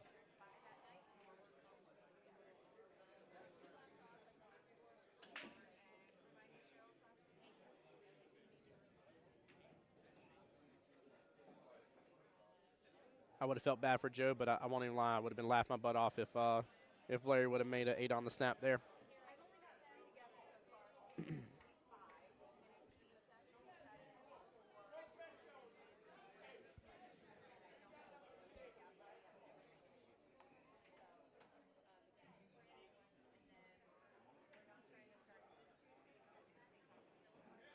There we go. Larry's definitely locked in on the stripes here.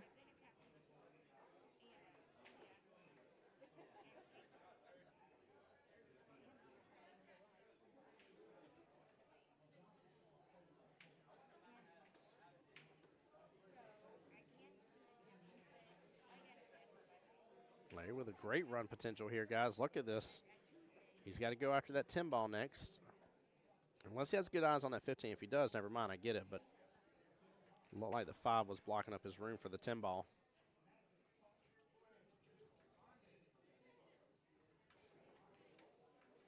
Or for the 15, I'm sorry.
All right, guys, with Larry getting the win there, that is over the other matchup that was going on, which was a sudden death matchup, is a do not finish situation. Mama and the kiddos will remain in this here and get to play in the semifinals round of the one-loss side bracket. Guys, I'm going to check it on the other team, see if it's going to be a moment until we get ready for the semifinals. So give me just a minute, guys. Let me see what I can do here. Be right back.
All right, chat. So I just checked in on the other team that's playing right now in the quarterfinals, one-loss side bracket.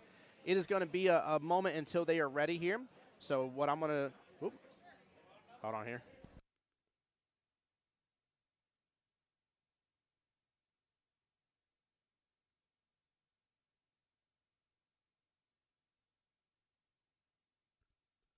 Hold that thought, guys. I'm trying to double-check here. Kelly's putting out paperwork, and I just want to make sure we're not about to have literally another team on the live stream table before I tell you guys wrong. So give me just one moment here. This is Montreal. And then the next part is the Montreal.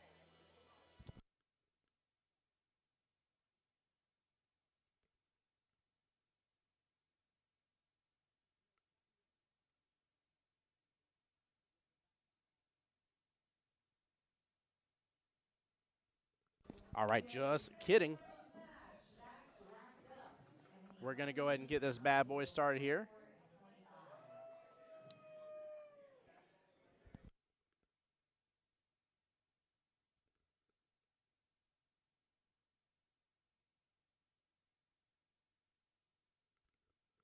All right, so we are going to go ahead and start the first semifinals match here. Sorry, guys, I thought the other one was going to be a moment longer here, but we are going to get this bad boy started here.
All right, guys, while we're waiting here, make sure to take a look at this as well. Don't miss out on this fun tournament. This is not, I repeat, not a Vegas qualifier, guys. This is Tim Jones on behalf of Jacksonville AP, the home to myself here at the Voice of Jacksonville Pool. I'll be right back, guys, with a semifinals matchup here of the Destination Division Montreal qualifier here, guys. Stay tuned. Be right back.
All right, guys, back on the mic with y'all, waiting on put-ups here.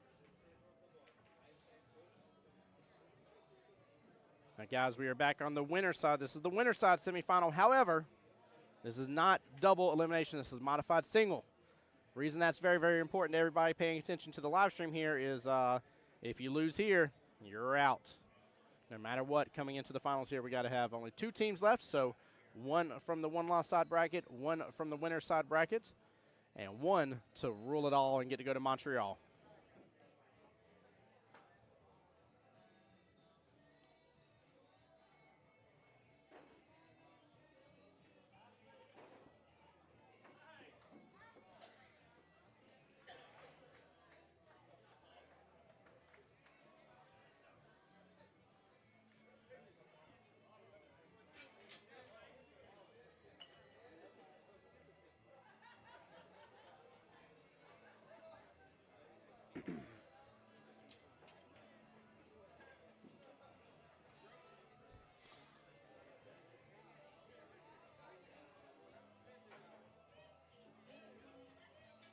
Yeah, looks like both teams are still talking about who to throw. So we'll give them just another moment of time. Guys, I do want to remind y'all as well, there's more people coming to the live stream.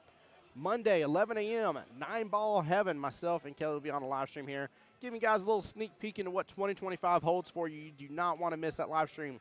Even if you cannot be there, that's okay. There's not a problem. Keep in mind that will be up on Jacksonville APA's Facebook and Jacksonville APA's YouTube for your viewing pleasure later on. If you have any questions or anything like that during the live stream, don't hesitate to ask. We will do our best to answer them as best as we can. If not, we'll find out and try to get you an answer afterwards. But definitely come and be a part of it.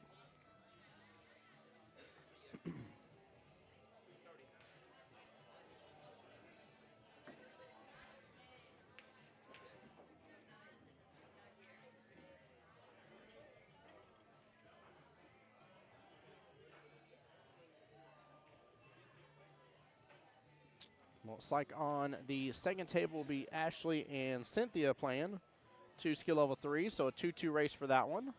Still waiting for the main table.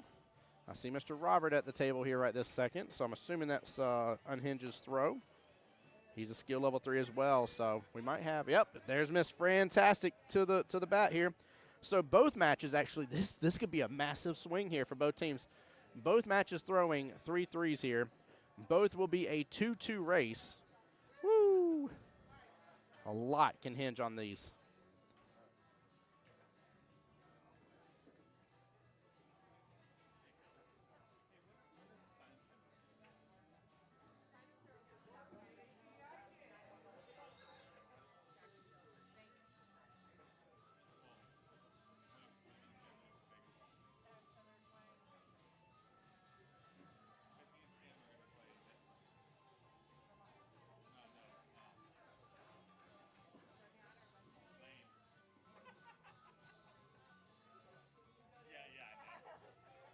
Fantastic will win the lag here and get a break.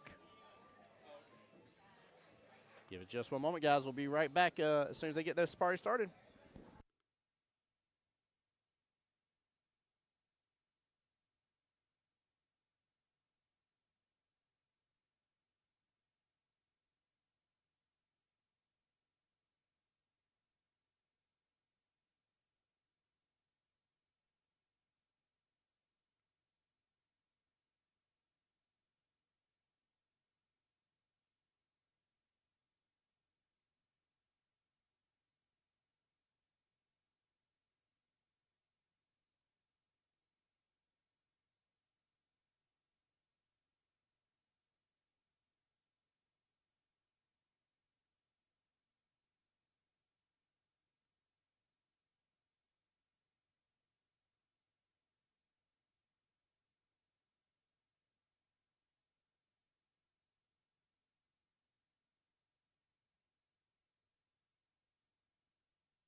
Marianne, that's absolutely right. Fran, freaking tabulous. Freaking tastic here. Always love Fran's attitude. She's really a tough competitor, to say the least, on the table, too. Marion, I know you know what I'm talking about on that one, but she is not to say she couldn't get down on about how she's shooting or something like that, but she's pretty tough. She isn't somebody that goes out very easily at all and gives up. She does really good for her teams.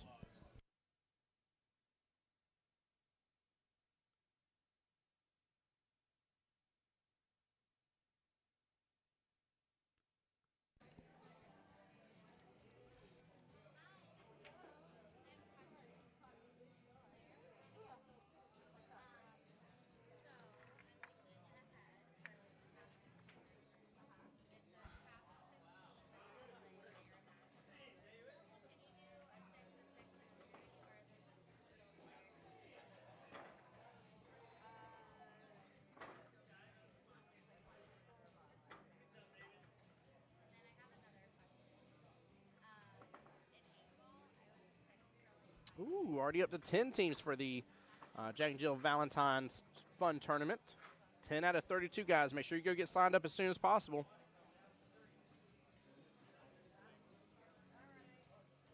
$22 slots remain, only $20 per team. And it'll be on February the 15th. All right, let's get back to enjoying a little bit of action here, in which Fran may have not done Mr. Robert any favors here. So he's still got a little bit of the sliver of that 3 ball.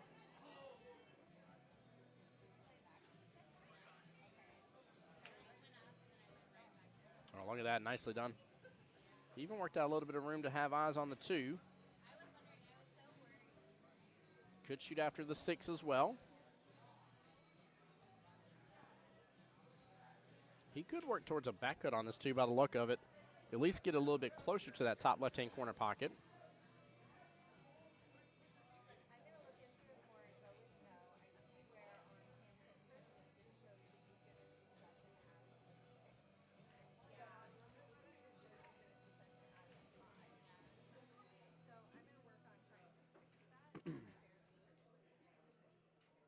Wayne says, where do I sign up for the tour? You mean the tournament? I will get you that link right now. Let me do a little copy pasta here. It's taking its time whenever I do that. Let me know if it doesn't come through, Wayne. You should see it in chat though in just a moment. Yeah, it's showing on YouTube. There it goes. It's showing on my end saying it sent to Facebook.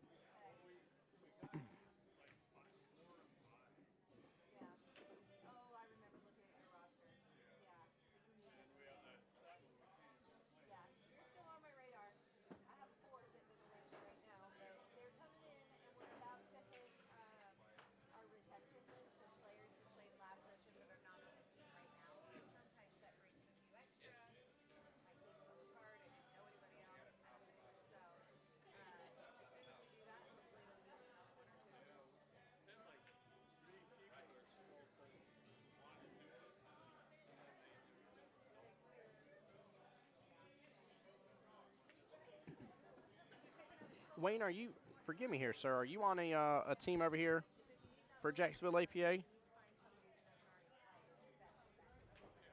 I know for sure you play across the pond at First Coast, our buddies across the way, but it is for Jacksonville APA members, though, just to be upfront with you. You got to be on an active roster.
Friend with a nice little run so far. She's going to have to stretch or use the bridge here to get that 12 ball. Honestly, where the 6 and 2 both are, it's not a bad choice, actually. 12's not helping that top right-hand corner pocket at all.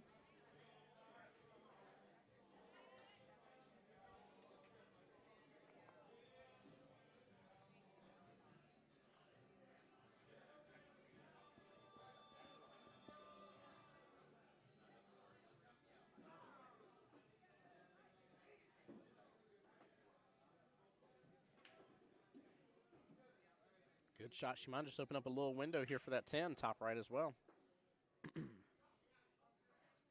She definitely has good eyes on the 11, but looks like she's in a pretty decent window for that 10. My only ultimate worry about the 11 is clipping into the 7 and it messing up you getting back around to have good eyes on your 10. I think she's got a chance on it right now.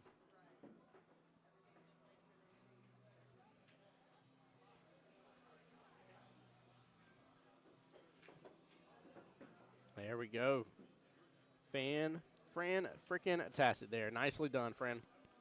Well played. She's going to be stuck with the 14 no matter what, but right now she is really doing a great job, and maybe, just maybe, she can push that 2 out the way a little bit and hopefully get her 14 a little bit closer to that top right-hand corner pocket after she shoots this 11 here. Honestly, that's not a bad place to hang up. She's blocking the 7. He's got a back cut on the 1 here. That might have been a really good time to miss, to be honest with you guys.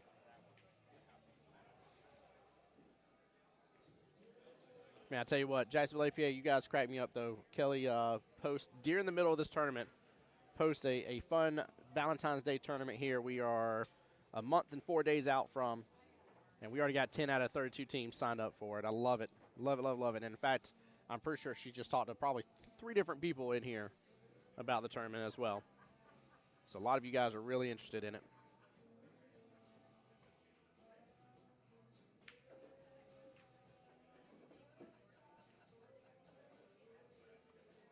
Good try, good try. So Robert there trying to get the back cut in on the 1.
All right, ball in hand to Mr. Robert here.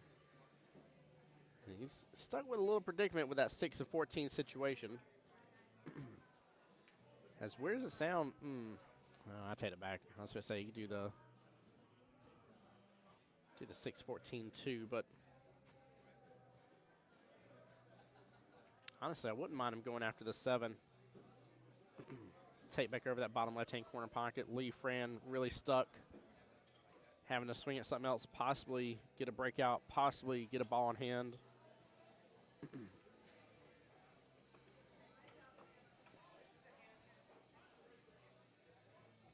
Pretty sure that's what Christian's probably telling him to. We'll see where he ends up placing it. Figure this time out here, what he's recommending.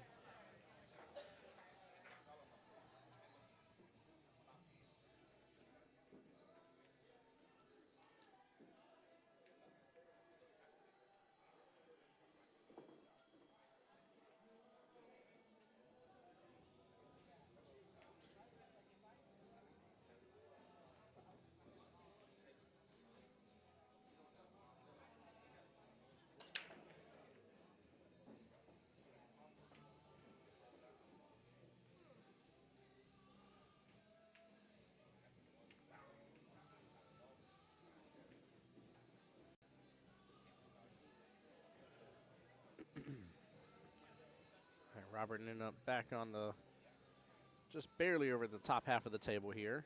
He is still going to go for that 7.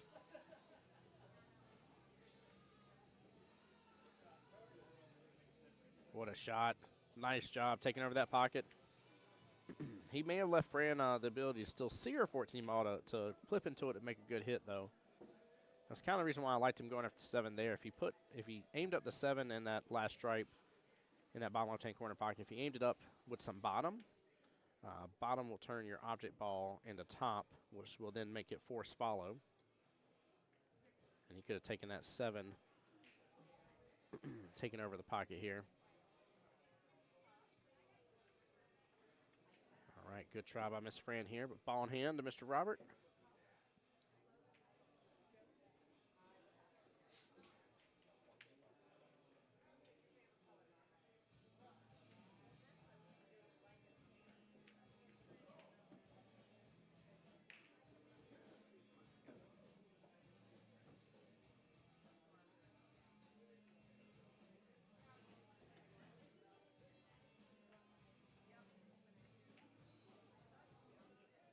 Honestly, Robert might be able to wedge himself in a little bit of a window here.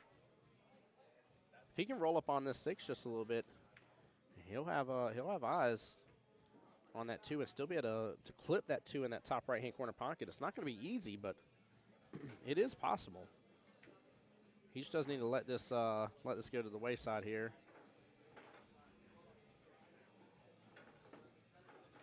Yeah, he's trying to hold it.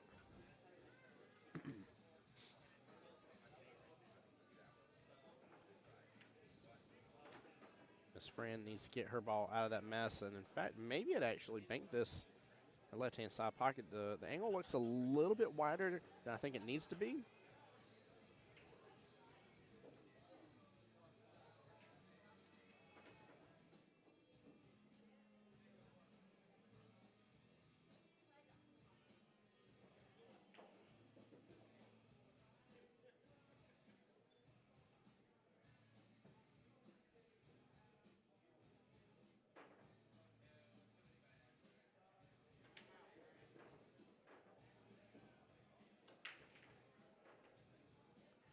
Yeah, Fran's really taking it all in right this second.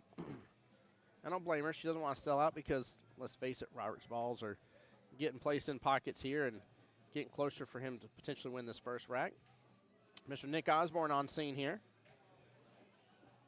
Talked about this earlier today here. Nick is their skill level 7, their highest rank on team. That's racked up.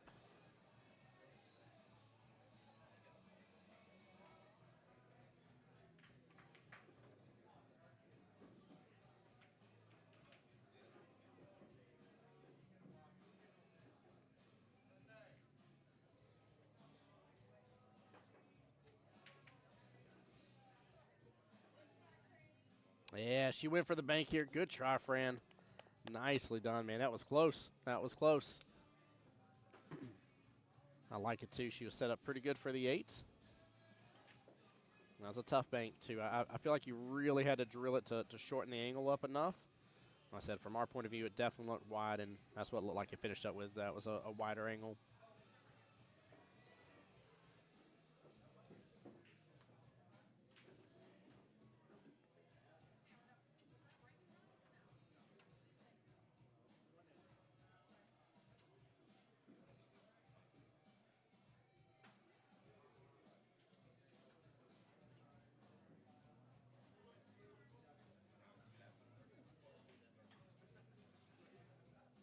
Robert going for the combo here, trying to keep that 2 in place where the 6 is.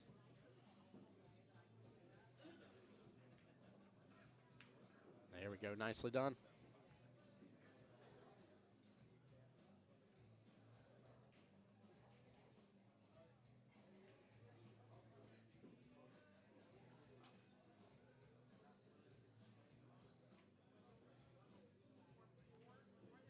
As long as he doesn't overhit this and let the cue ball go all over the place here.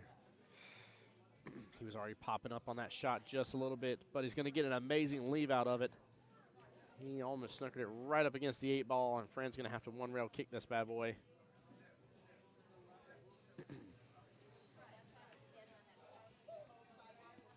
The plus side with this one rail kick is you just kind of split the difference and hit into it.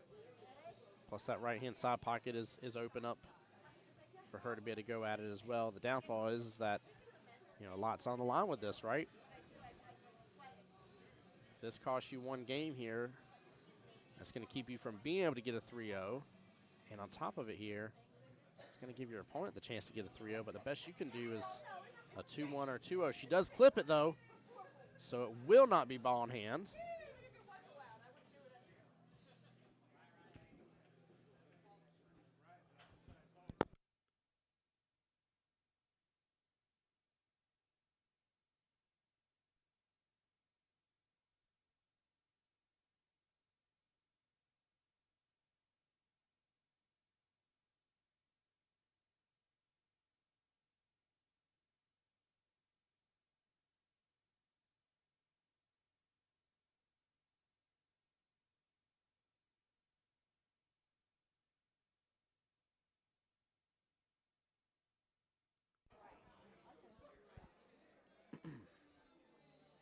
Mr. Robert with the swing on the 2-ball there. It's going to end up leaving it on the right-hand long rail. Fran will have the opportunity here to a little bit of a back cut here on the 14. Fling it over to that right-hand side pocket.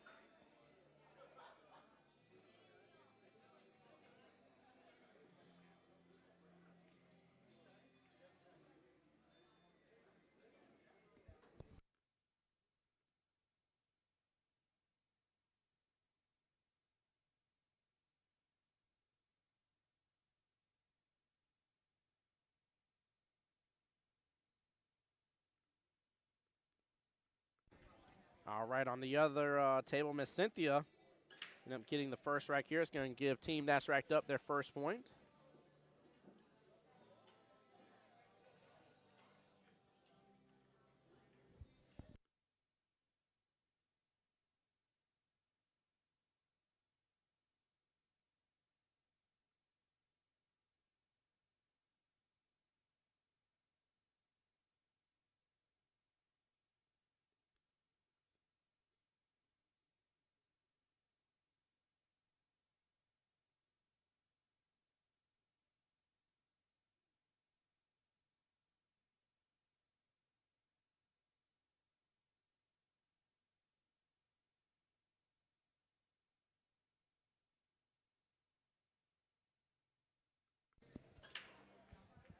All right, Fran with eyes again on the 14 here. Can go two ways with this here. Can go bottom right-hand corner pocket this time around realistically, or go back with that side pocket option as well. If she goes bottom right, she needs to use a little bit of top here and speed control. Make sure that top follows and allows everything to be going well. Miss Cheryl Crum says, been awesome watching this from home. Charlotte County APA player here. Let's go, Cheryl. How you doing today, my dear? Glad to have you into the live stream. Thank you so much. Appreciate you bearing with me as well. But glad you got to come in and be a part of the stream, though. How's everything up over there in Charlotte County?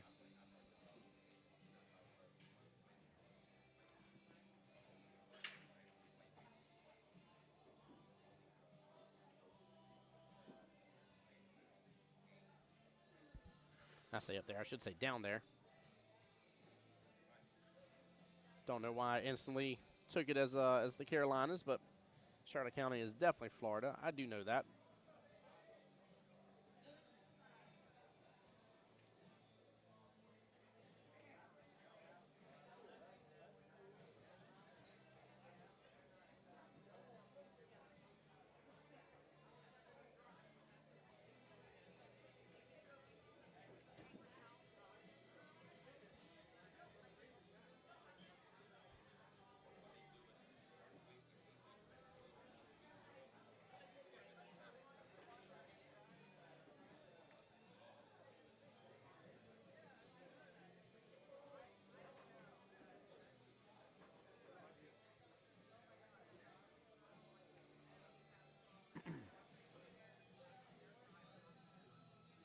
Nice shot by Fantastic there. That was beautiful. Didn't let it get her away from her here. She's got a longer shot on the 8-ball, but doing very well on this. Very, very important rack here for that's racked up because this will give them a pretty good initial lead here. Cheryl on the Facebook side says, doing great. We love watching you all. We're doing well here. You're fine. Awesome. Awesome, awesome. Well, I definitely appreciate the love and support. I know all of us do here within Jacksonville APA. And then make sure you get a chance to watch the live stream next weekend as well. We'll actually be live in Tallahassee at the Southern Shindig.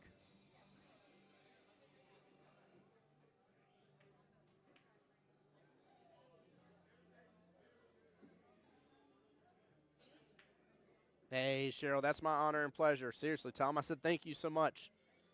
I appreciate the compliments a lot. It's definitely a passion of mine, to say the least. I love what I do, love getting to do it, and love being a part of the APA. So.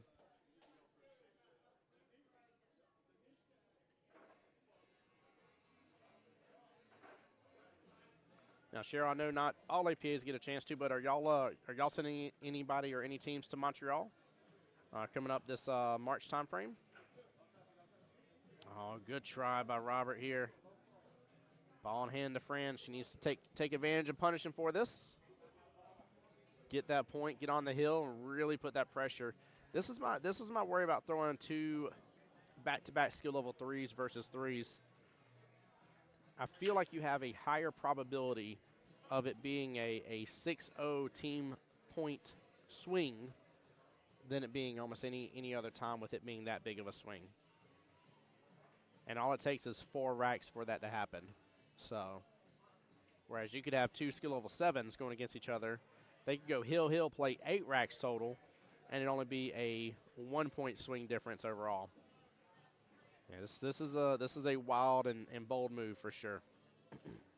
Second team point to that's racked up. And Miss Fran will be on the hill. One of my favorite things about Fran here, guys, and I talk about this on stream anytime I have her, is just her overwhelming positive attitude. Really enjoy how much if you get to talk to her and get to know her, and you're like, Fran, how you doing? She's like, I'm doing fantastic, and you're like, I love that. Like, you can't be mad at somebody having their own little catchphrase. See, even Grace gets over there. Miss Grace here, Jack Carter's wife here, says, yeah, Fran Tabulous. Yeah, they are doing really well here.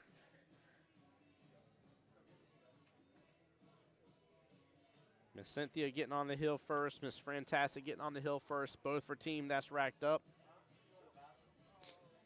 Quick little restroom break here from Fantastic. Give her just a moment, guys. She'll be right back. While we're waiting here, keep in mind if you are here locally in Jacksonville APA, got to be on an active roster. Jacksonville APA, but we have a fun little Jack and Jill event coming on, 8-ball tournament. That'll be February the 15th here at the new 9-ball Heaven location. That is in Dick's Wings on the north side in the beautiful Ocean Way community off of Yellow Bluff Road here. Very close to the Publix that's right there. I mean, I'm talking about like you could throw a baseball from where Dick's Wings is to the Publix basically. Well, if you can throw it pretty good. But don't miss out. This is going to be a good little fun little tournament. Last I checked, we had 10. Let me see if I can refresh here.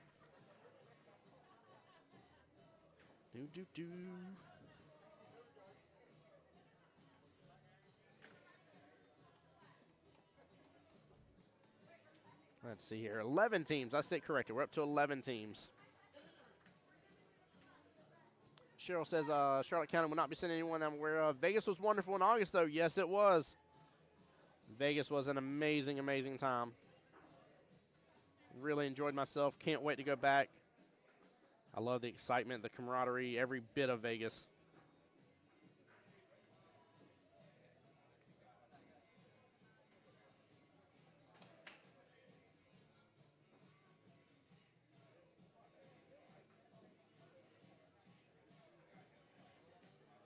All right. Woo, got a big cluster in that break here. Both will have a little bit of work to do this right, that's for sure.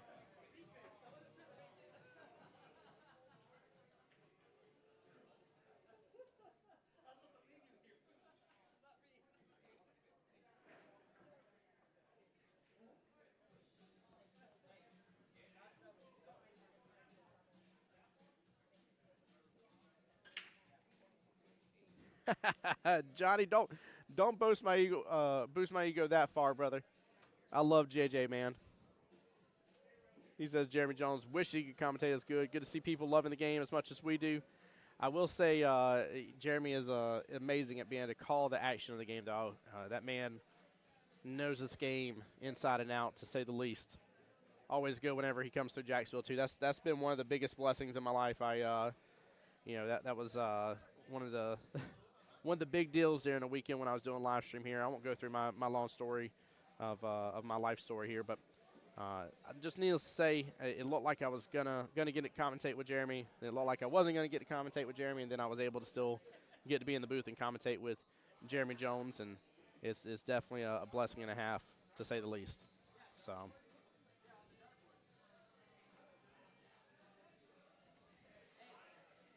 But no, I enjoy it. I'm still hoping and praying one year, maybe, just maybe, it can be TJ and JJ in the booth here for the USAMs or something like that. That'd be fantastic, to say the least. I think Fantastic would even say that would be fantastic.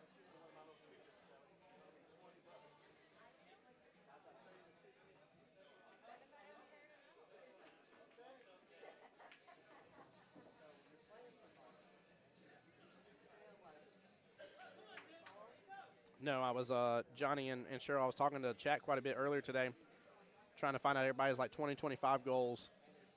And one of my big goals here, and it's going to remain a goal until it happens.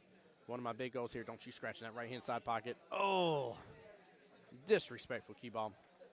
Anywho, one of my big goals is for me to be involved in either USAMs or one of the APA Vegas events, and actually be in the booth during one of the matches and get to commentate on the big screen TV with you guys and be a part of that. That'd be such a blessing, to say the least. And hopefully one day that will happen for sure. As for right now, though, I'm going to continue working on growing and getting to be a part of all these other great events that I'm getting to be a part of and travel like I get to do, and just looking forward to a fantastic year. I mean, it's really, I think this year's going to be massive. So.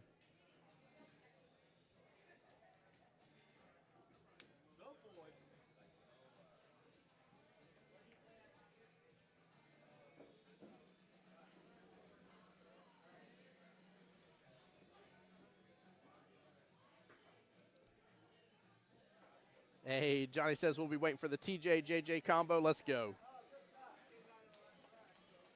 Honestly, I don't know if you can get a better winning combination. I'm not trying to talk badly about any other commentators in the field.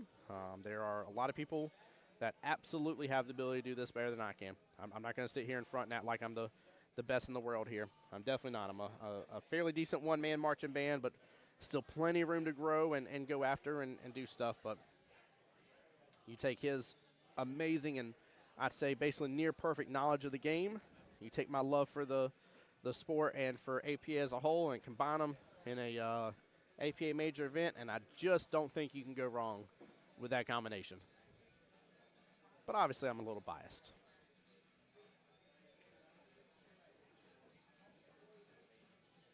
Ooh, Fran hitting that beautifully in that left-hand side pocket, by the way. She doesn't like her clipping on top of the 4, but Johnny says it'd break YouTube. Hopefully so. Wayne Kelly says, I think JJ would hold you back. No way. Oh, my gosh. Y'all are making me blush here, to say the least.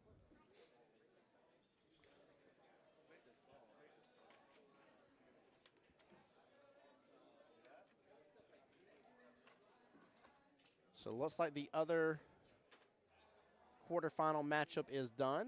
So here shortly the other semifinals will get rolling.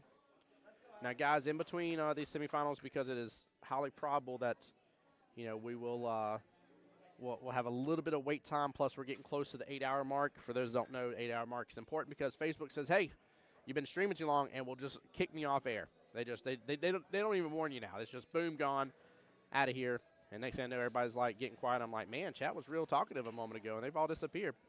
So what will probably end up happening is after the semifinals match, there may be a little bit of a lull, but definitely there will be a reboot of the stream. And that way you guys can be able to bring you the finals here.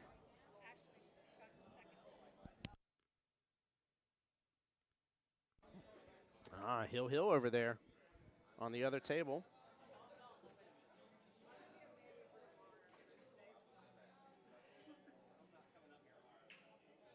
Yeah, Ashley versus Cynthia. Yep, Hill it is.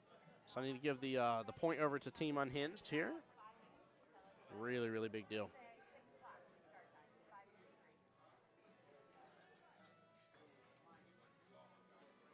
Well, that keeps from the crazy 6-0 swing that I was predicting could happen from happening.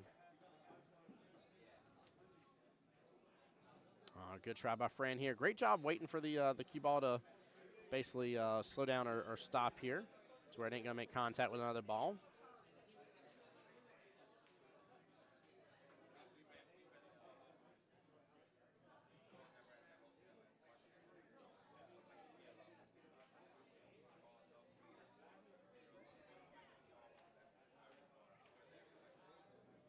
All right, so Team Racks Off did get the win here against That's My Pocket. So they will go on to play Mama and the Kiddos in the semifinals again. This is for the one-loss side part of the bracket. The winner of that match versus the winner of the match we're watching live right now will go on to play each other in the finals.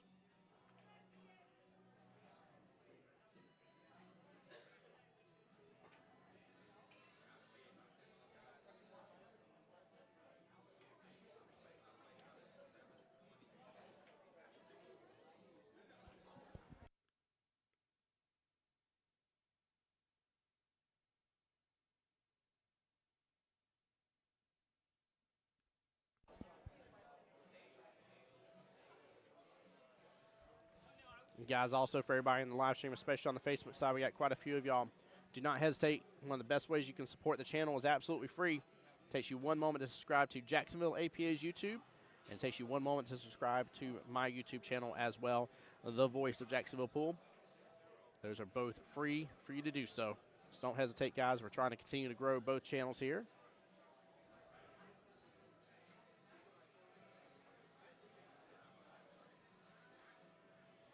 Fran with ball in hand and taking a look at the cluster that's over there.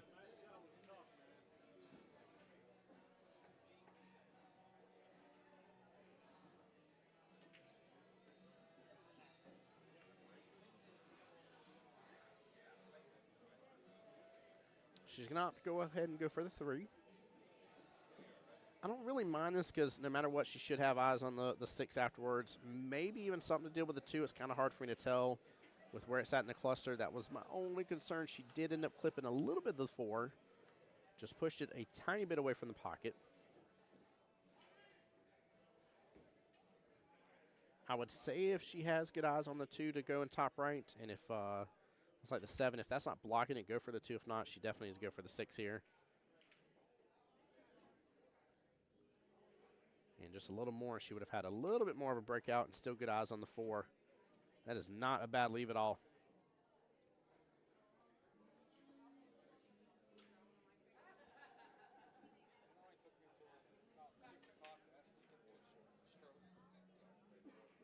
Dakota coming over to the sound booth here, holding up his pretend watch in his arm here. He says, it only took me till about 6 p.m. tonight here to finally get in a stroke.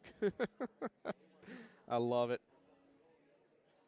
Again, Dakota's one of those stories, man. I love telling it on the live stream, guys, but it was during one of the regionals. And after his semifinals win here, moved up to the skill level 9 and 9 ball. And was there for regionals to play in the finals here. He ended up losing that finals. But you want to talk about a proud moment in that boy's life. He was so crazy stoked about moving up, man. And I loved his just sheer joy and excitement. And I was like, I like to think that, you know, overall that I'm a very positive person, man. But dude, you were you were knocking me out of the park. It was so much fun to see. I think that's kind of why I'm biased whenever I say that I love how much fun singles is. Instead, whenever you're pushing your way all the way from a singles board into regionals into Vegas, I think it's kind of part of my bias there is getting to see people do that. We saw Lauren Kowalski move up as well here. Trying to think, we've seen a handful of very happy, momentous moments of movement. It's actually been very fun.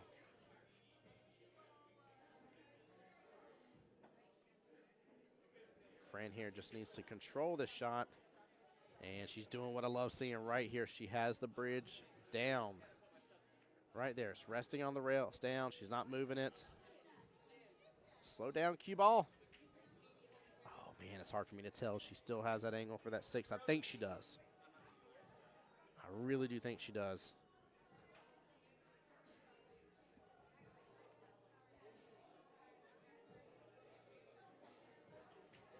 I don't know. She's making faces about it here. I don't think the same confidence that I had just saying go was there.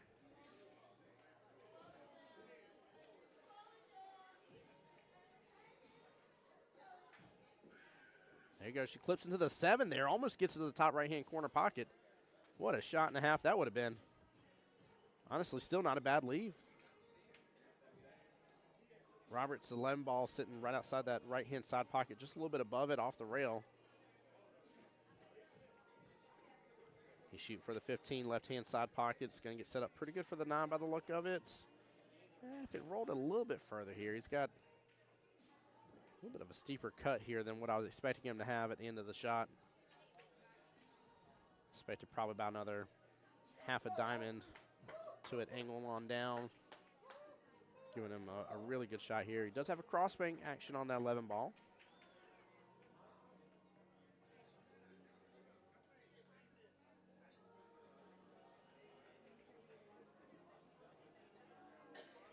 Goes for the regular cut, though. Interesting. I would not have thought of that. Very nicely done. It's interrupted the path of the 6 now. 6 doesn't have the top right-hand corner pocket. And if and when Fran goes after the 7, could actually put her in a bit of a predicament for the 6.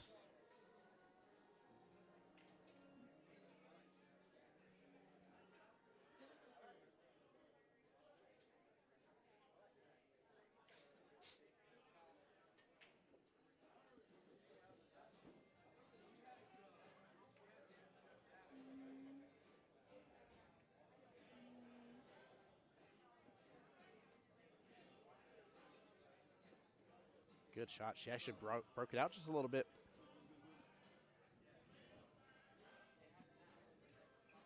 I think Ashley and Cynthia's match is over here. I got to get a quick score update on it.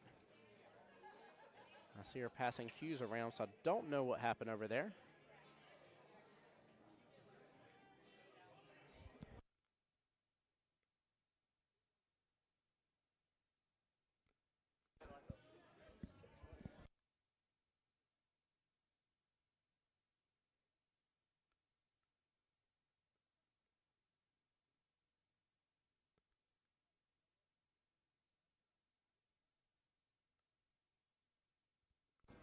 All right, so good news for the Unhinged here. Miss Ashley getting the win against Cynthia.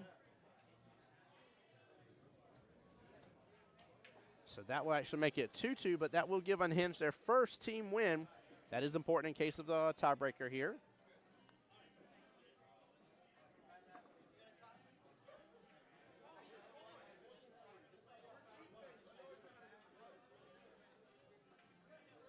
Both the last solids and last stripes are tied up next to each other. Both with a little bit of breathing room, but I do not like this 6-11 situation here towards the top.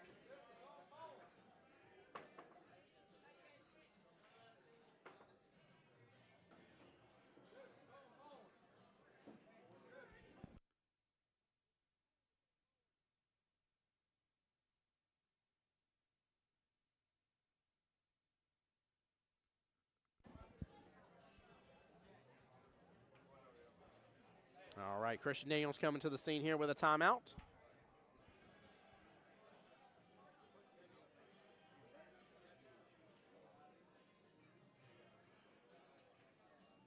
This is going to be interesting here. This is one of those real good learning moments for me.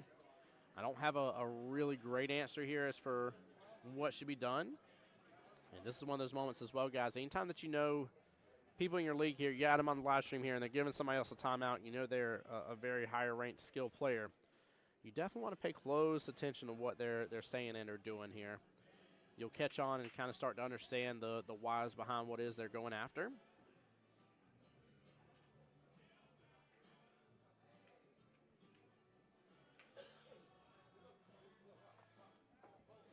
Nice smooth stroke here by Robert. Hits it pretty full too. What a leave. What a leave. Nicely done. Wow. Great use of a timeout here.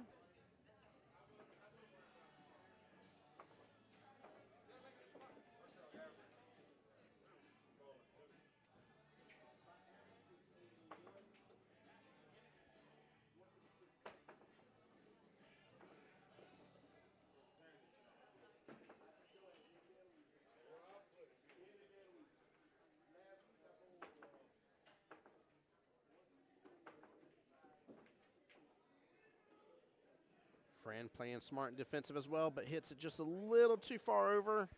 Drains into that top left-hand corner pocket.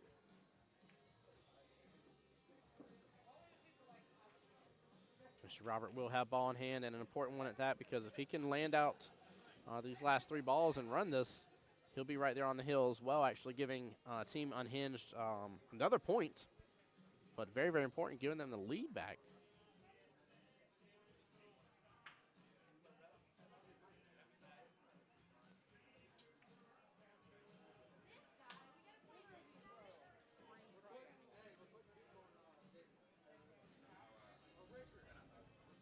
He's going to play it smooth here. Keep eyes on the 10 for the bottom right-hand corner pocket. I think that's playing within your strengths here instead of doing a little too much. I know there's a couple other things you could have worked through differently there. I even would have liked to maybe taken that 10 ball that's next to the 5, maybe going after it for the right-hand side pocket. It would have been a tough shot, but he would have had a clear shot on his last stripe there, top right. But again, you've got to play within what works best for you and what works best within your confidence in the game as well. I can't stress it enough. If you're not confident in the shot, severely, I mean, you're really, I mean, just clipping your legs out basically. Like you're just really, you're tying one arm behind your back. Whichever way you want to say it, but you're just really hurting yourself a lot, to say the least.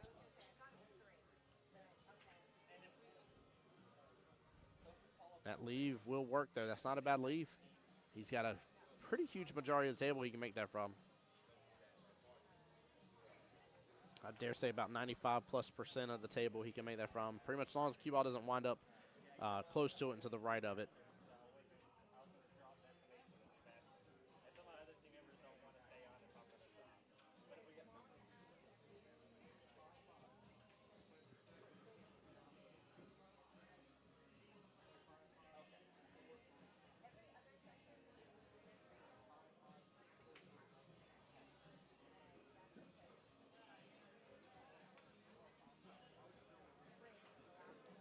Long shot here for Fran.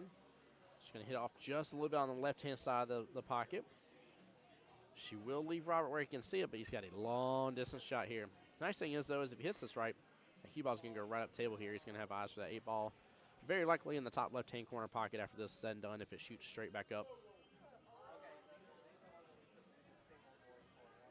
Hits it a little slow, though. This might still work out. Honestly, I'd rather hit it that slow like he did and wind up where I did instead of being above it, so that's not a bad leave. He's going to have an option for the 8 ball top left-hand corner pocket and to get onto the, we need to move those keys over or whatever it is. There we go. There we go. If you're marking your pocket here, it's all about which pocket your marker is closer to. That makes sense. So your pocket marker needs to be on either the left or the right-hand side of that middle diamond off the top or bottom short rails. It's on the left-hand side of that top short rail. Then I know anywhere from the left of that middle diamond is for the left-hand corner pocket. Good out there by Mr. Robert. Nicely done. Smooth shooting here. Smooth shooting. All right, again, like I said, that's going to put the Unhinged in the lead.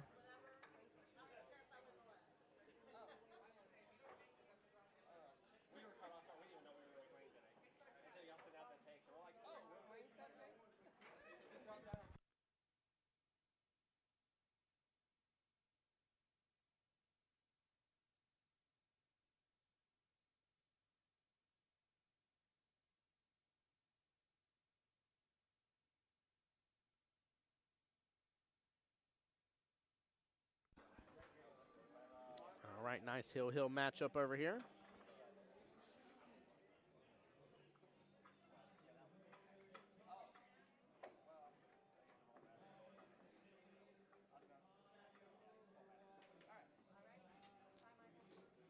I do see Jess over there for Team Unhinged. Looks like Mr. Ryan Carter's at the table as well. So that is a 4-4 matchup here, 3-3 race overall.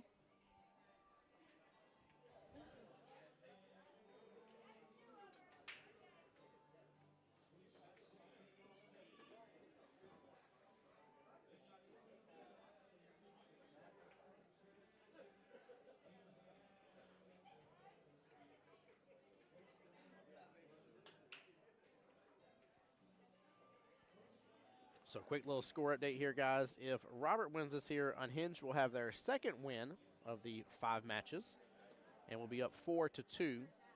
If Fran can get it, she hits a nice little reset button where those first 2 matchups, I don't want to say they're not important, but it basically hits the reset to where both teams will be at 3 points each and both teams will have 1 win each. So this is super imperative here for Fran to kind of hold the line, pause or freeze things in action here, if you will, and go about her day to where her team will have, 3 matchups here to depend on how they're going to win overall. If Robert gets the win, though, and Unhinged goes ahead, that bodes very well and kind of puts a little bit of a nail in the coffin, if you will, against a team that's racked up.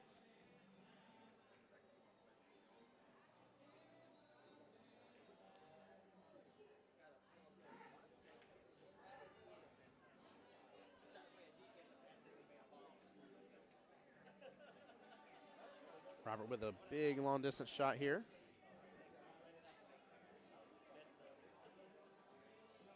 Hits it smooth, comes up just a little short on that bottom left-hand corner pocket, but actually overall good pace.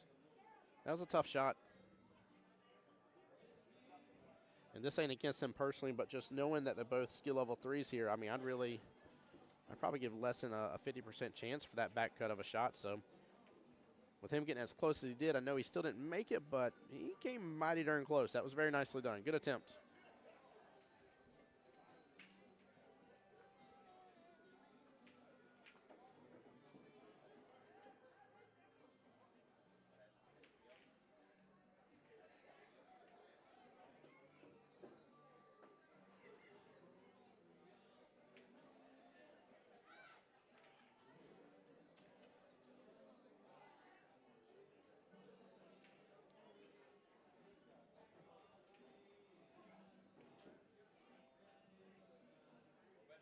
Robert really taking a look at what his options are.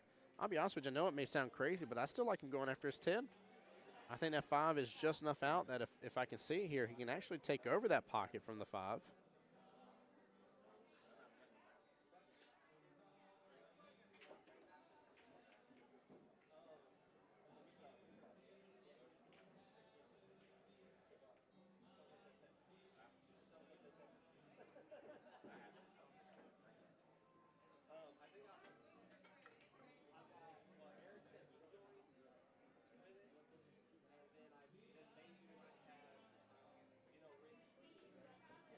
Both players really surveying the field as they come to the table here like this. Both of them taking this very serious, understanding what's on the line here for their teams.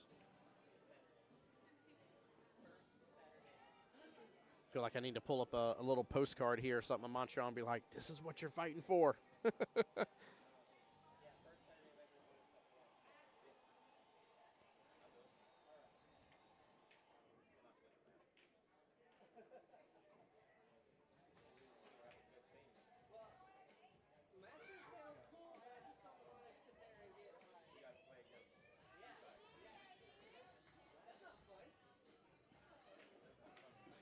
Fran doing a great option here with the 7 ball, top right-hand corner pocket. I like that.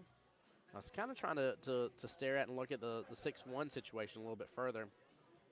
It was tough for me to see, but I feel like the 6 is up against that pocket point. If so, I don't think it goes properly in that left-hand side pocket, which means she has got to go after it sooner rather than later or figure out a way to get a breakout between those 2 balls too. But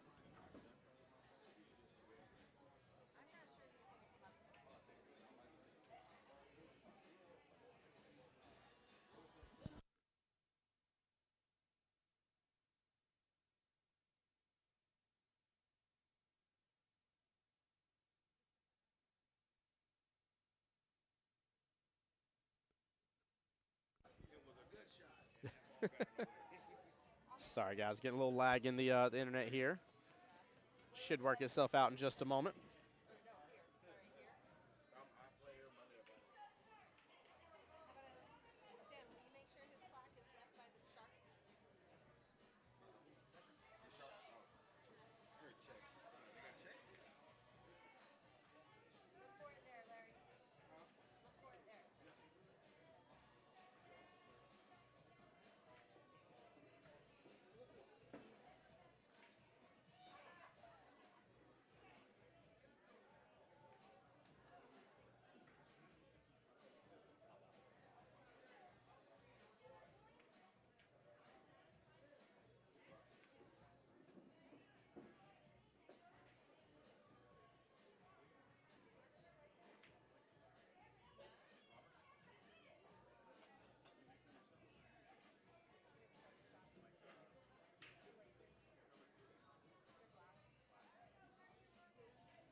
All right, sorry guys, adding a quick little note in my phone there.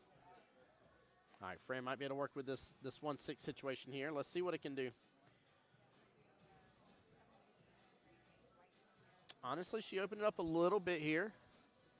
6 now has option if you're below it for that left-hand side pocket. 1's got a home, bottom left, bottom right, right-hand side pocket, left-hand side pocket after the 6 is gone. So really, that's not a bad shot at all. Again, 8-ball is very much the game, unless you got somebody that can run racks on you. 8-ball is very much the game about developing your balls, developing where they're at on their position on the table. Understanding that, if you're going to miss, maybe you hit a little bit softer. And by doing so, you're going to guarantee that it stays in or around the pocket type stuff. That's just, it's important facts about 8-ball.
All right, Miss Fran back to the table here. Good little back and forth. I don't have any updates for the second table that's going on right now between Jess and Ryan.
Fran with just a small miss on that right-hand side pocket. Give me 1 second, guys. I'm getting a score update.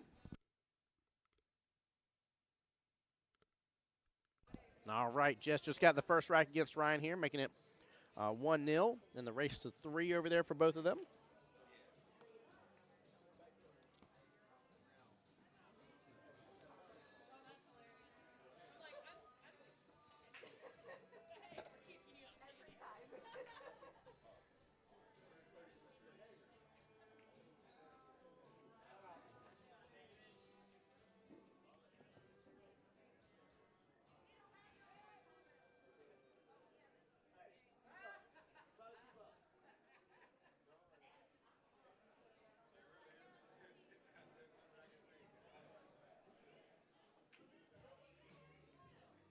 All right, timeout called by Christian Daniels here.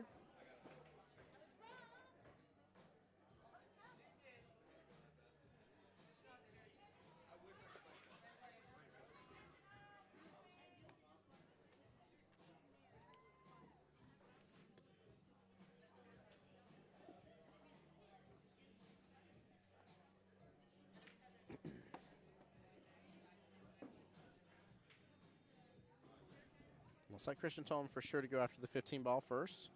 Hits it smooth in. I think that's Christian playing smart as a captain here.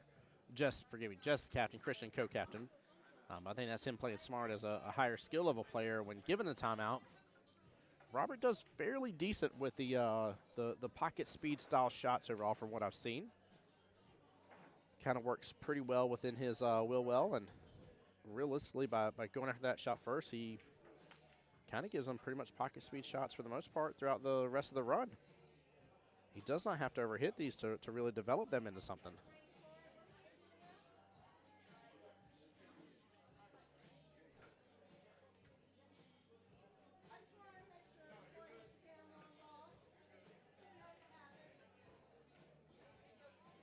Yeah, this one he just needs to take nice and smooth there.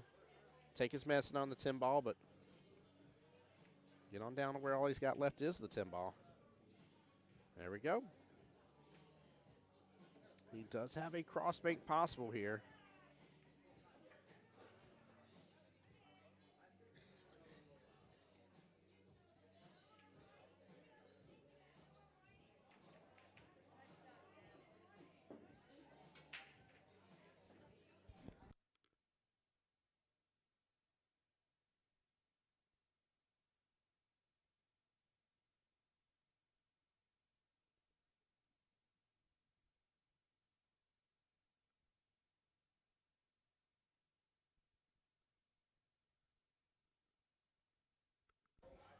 All right, T-minus 30 minutes until sudden death for this matchup.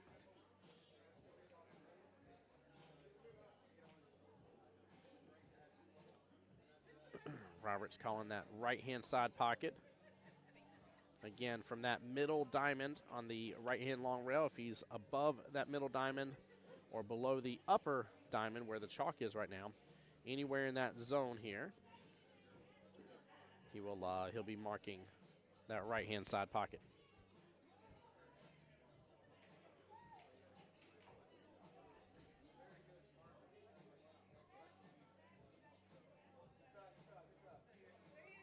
Oh, good try. He hit a little full, need to hit a little less of it for it to fling on over properly. But he's got to have Fran starting to get worried here. She still has 4 balls left on the table.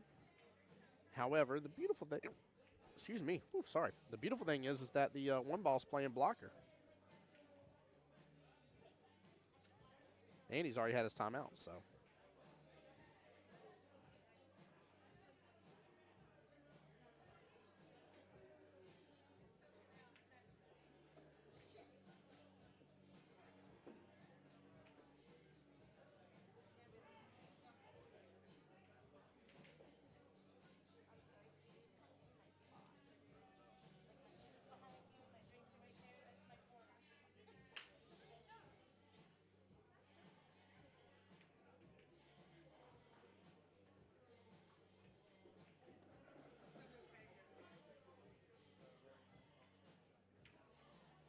Fran trying to help him out there so it doesn't interfere with his shot.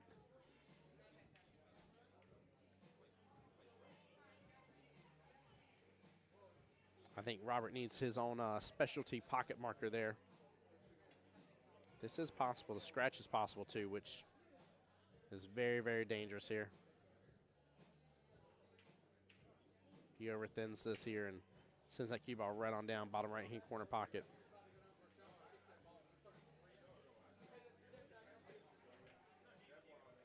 It's with good speed. I like that. It will not be ball in hand to Fran. He did make contact with the rail after he made contact with the 8.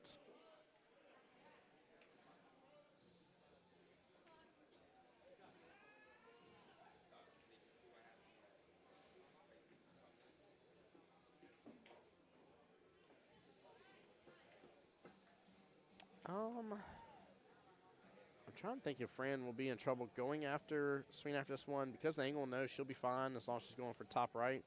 Honestly, she can't go wrong really swinging for anything that she wants to right now. She's not going to leave like an easy opening for Robert. Not to say Robert can't work with something on the 8, but he just won't have an easy normal cut into it or something like that. So, honestly, there was nothing really to lose for her to swing at any of the options there that she wanted to swing, minus the 7 ball. Wouldn't have touched the 7, but.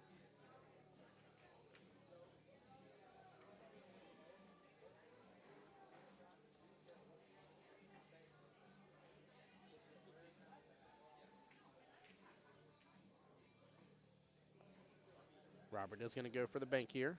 Top left-hand corner pocket. Not quite set. Looks like he needs to open up just a little bit. Looks like it's a little bit of a shorter angle. But he hits in a decent speed. Kind of a medium pace here, I'd say. It should open up just fine here. Clips way too little of it on the right-hand side. And now the run is on for Fantastic here. She's got to figure out about this 6 ball, though. If she can figure out a way to have the 6 ball be her out ball and be below it, she will be rocking and rolling.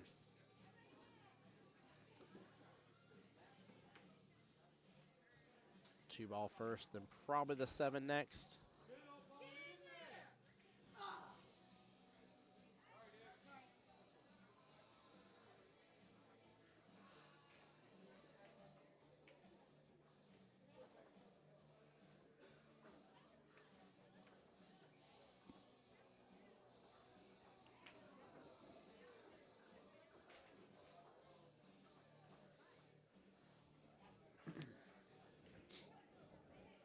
Honestly, she has eyes on that 6 right now. She may actually be better off taking the 6 right this moment with how well she's set up for it. I just don't know if she's going to be able to give this next ball enough juice to get back below for the 6 and do anything else without overcomplicating the shots, doing something where she's going to end up rattling the pocket, kind of selling out situation. And again, this isn't that I'm talking bad about her as a player. It's just whenever you try to overdevelop your cue ball and try to get better positioning than what is realistically naturally possible, natural shape for it, then you run a higher chance of really missing your pocket that you're going for. I think if she went with this right now, she'd be just fine. If not, she should. I was about to say she should go for the 1, but I don't know. I'm a little worried now.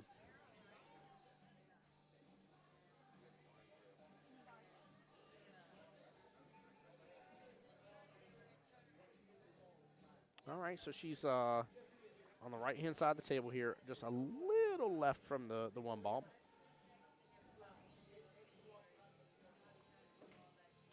And again, she can, and she definitely can. She can get from that top rail to the bottom short rail. If she can hit this and then get on back down for that 6 next, like I said, she just pocket speeds on in that left-hand side pocket, 8 ball, right-hand side pocket. Should be good to go.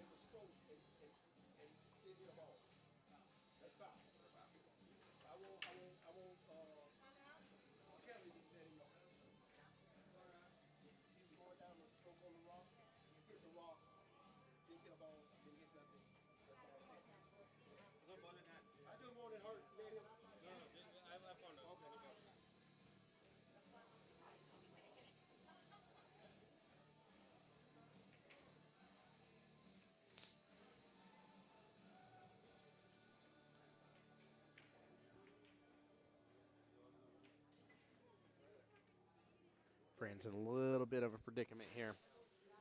And in this case here, she needs to, oh no, she still had her timeout as well. Oh no. That timeout should have been called. She should still be able to go for this shot again. Speed control and top should be the 2 things that she has to have to be able to make this, but the scratch potential is huge on this. Oh, man. That's racked up. May have done messed up by not giving her a timeout sooner. I didn't realize she still had her timeout. If I would have thought about that, I'd have been almost screaming, begging for her to have her timeout sooner than this. Because she could have went after that 6 way earlier on. Or she could have gotten herself better shape off that last ball.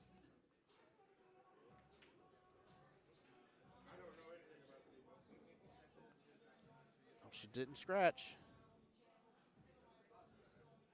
However, the 6 is going to end up on the right-hand side of the table. And Robert will have eyes to be able to hit that 8 ball into that right-hand side pocket.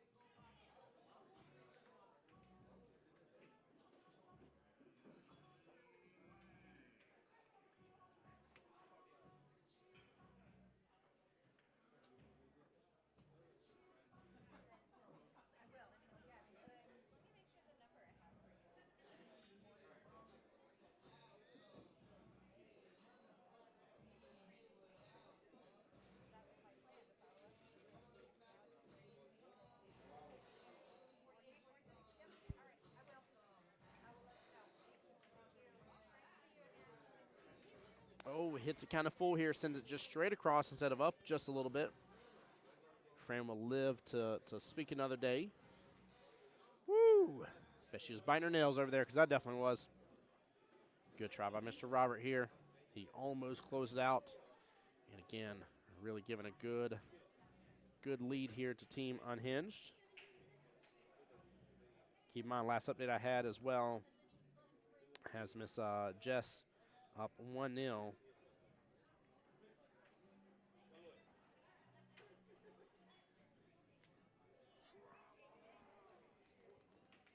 It's her versus Mr. Ryan Carter, even 3-3 race. Fran trying to contemplate what to do here. Honestly, I'm going to try to leave this cue ball off this bottom short rail. I hit into it, let the cue ball just come on down. I'm going to hit, from her point of view, the far right-hand side of that 6 ball that I can, with still making good contact for sure and not risking potentially not slicing into it.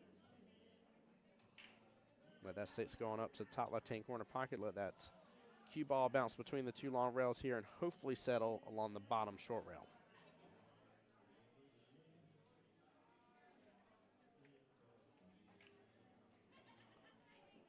She's going to opt to be above the 8 ball.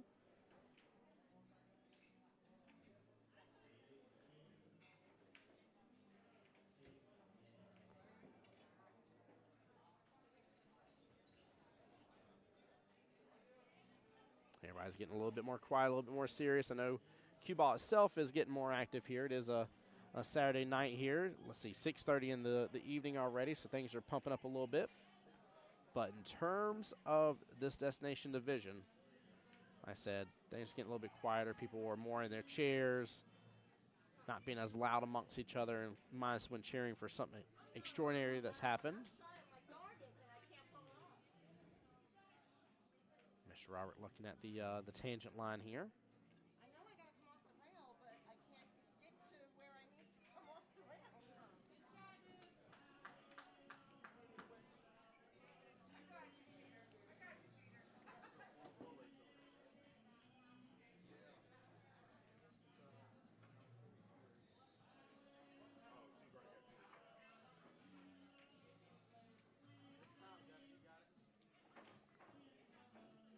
Robert calling for the back cut here, bottom right-hand corner pocket. Tough shot here. Tough shot.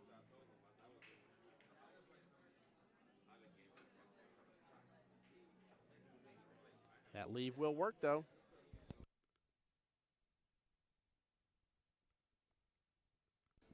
Jess over there got her second rack, so it's 2-0, and that puts her on the hill. So that will give Team the Unhinged their next point. Guys, I'll be right back. Give me 1 second here.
All right, guys, sorry about that. Had to get me a quick little refill of the drink. I'm back in the action with y'all. And what did I come back to here? I see Fran giving a fist bump. Well, guys, something happened here. Give me 1 second. Let me find out so I can get the score update. But bear with me for just one moment, y'all. Sorry.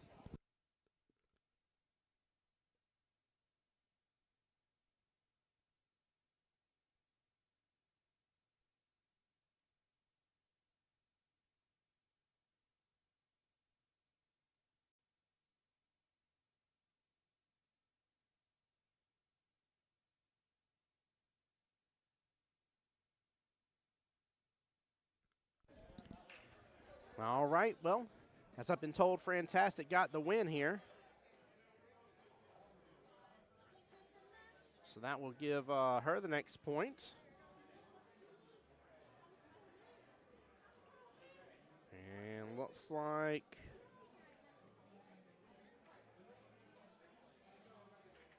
Christian versus Nick.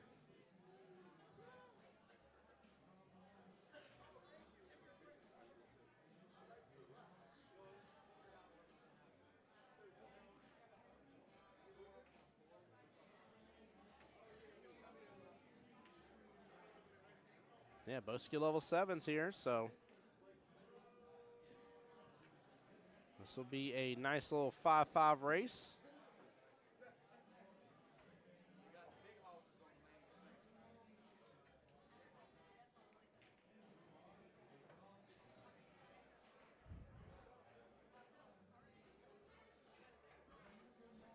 All right, as it stands, That's Racked Up has 1 team win. Unhinged has 2 team wins here. They are up 4-3 going in this battle. This is matchup number 4 right now. Currently, matchup number 3 is underway, and last update I had was Jess up 2-0.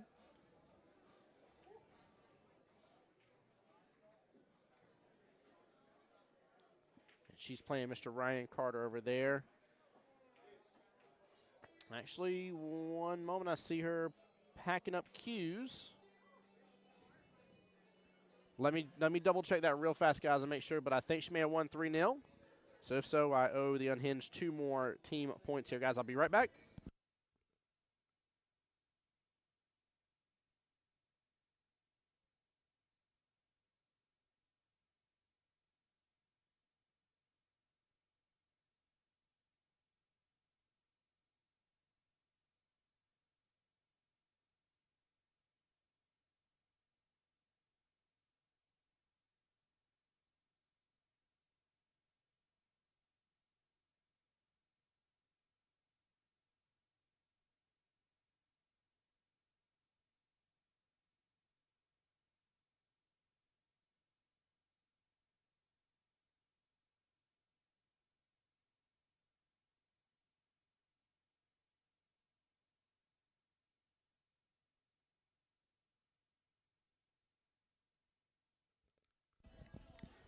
All right, I do sit corrected here. Jess did win 3-0.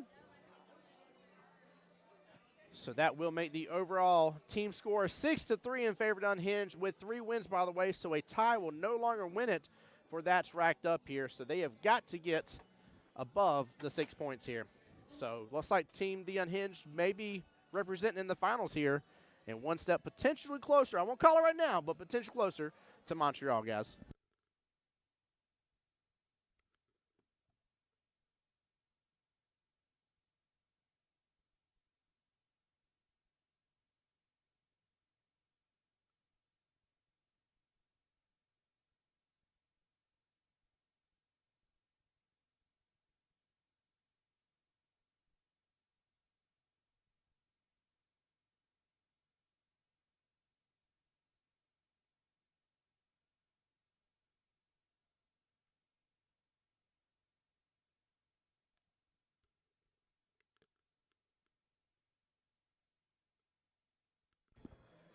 All right, let's get into this battle of the heavyweights here.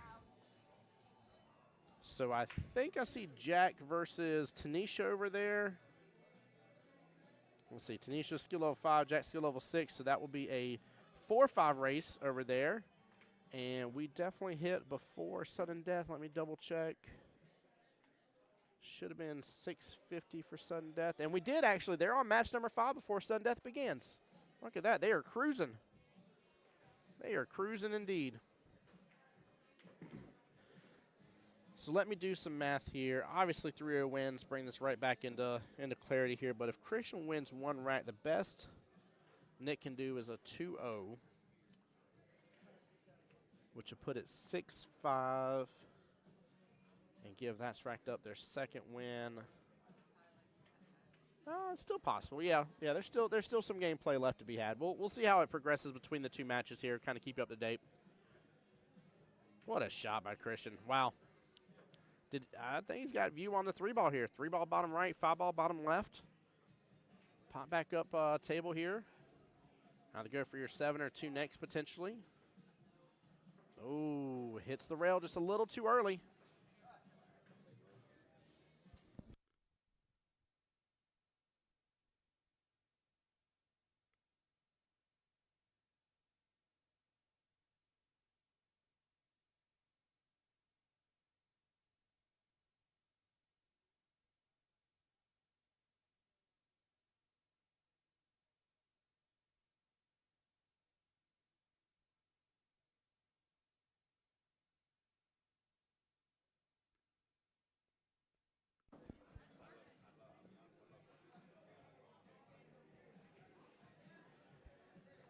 Yeah, Christian's got a really good run here.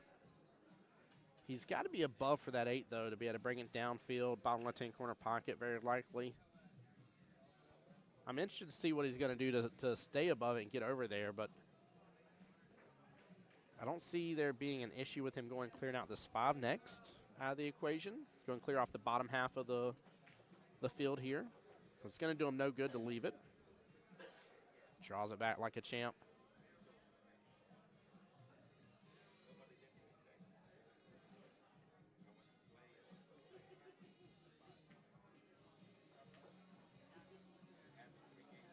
Christian again just using a little bottom with the angle that that shot was. Brings that cue ball on over to the left a little bit.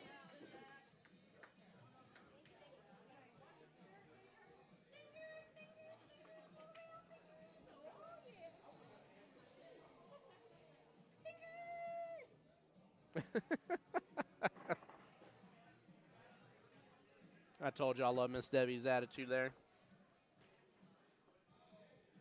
Oh, wow. He hit off on that a little bit anyways. Weird. He did not want to be down there with that shot. He was trying to pull it straight back. That was a little interesting situation there. Nick has got to take advantage of this, though. This is the issue when you get to 6-6s, 7-7s. I would even say 5-5s potentially as well here, where you leave this open of a table in terms of just breathability. Then it really doesn't become much of an issue because you got multiple balls. So even if you get off kilter a little bit with what the run was that you were initially trying to make happen, it doesn't make a difference. So.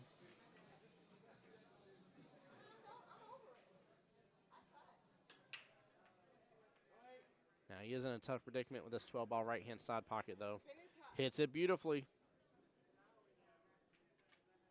10-ball next, top left-hand corner pocket. Gotta be cautious. I don't think he really wants to end up clipping into that 8. So he's gonna use a little bottom, pull it back down. Clips right past it, doesn't even touch it. Nicely done.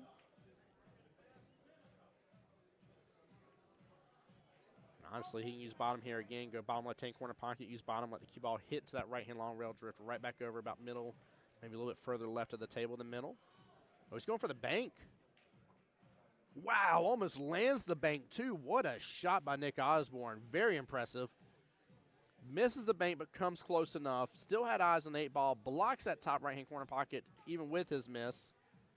I mean, that was brilliance. What a shot. Wow. Man, that was actually really awesome.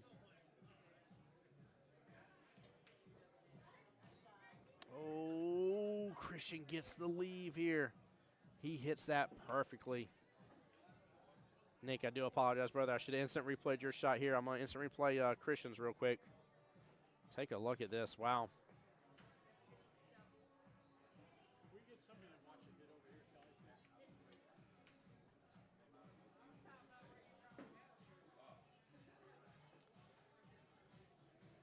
What a shot a moment ago by Christian, man. Can't believe it. Both him and Nick really pulling out the stops.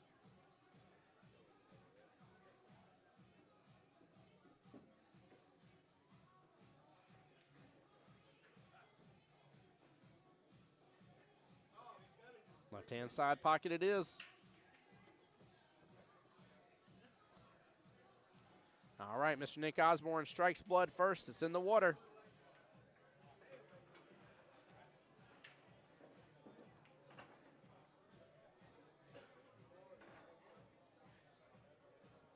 One 0 right now in favor. Oh, I'm sorry. Forgive me. Christian Daniels strike blood first. Did I just do that backwards? I most certainly did. Sorry about that, guys. Let me get that fixed here.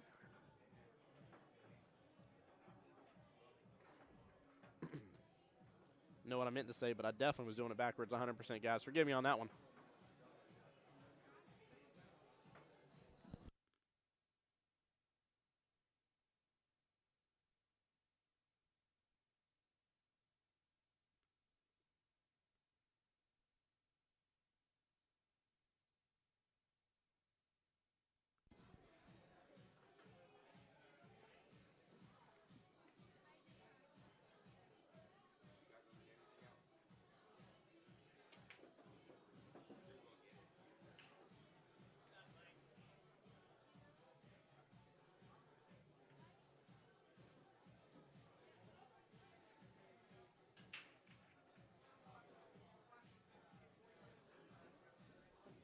All right, here we go. Christian with the break.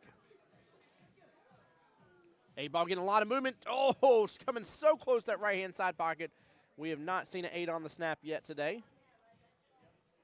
Would love to see it happen here.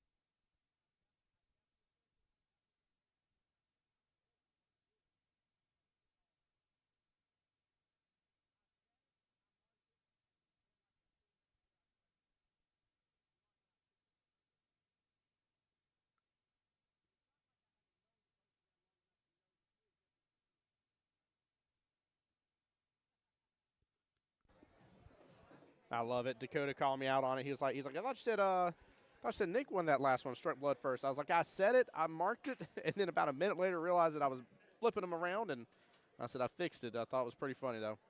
Cuckoo for Cocoa Puffs. Jack got the first right against Tanisha here. All right, perfect. So that is going to make it a 4-4 race left in that battle. So that's in favor of, that's racked up.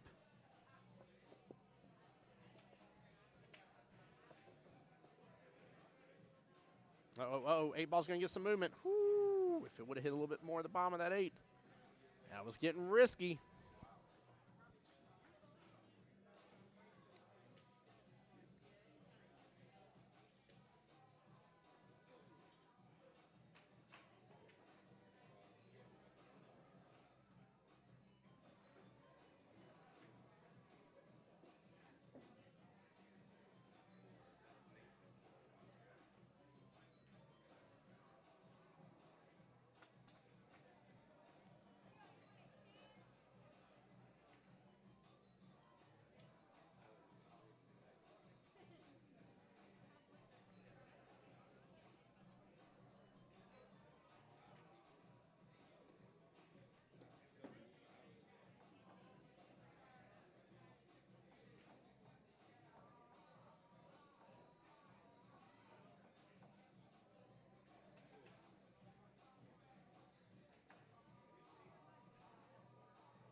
Trying to think here of the full run out here, but I don't really see, I don't see anything blocking his way. I'm just interested to see what he does about the 8 a little bit. Past that, the run is definitely on for Christian. Just a little stop shot. No, he stuns it on down, but go after the 7 regardless next.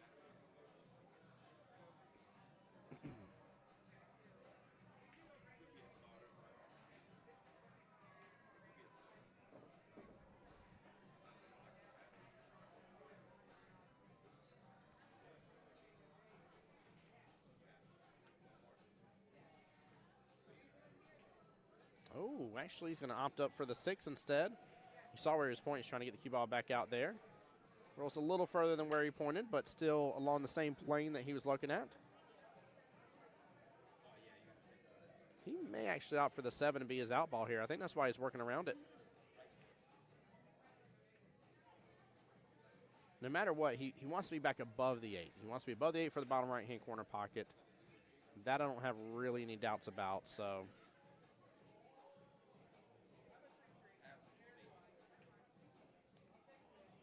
Unless there's enough room to still be below it and go top right, but I feel like the 14 is potentially making that shot riskier than what it has to be. Again, I just want to really encourage you guys, whenever somebody like Christian, some of these higher ups are on the TV table and stuff, and you get a chance, just really challenge yourself. Talk about where you would go, what you would shoot next and stuff, and really pay attention to what they're doing, the leads they're trying to get. A lot of them will give you a little point and stuff and kind of be like, hey, I really want to be over here on the table. I want to be on over there. You'll see them kind of shake their head no of like, no, that's not quite the lead that I was wanting or looking for, stuff like that. It gives you a lot of really good advice, free of charge for you to really up your game. Oh, no, he did not want to clip that. That right there. Look at how disappointed he is in that shot. He did not want to touch that 5 in any way, shape, or form. Didn't want to. Christian's still hot from last night. We won first place in our Masters. Hey, congrats, Wayne Kelly, winning first place in your Masters division. Back-to-back for the Jägermeisters. Jägermasters, sorry. I definitely said Maesters, sorry. Oh, went for the crossbank. Good try. Well, definitely congrats, Wayne. I can't wait to see you guys in Vegas as well. I love it, man.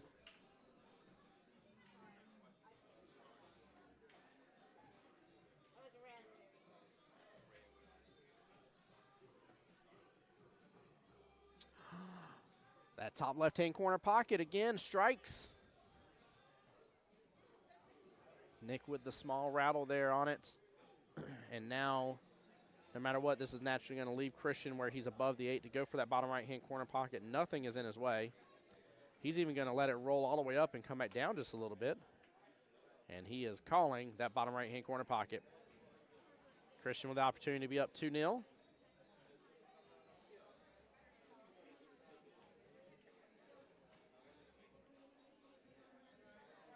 Oh, he hits off a little bit and rattles it right outside the pocket.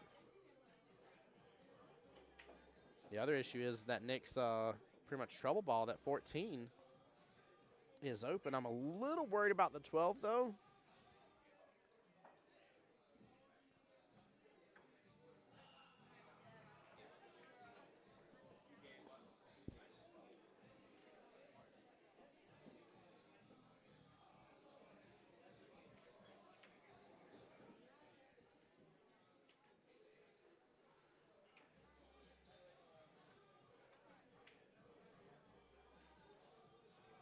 Oh, man. Oh, and is going to hit the 8 out of turn here. Point goes to Christian Daniels.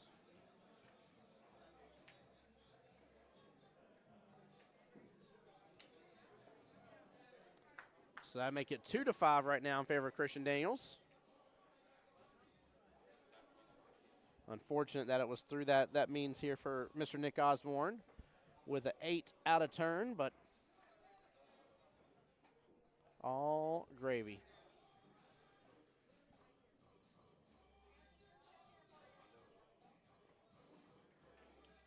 Guys, I can't believe it. It's fixed to be 7 o'clock, and we are, I dare say, most of the way on our way to the finals.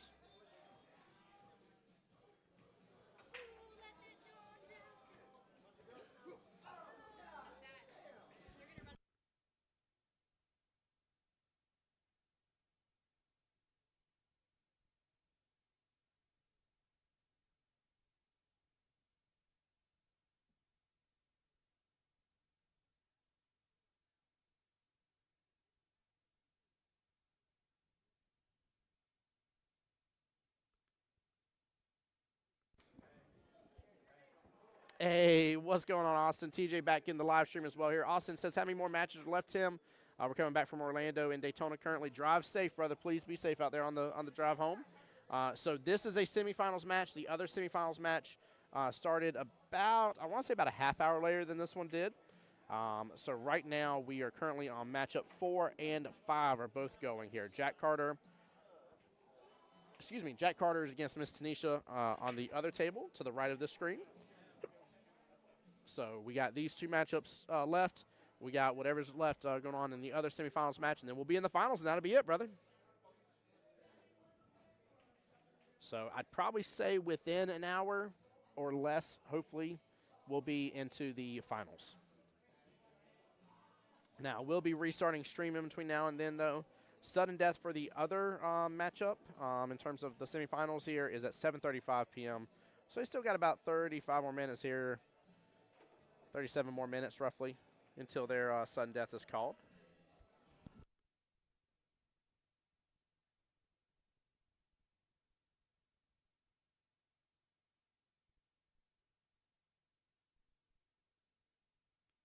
So they're about to start matchup number 3 on the other semifinals out of potentially 5 matchups, Austin, if that explains a little better.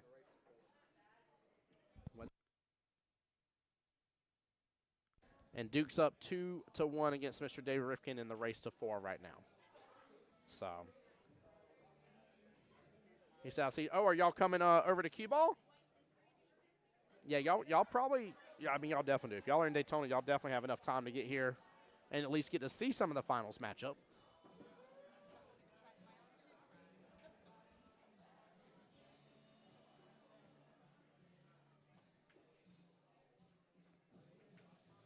Nice, brother. We'll definitely see you soon enough. Like I said, just don't fret if you see the live stream go off. You're like, I think it's over.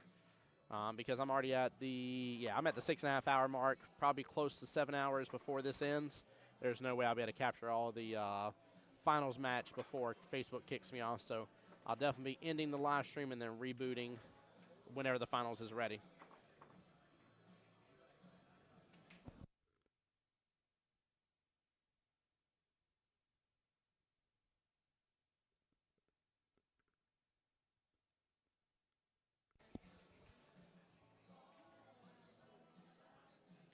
Man, look at this setup, almost like a little drill for solids. This is actually kind of a wild spread, the way this is here.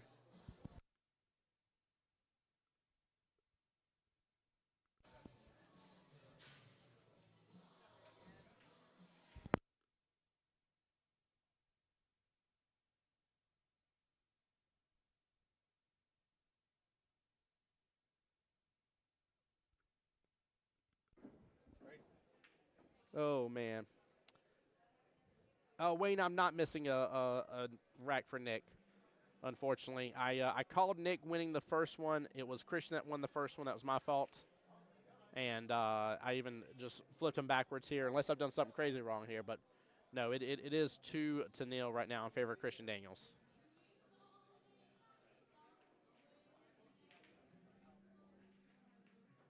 You said Logan Layden and Cody Kelly. Nice. I just realized what you said earlier, Wayne Kelly, about who's all on your team, brother.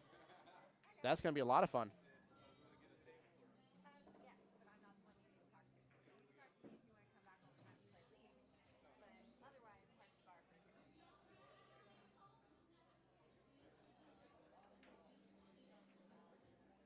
Christian's over there giving a timeout right now. But, yeah, Wayne, I called it wrong earlier. I don't know why I was saying it was Nick when I know Christian won the rack.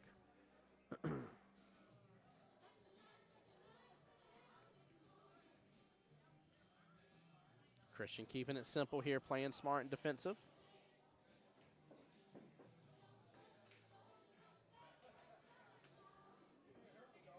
And as he should, honestly.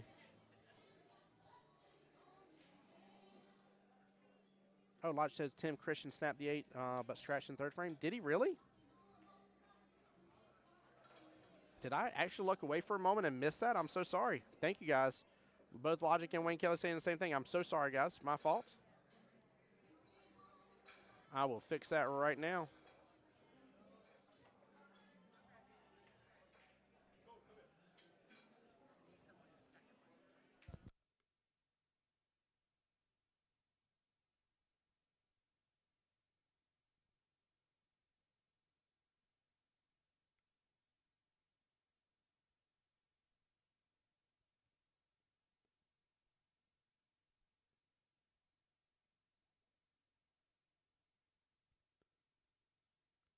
Guys, I know exactly what happened. I can explain it.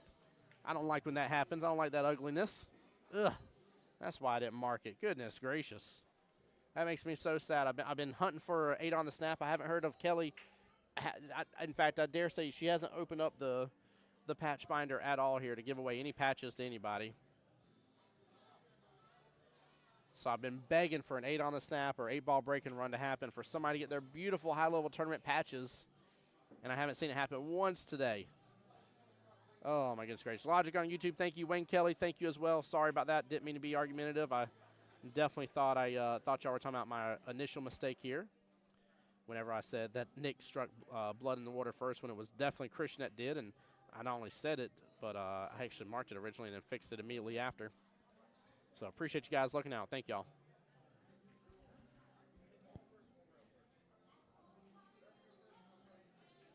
The issue is where Nick's stripe is. It gives him the benefit with where the 8-ball is. A little bit of a problem.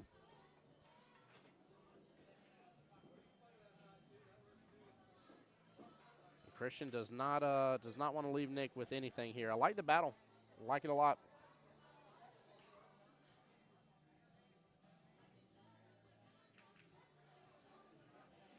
TJ said, I'm leaving the stream. Christian was playing better before I started watching.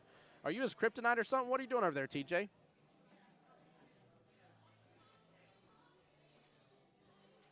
How you affecting Christian from all the way over there? This man all the way up in Atlanta and affecting this teammate. Wayne Kelly says you're still the man. Nah, you still the man. You got a kick-butt Masters team, brother. Y'all are wild. Absolute wild with who all you have on your team. Ooh.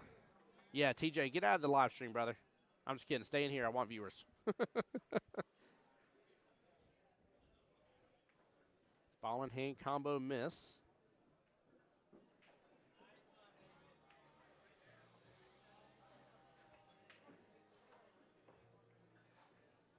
Oh, Nick tries to stab it here.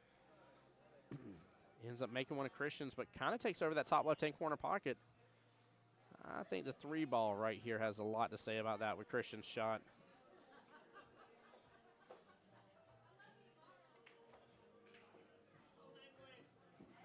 Yeah, definitely did. I thought he was going to clip in that 13 a little bit in the process.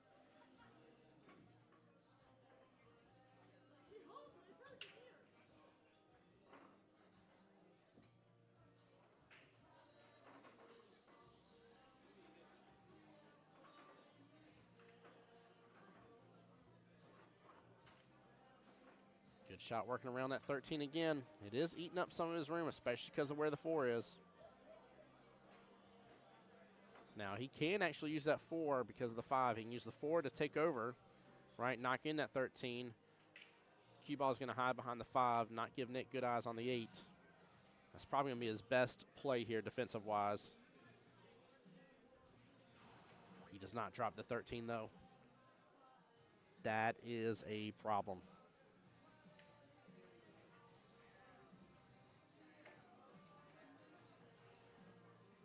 Like a good hit. Christian throws up his hand saying it is. Nick gets to mark this bottom right-hand corner pocket. Christian had to land that shot and drop that 13 ball. Unfortunately here, he just knocked it closer into the pocket and left Nick a good shot to be able to draw it right on out of there. Nick tying it right back up, 2-2. Guys, I dare say we got a match on our hands. Let's go, ladies and gentlemen. Give it up to these two gentlemen here. Also, just as a friendly reminder, even though this is the semifinals in the winner side bracket, this is a modified single elimination. Modified, meaning that at this point in the game here, it does not matter whether you're on the winner side or the one-loss side. You're out at this point. So both of these teams have remained undefeated. And here we are. One of them will be going home without stepping foot in the finals.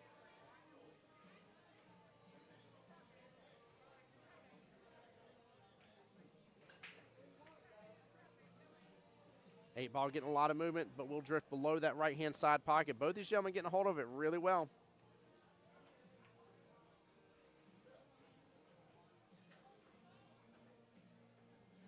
Yes, Cheryl, that has been corrected. Yes, ma'am. This is rack number 5. But yes, Nick has been given the point properly here. I sit corrected both Mr. Logic on my YouTube side and Mr. Wayne Kelly here was correcting me on it. And I thought at first that they were correcting me because of my initial mistake on who I marked for the very first rack. And that had nothing to do with the situation at hand here. So it was my misunderstanding, but it has since been fixed. And Kelly saw the disappointment in my face, too. I was like, I just want somebody to get a high-level tournament patch. I said my brain must have blocked out the situation.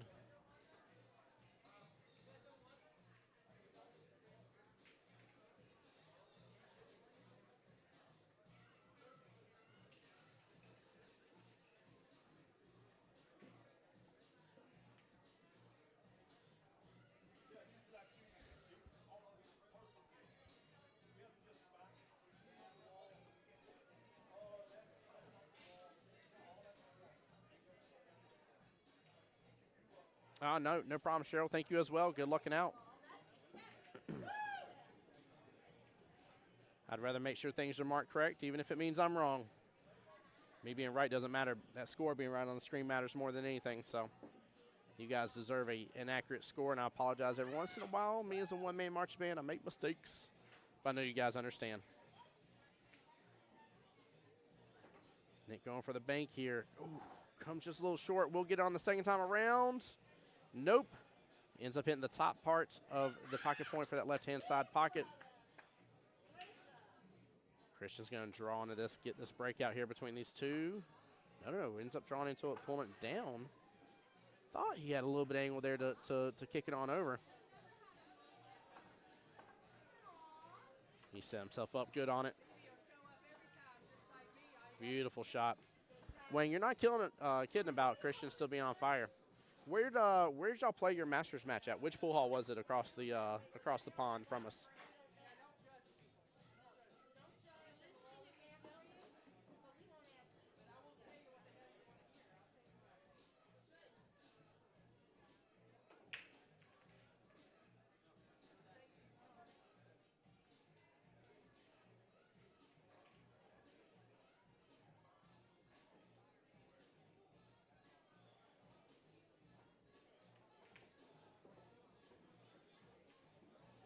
Ooh, thought he was going to clip the 3 along the way. That actually would not have been a bad issue. You said y'all were at Park Avenue. Were y'all on the Diamonds or the Brunswicks over there? I won't lie, though. I've seen Christian do a really good job adjusting to different tables multiple times. So it's almost tomato as for what I'm thinking here. But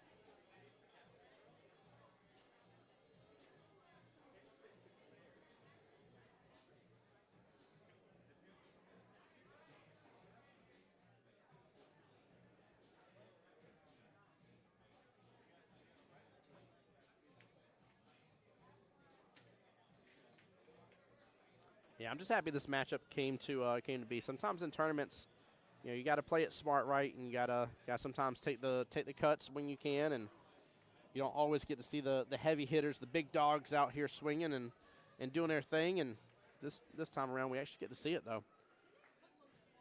Y'all were on the Diamonds, okay. Well, that's good then. That's a big plus. Because that means he didn't really have to transition tables at all.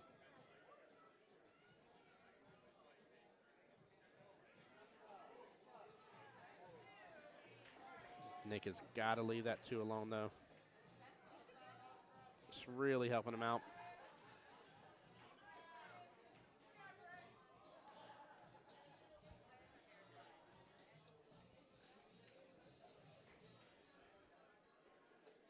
I will say, Wayne, those Diamonds at Park Avenue with the beautiful wood finish here, that kind of brown wood finish on them.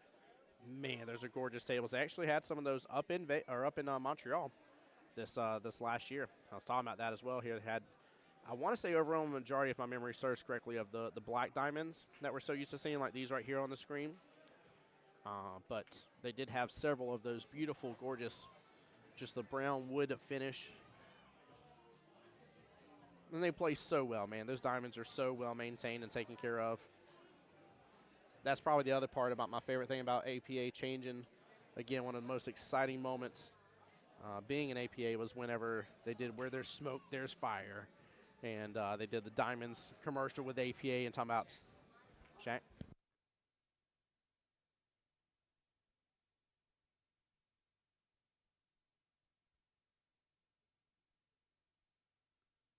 All right, Jack is up 2-1 against Miss Tanisha here, making it an even 3-3 race left in their battle. Still no definitive answer on either of these.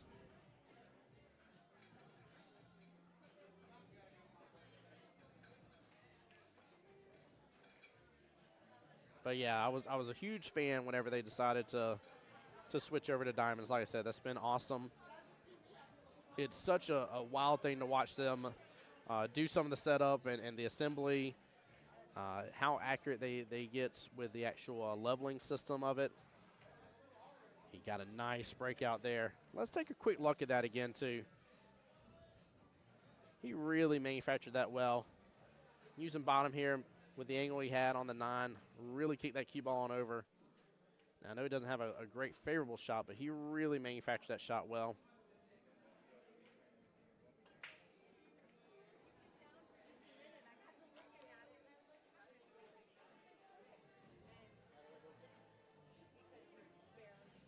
He does have a bank option here. He's actually got a wide bank option, top left-hand corner pocket if he wanted to. He could short it or long it. I'm assuming, yeah, I was about to say, I'm assuming he's going left-hand side pocket, but.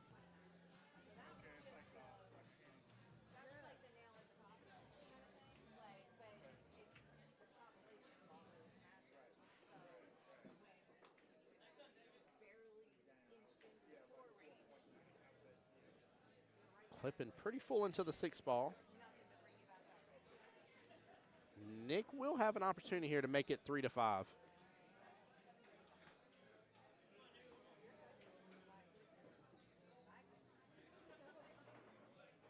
One ball first, 2, 6, and then 8.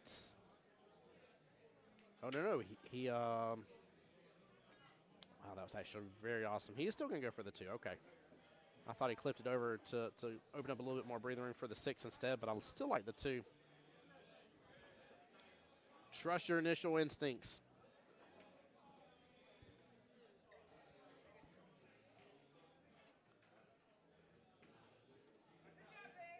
There we go. Good out by Mr. Nick Osborne.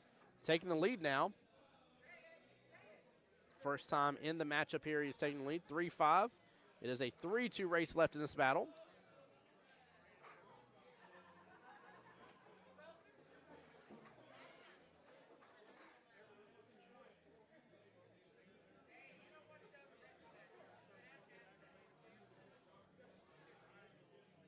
No matter what, if Christian can get 3 racks, though, this will be over for team that's racked up here, and we'll see Unhinged in the finals.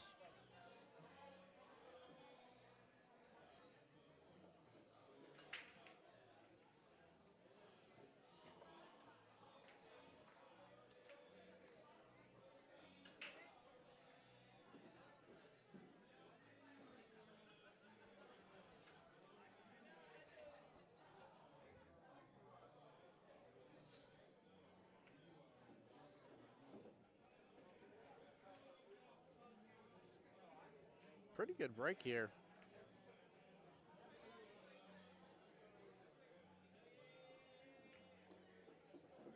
He will be forced to be stripes, though, because he made one on the break. That is the only downfall. Had he made a solid, he'd be cruising along. In fact, solids look pretty favorable here. Long cross table cut there on the 15. Good attempt. Christian can start nailing away on this 2 and this 6 ball here. There you go.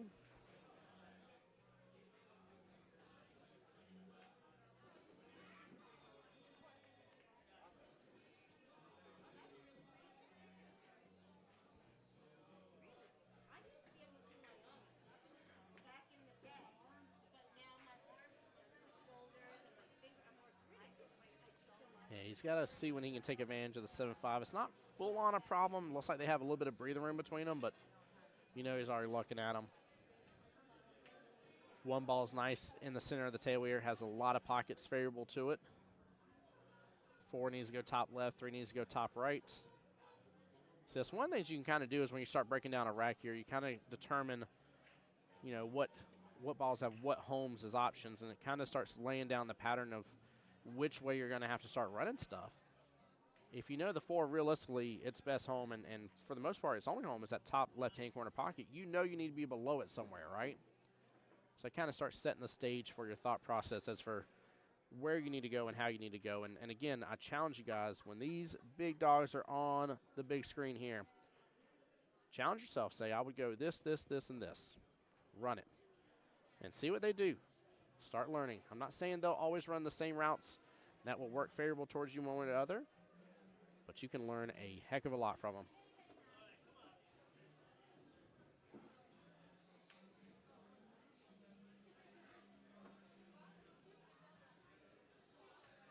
He's going to go 7 here. I'm assuming he's going to pull back, kind of have almost a straight shot on the 4, and then set up for the 8 bottom left-hand corner pocket. Yeah, he's drawing down on it a little bit. Nice little, yeah, beautiful shot. Beautiful shot. Absolutely. 4 top left, 8 bottom left. Tic-tac-toe. Finish this thing off. Make it 3-3. He's in the driver's seat to make it happen.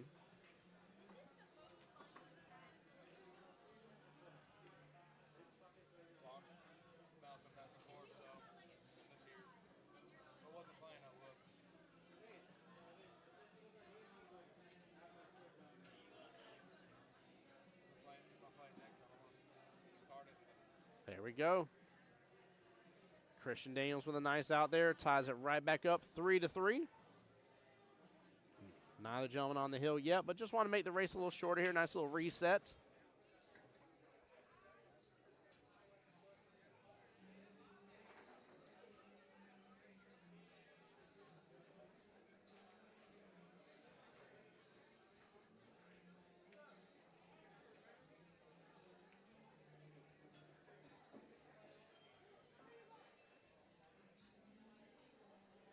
Now, here's where the problem is when you start with these big dogs here like this.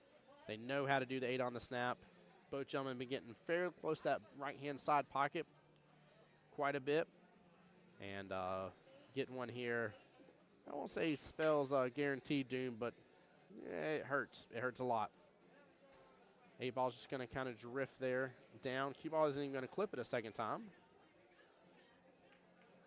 It's like one of each, though.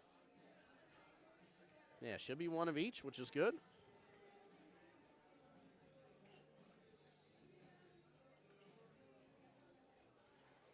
He's going to opt for solids here. The only quote-unquote issue solid here is that 5 ball.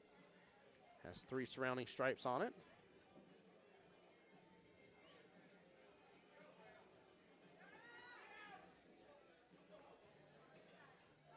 It's going to be interesting to see what he does to work through this issue here.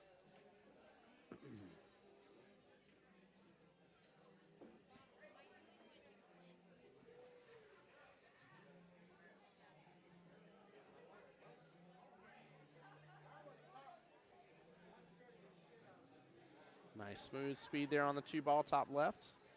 And looks like he actually may still have a window right there. They may not be clustered up as much as I thought they were. He doesn't seem disappointed. Seems like he may be going for this, just take an extra second, but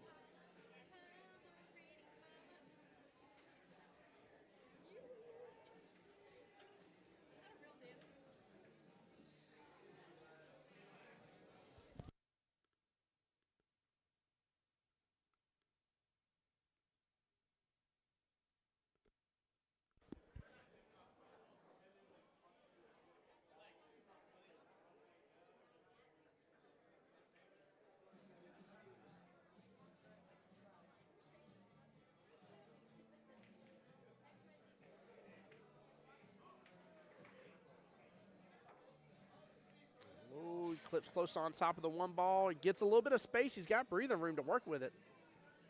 He should be able to make this work. It's not going to be easy. He's going to be jacked up on it a little bit.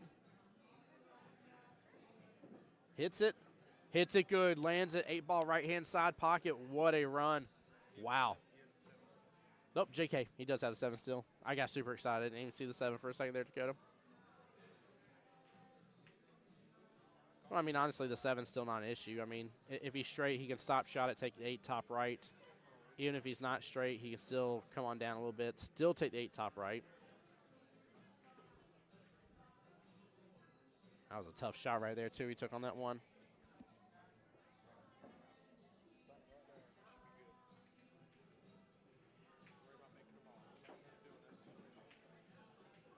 Yeah, you're going to have eyes on your 8 regardless there. Oh, he even had a beautiful little angle there to juke it on over there to the right-hand side. And that will put Christian Daniels on the hill. Good out right there. Nicely done. Wow. Very, very impressive here. I definitely thought those stripes were definitely blocking a little more. And they weren't. 7-3 right now. If Christian gets this win right here, it is over. And Hinge moves on to the finals. Nick has got to win the rest of the racks here. And in fact, let's see, if Nick does, that'll make it 7-5. Trying to think, I think Unhinged has 2 wins right now to 1. So that'd be 2-2, make it 7-5. Yeah, Jack would have to win. Christian does have the chance to close this out right here.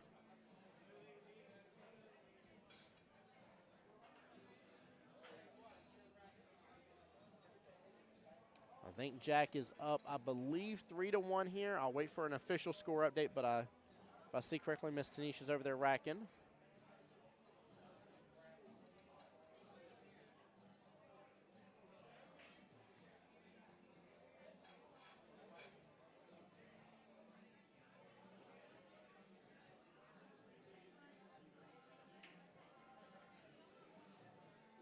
Uh-oh, Wayne. Marianne calling you out.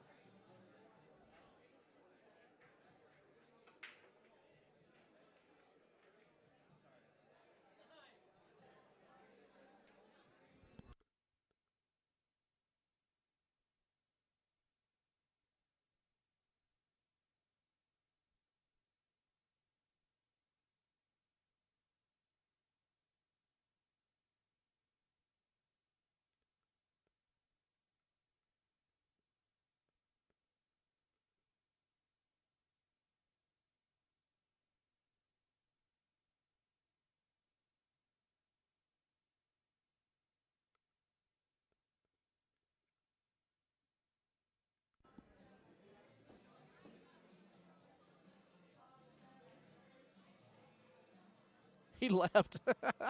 Marianne, he done heard you call him out, and he done ding-dong ditched on that one. That's too funny. Now, I don't know how long you were in here for, Marianne. We were talking a little bit about his Masters team moving on to Vegas again.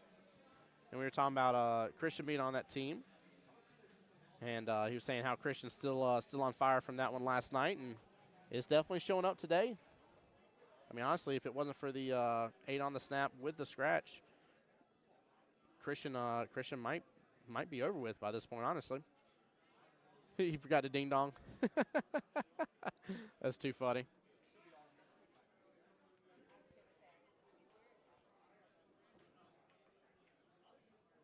No, I like Wayne Kelly. Love his attitude. Was very excited whenever I saw him refereeing in Vegas. It's not an easy thing to do.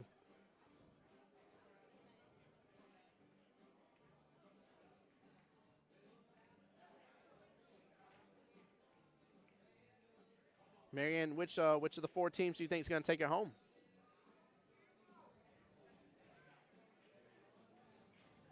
Right now, from I want to say a scoring standpoint here, I feel like the Unhinged has had the highest scores. They're the only team I'm aware of so far that has 1 in 3 for any of the matchups between the teams. So I would say they're favorited, but I was saying, which of the 4 teams do you think is going to win?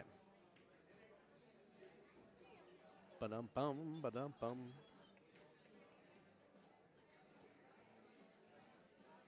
Ooh, that is a cluster minefield there, bottom left.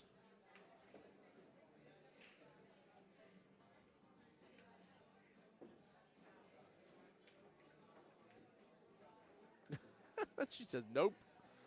Oh, that's funny.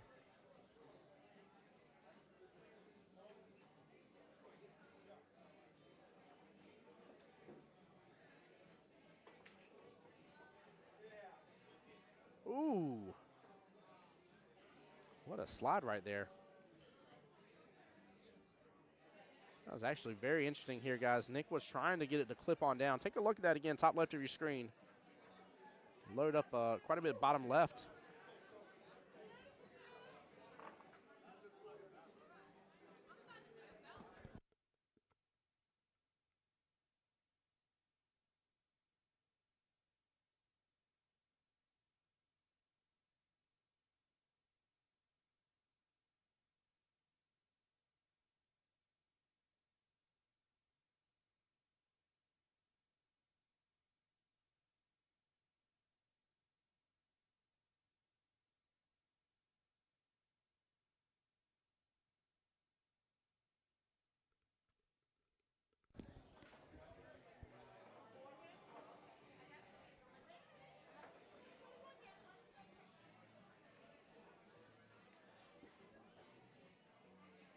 Christian with great run potential here. I really like that shot that he went after. Oh, picking up some seafood tonight. You getting a seafood boil there, Wayne Kelly?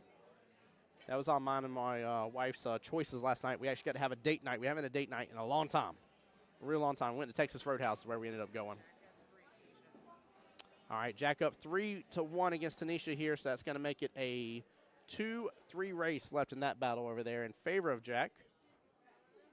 Jack's got to get to 5.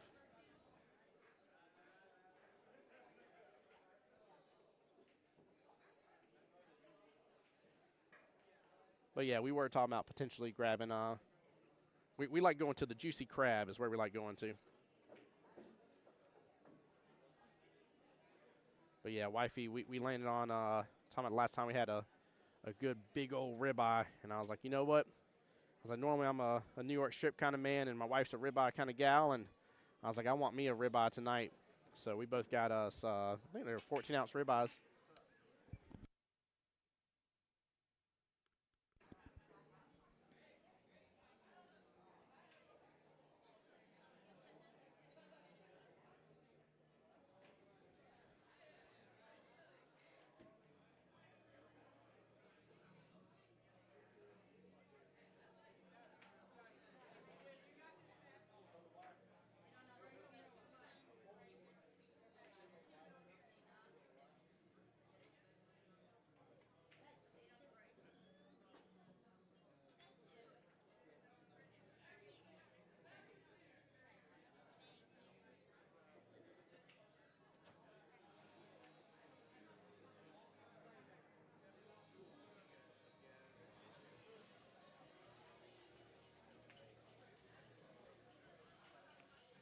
For the win here and to close us out for Team Unhinged. Oh, for the win, and he unfortunately hits it off just a little bit.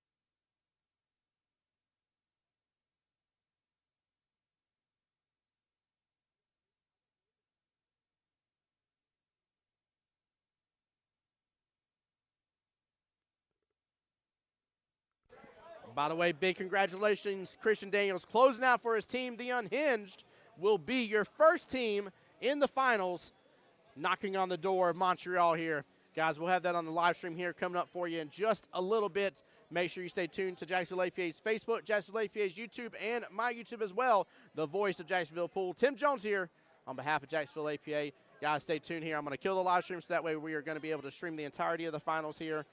Coming up next as soon as the other semifinals match finishes up here, guys. So don't go too far. Get your peanut butter and jelly sandwiches ready. Make some popcorn. Warm up some hot cocoa, if you will, since it's so cold outside. Do what you need to, guys. But we'll be right back here very soon.